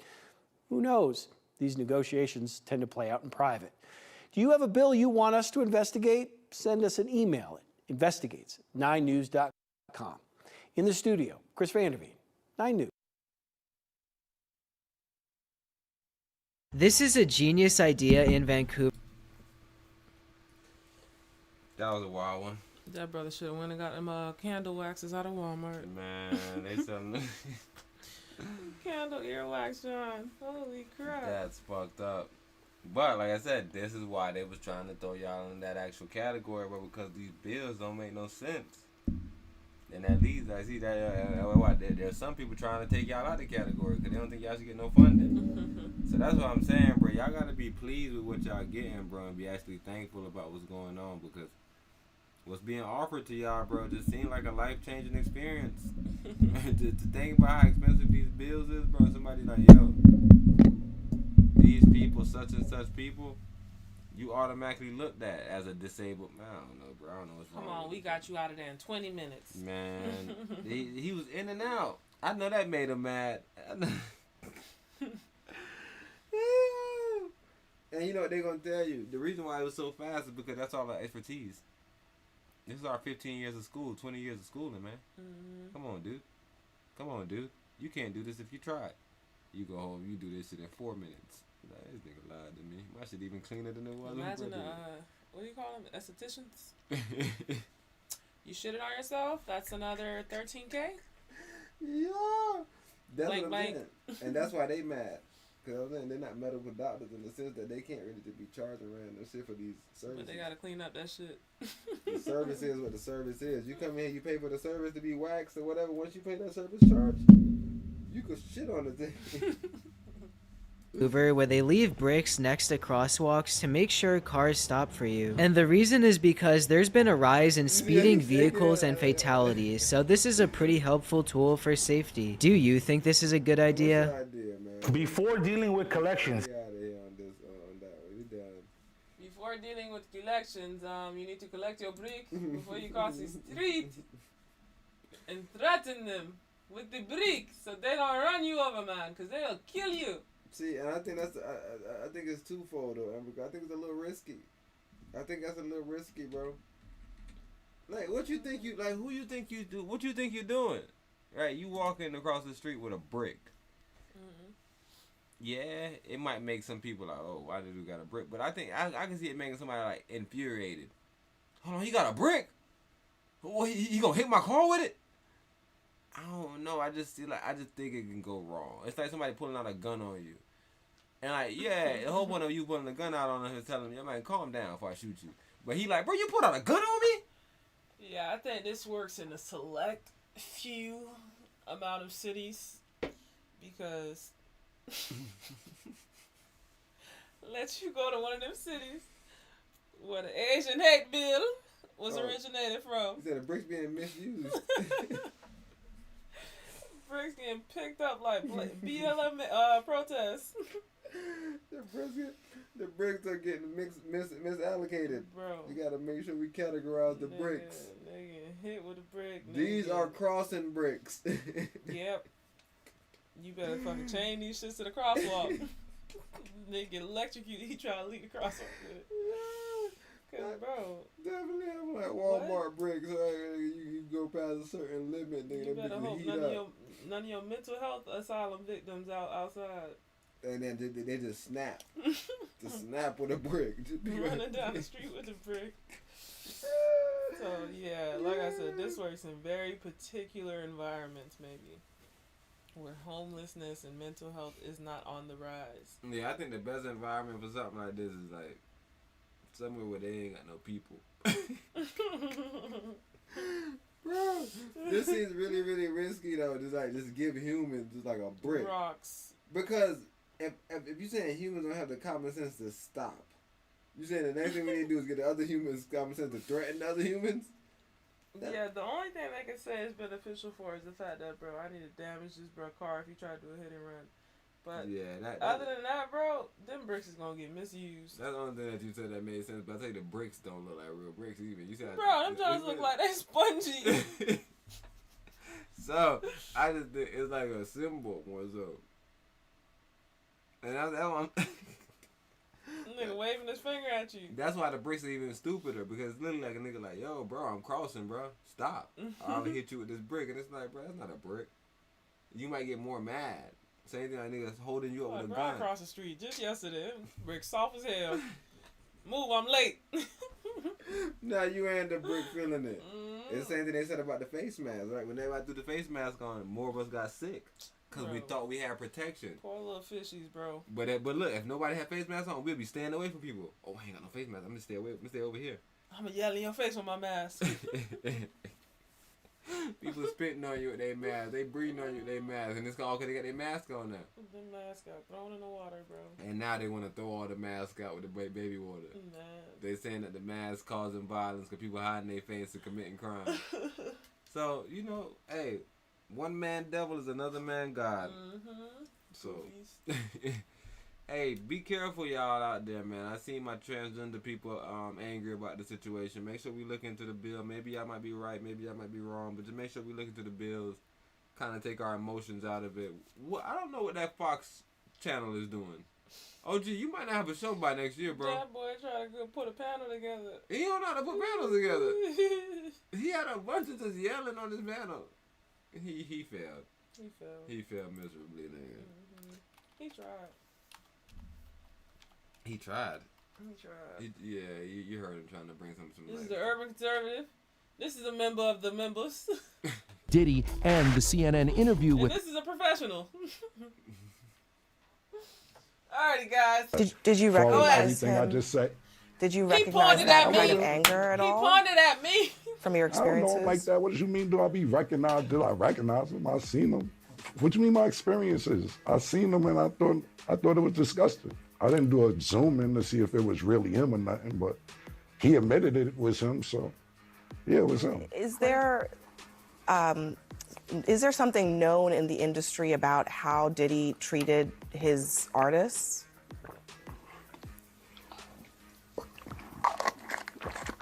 So I'm going to get some cheeks after this horsepower joint. Who the talent agent for this joint? Like, you think I'll be sitting around watching what Diddy do and all this? I didn't know this was a Diddy joint that y'all invited me to. Yo, who booked me for this joint? All right. Wow, and I don't be sitting Cameron, around watching Diddy and all that. Yeah, thanks, man, come on, man. That's thanks just for crazy, joining man. us. Thank you for your time tonight. Yeah, thank you for having me. You enjoy it. Did you? Bruh. Thanks for being here. First, when you saw that video of Diddy, Cassie in that hotel. Cameron. Mr. Cameron. I'm gonna try to be respectful. You don't be watching Diddy, but was that not you just less than 2 weeks ago talking about Drake beat the best rapper alive at this point in a rap beef that don't even involve Drake because Drake can't rap? That was you, right? So you're keeping up with the socials. Secondly, bro, why the fuck do you think you can... Wait, why do you think you can tell people that you about to go get cheeks? Like, wait, what? Were you just advertising your drink on there? Wait, so you did not know what you were being interviewed about? Wait, how the fuck do you have a platform? What scholarly level are you on, bro, that they even brought you on here? You need to ask your talent manager, why did they do that?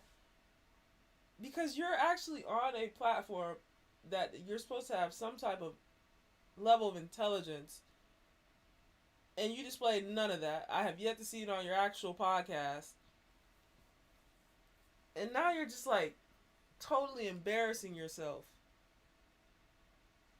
Like, what the fuck were you on, bro? Were you on drugs? I'm very confused.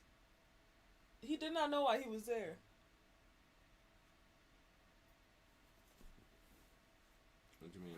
And now he's surprised because you shilled for fucking industry plant numero uno, Drake, and now all of a sudden you're confused on them asking you about another mainstream person who threatened us to vote or die. Nah, I get his angle though because it's weird. It's weird. CNN weird. He's weird. This man literally said that Drake won the battle or whatever, and it's like, wait, what? Defend it.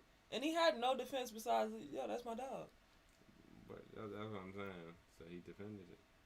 And that's what I'm saying. And now he's confused and surprised that the same industry is coming to you for another mainstream topic, and you're talking about you don't watch P. Diddy like that. And that's what I'm saying. I think that's what you missing it, cause he don't watch P. Diddy. You just told me that he said he liked Drake because that's his dog. I'm confused what you're saying. He didn't say he liked Drake because he likes rap and this is the best rapper. You literally you made your point when you said it. And I think that's what So no one paid him to say that Drake won that battle. What you mean? When he said that. You literally just told me what he said out of his mouth, that Drake is his dog. I'm confused. What are you missing here? Why would somebody have to pay you to say that your dog won a thing? What do you Because mean? you're lying. And now your credibility is shot because you're lying. You're in denial. I think you're saying he's lying, but he probably doesn't like Kendrick rap style. Cameron is a great rapper. Like I think Cameron is a very entitled brother to his opinion as far as niggas' level of rap accomplishment.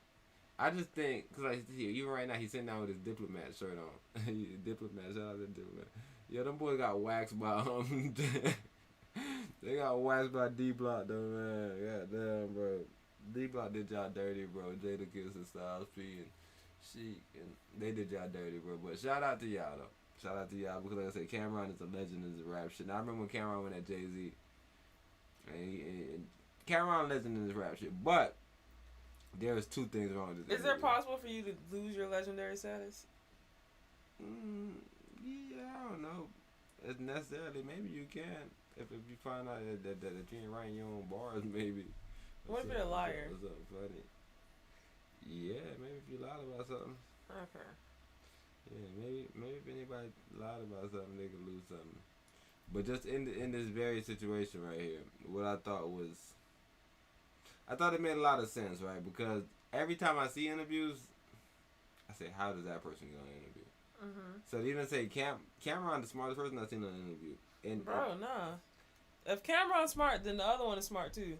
The other one went on there and said, yo, I'm not on none of that voting shit, bro. I know they did the photo ops and make it look like I was supporting them, bro, but I ain't got nothing to do with them. Who? Glorilla? I guess she went viral for taking a picture with Biden or Kamala. I don't know who. That's what I'm saying. She's taking pictures with him. Yeah, and then they interviewed her on the same platform, CNN. And she came and said, yo. She said something infamous that people thought were funny, but what I took from it was she made sure that she did not endorse any politician. I don't know if that was she did. Wait, she endorsed somebody? I didn't watch. I don't watch it. Glorilla do nothing. Oh, okay. Well, it was the same virality as this human being right here. I don't know what you mean by that. Oh, it picked up the same virality because I think she said something towards the end of today. It's today and tomorrow's tomorrow, or something to that effect. Yeah, I think that's what was viral. Was her stupid ass statement. But at the end of the day, it's still gonna be some stupid shit. That's what was viral. So what you saying right now? The same comparison to what he's doing. She did not stand by either politician. She literally stood with a politician. That was the picture of her standing with a politician. No, she took a picture and they posted it as if she was endorsing them. But when she actually did the interview, she did not endorse them.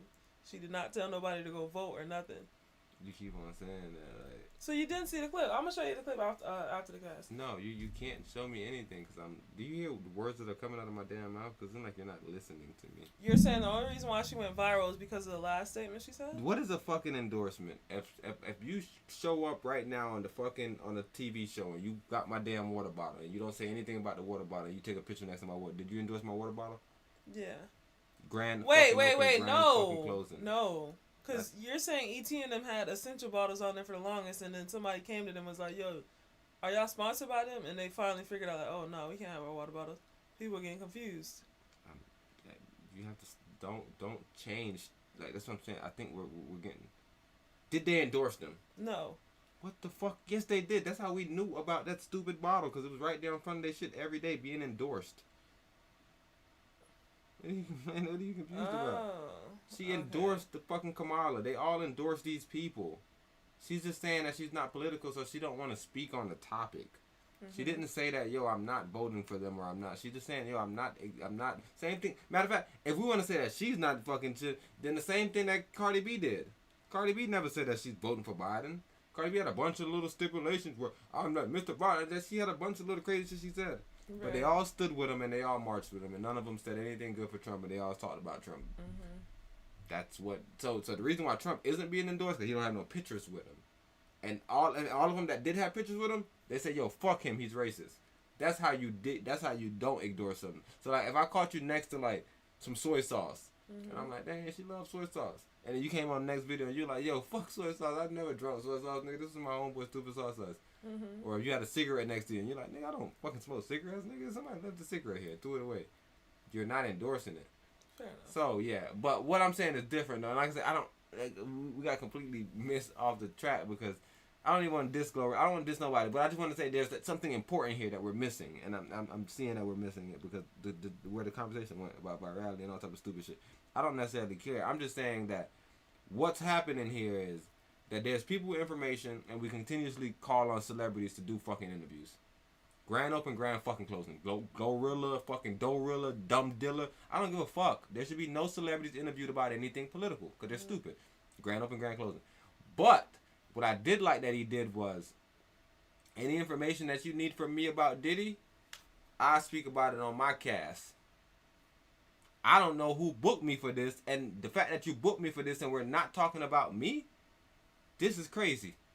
And the same way you treat me right now, how you interviewed me, you brought me onto something, and you're asking me about another man, I'm going to be on your stuff, and I'm going to talk about something else. See how you like that? I think that's the most ingenious thing because I want these news stations to stop doing this shit. Stop grifting. Stop bothering people. Do you listen to him? Do you actually rock with him? Then he wouldn't treat you like that. But you're literally asking the man the whole time about Diddy. Diddy this, Diddy that. Bro, I don't know Diddy. But what they did was they watched his cast, right? And Mace was signed to Bad Boys.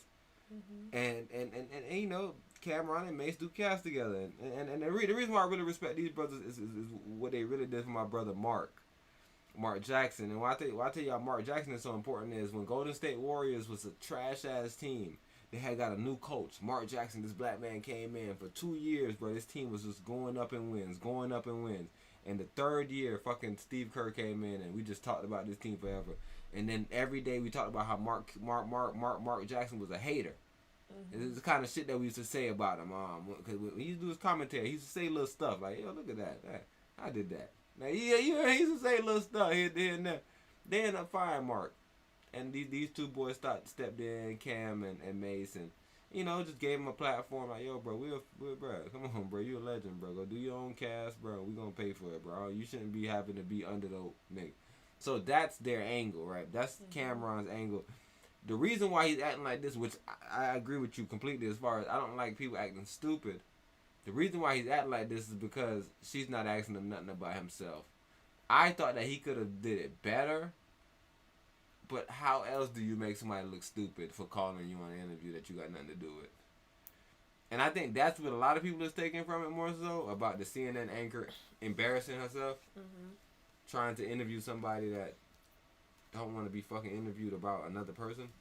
But like I said, her whole angle was she watched the cast. So like the one guy from Pat John, where Pat kept trying to bait him in with like the, I guess, DEI conversation. He's like, "Dude, that's not what I'm here for. That's not what I analyze. Like, stop bringing that up as a topic of discussion. I don't have no answers for you."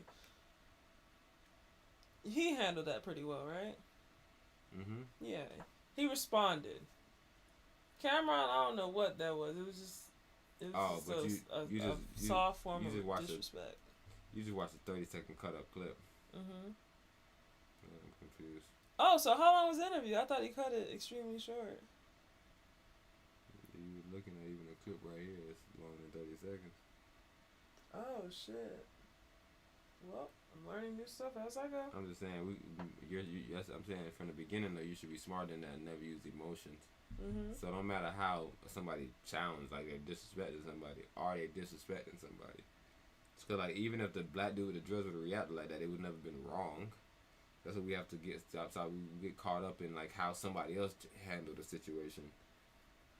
Not about how somebody else handled the situation. It's about is it wrong or right. So if the woman comes on and says, "Yeah, I'm about to go get some dick after this interview," that's just her being, I guess, unprofessional? She don't want to be interviewed. What do you mean? I'm confused. What are you saying? If somebody comes on and say that on your cast, they don't want to be on your cast. But it's not them being disrespectful. No. Okay. Why are you saying they're being disrespectful? Oh, because they're being inappropriate. That's what I'm saying. You keep on using words that means nothing. Inappropriate to who? To someone that doesn't want to have an image of you having sexual or, I guess, doing sexual acts. Like, why are you telling me about your sexual activity? Same thing with the LGBTQ group. We don't want to hear about the sexual activity. It's like, all right. No, that's what I'm saying. I think you're saying that nobody cares. It's not our argument. Nobody gives a fuck about if they say it, if they don't say it. We don't want it forced upon our kids. The only thing we care about. We don't want people that don't want to hear it to hear it. This is fucking CNN. This is a grown ass interview. Oh. This is about grown ass interview. interview. So you're saying about, this isn't like a family friendly station? What do you mean? It's about fucking P. Diddy apologizing. That's what the fucking name of the video is. From denial to admission. Okay. Diddy apologized after video. So I don't know what's family friendly about from denial to admission. Diddy apologized after video. Okay, fair enough. And I think that the greatest person that we ever heard answer the question is Cameron. Because he's like, stop asking me about Diddy. I don't know what he does, bro. Like, you gotta let me fucking incriminate another bruh. Like, what's her angle? Because what she want him to do is sell him out. And when another black man to come on here and sell out another black man. Right. I think his whole angle is, bro, I can do this shit on my own cast. If you're calling me on here just to ask me about Diddy, then just watch my cast. Because that's where I'm going to talk about shit. But if you wanted to bring me on here and ask me about me, then I can speak. And that's what I'm saying that we're missing. That whole thing of, yo, you're interviewing me. You start asking me, yo, man, T, you play basketball. And then 2 seconds later, you like, man, boy, I used to love that boy Kobe game, though. I just love the way he played. Yeah, but I remember you playing too a little bit. You played on this team? You was a big man. You was a big man. Yeah, I love guards. I love the way guards. It's just like, all right, bro. I'm out of here. And then yeah, you might say something disrespectful to somebody else, but I think it's the same thing what you said about the lady being like, yo, man, you should go, go in there and kind of use that bidet a little bit. Some people say that, and some people just sit there. And I just think that in this situation, Cameron was like, yo, I'll just go use the bidet. You keep on asking me about the same thing. Did you recognize that Sean Combs? What I want to say, first of all, when I seen the video, everything in the video was egregious. I'm against. I don't support all the charges that's alleged against him. I don't support any of that trafficking, minors, domestic violence. I'm totally against it. So when I seen the video, yeah, I was kind of upset with it. Being that I know him, he's not necessarily a friend, but yeah, I was upset when I seen it. But did you recognize everything him? I just said. Did you recognize that kind of anger? You see this? What's going on right now? As far as her interviewing him about what Diddy's doing versus what he just said? So he answered the question, right? She's cutting him off. She's not done speaking. Okay. Because she don't care about what his answers is. Right. Because what he said was, yo, I seen the video. The video's egregious. I don't agree with none of that shit that they're alleging against, bro. Okay. Her at all? Did you As far as recognize everything him? I just said, necessarily a friend, but yeah, I was upset when I seen it. But did you as far as recognize everything him? I just said, She's saying the same thing. Did you recognize him? Hold on, that's the first question you asked me, though. Was, did I recognize Sean Combs from the video? That's the first question she asked him. Hold on, dang. Did you recognize that kind of anger at all from your I don't experiences? know him like that. What do you mean? Do I be recognized? Did I recognize him? I seen him. What do you mean my experiences? I seen him and I thought it was disgusting. I didn't do a zoom in to see if it was really him or nothing, but he admitted it was him, so yeah, it was him. What did you think about the apology that he gave in that other video? Ain't me for this. The apology ain't for me to decide, it's for Cassie. What I think about it don't matter. He ain't do nothing to me. Cassie need to ask Cassie if she accept the apology. I told you how I feel. I said what I said. I want to play a conversation that you had. See, nowhere in the conversation is she backtracking to anything he said. She just keep on going forward. And it's just like, nah, bro, I said something at the beginning. I was telling you how it was gracious and all that. Right. Yeah, this is a very robotic NPC type interviewer. It's CNN. It's like she's reading off of a teleprompter, and if she delineates at all, she's fucking fired. And I tell you, that's where Cameron is getting upset, because he's like, bro, no, you don't need to get all my answers. But you know, I do a podcast, I do a talk show. Yeah, these people, I hate them, though. They're very black and white by the book. It's like they're so scared to lose their fucking jobs. They become inhumane. And that's why I tell you, that's the only reason why. I don't want to say it's the culture, because I'm only seeing the positive people saying that she got owned. I'm only seeing the people that, and the reason why I'm saying they're positive, I've been seeing them pushing good news, good information the whole time, nigga. Whether it's about fucking Tiffany Henyard over here stealing people money, whether it's about this bro down here kidnapping, whatever it's about, they've been consistent. And I've never seen them on the hate train of, oh, I hate Donald Trump, he racist. I've never seen them on. I seen them going at Fannie Wood. So I know that I could trust their judgment. And those are really I only seen few people saying, yo, Cameron did this, Cameron. Yeah, it gotta be some dumb people, right, listening to it like, yo, look what he said to her. That was the part that I was like, oh, that's dumb. That makes you look bad too, though. Don't say that. Don't make yourself look dumb. Just give short answers. Just be like, man, yo, this interview is over. I see you're not asking me nothing about myself. I'm trying to tell you something. You're not listening. But yeah, when you go off to the... Yeah, but with those people, you honestly... Like, what he did now makes way more sense. Because it's like, they're emotionless. They're NPCs. So it's like, bro, let me see if I say something else. Will they actually acknowledge me? Like, no, that's inappropriate. Like, yeah, that was it. Can we cut the interview? That's what I'm about to go get some cheeks, bitch.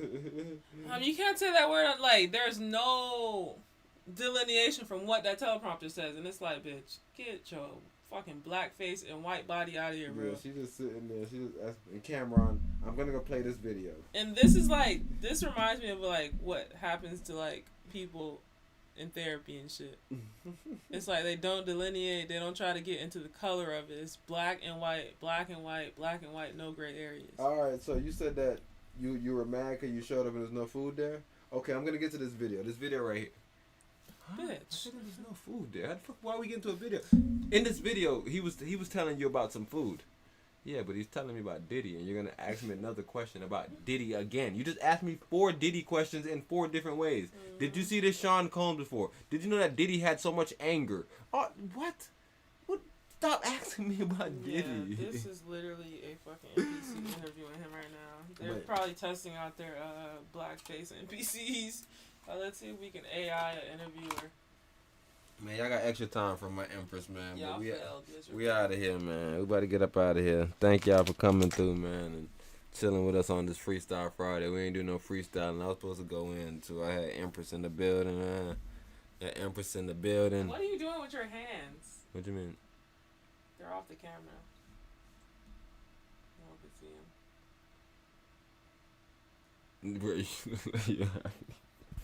them. What's that? Funny, bro. Your face look funny when I look at you now. I'm just looking at you right now. I just laugh. But you know who you are, right? Yeah, I know. You and Trina used to like you. Somebody looks so funny. I want to take a picture of you, bro. Oh my God, bro. You look hilarious, dude. Look at my hand. You got my white girl. I think I got a freestyle. Now, go out there and get the stuff ready. Everybody, I think I got me some free words. Everybody wanna act like they cool with me. I guess they wasn't in school with me, cause when I was in school, I would took your fucking pencil and broke that shit.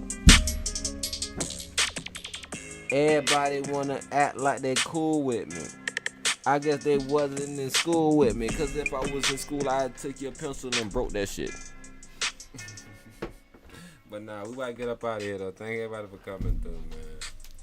That brother got the weakest bars in the car. All we gotta tell him is don't stop. Hey, tomorrow I'm starting off early tomorrow doing another Freestyle Friday. Just only freestyles. Niggas side to me on the freestyle side of the game. Y'all know how I do the freestyle, John. But hey, thank everybody for coming out to this Freestyle Friday episode, man. We had Empress in the building. We're supposed to have some guests in the building. I'm not exactly sure what happened to some of my brothers. I gotta see. The brother King Gifted hit me up a little earlier than he usually did, like damn near like 3, probably right when I got off my trading work. So no, I was still trading. Yeah, I was still trading. So yeah, when he hit me up, and I didn't even get that message. But what I went back and looked at was I was telling Empress, for some reason my phone was on vibrate mode, so set me back majorly.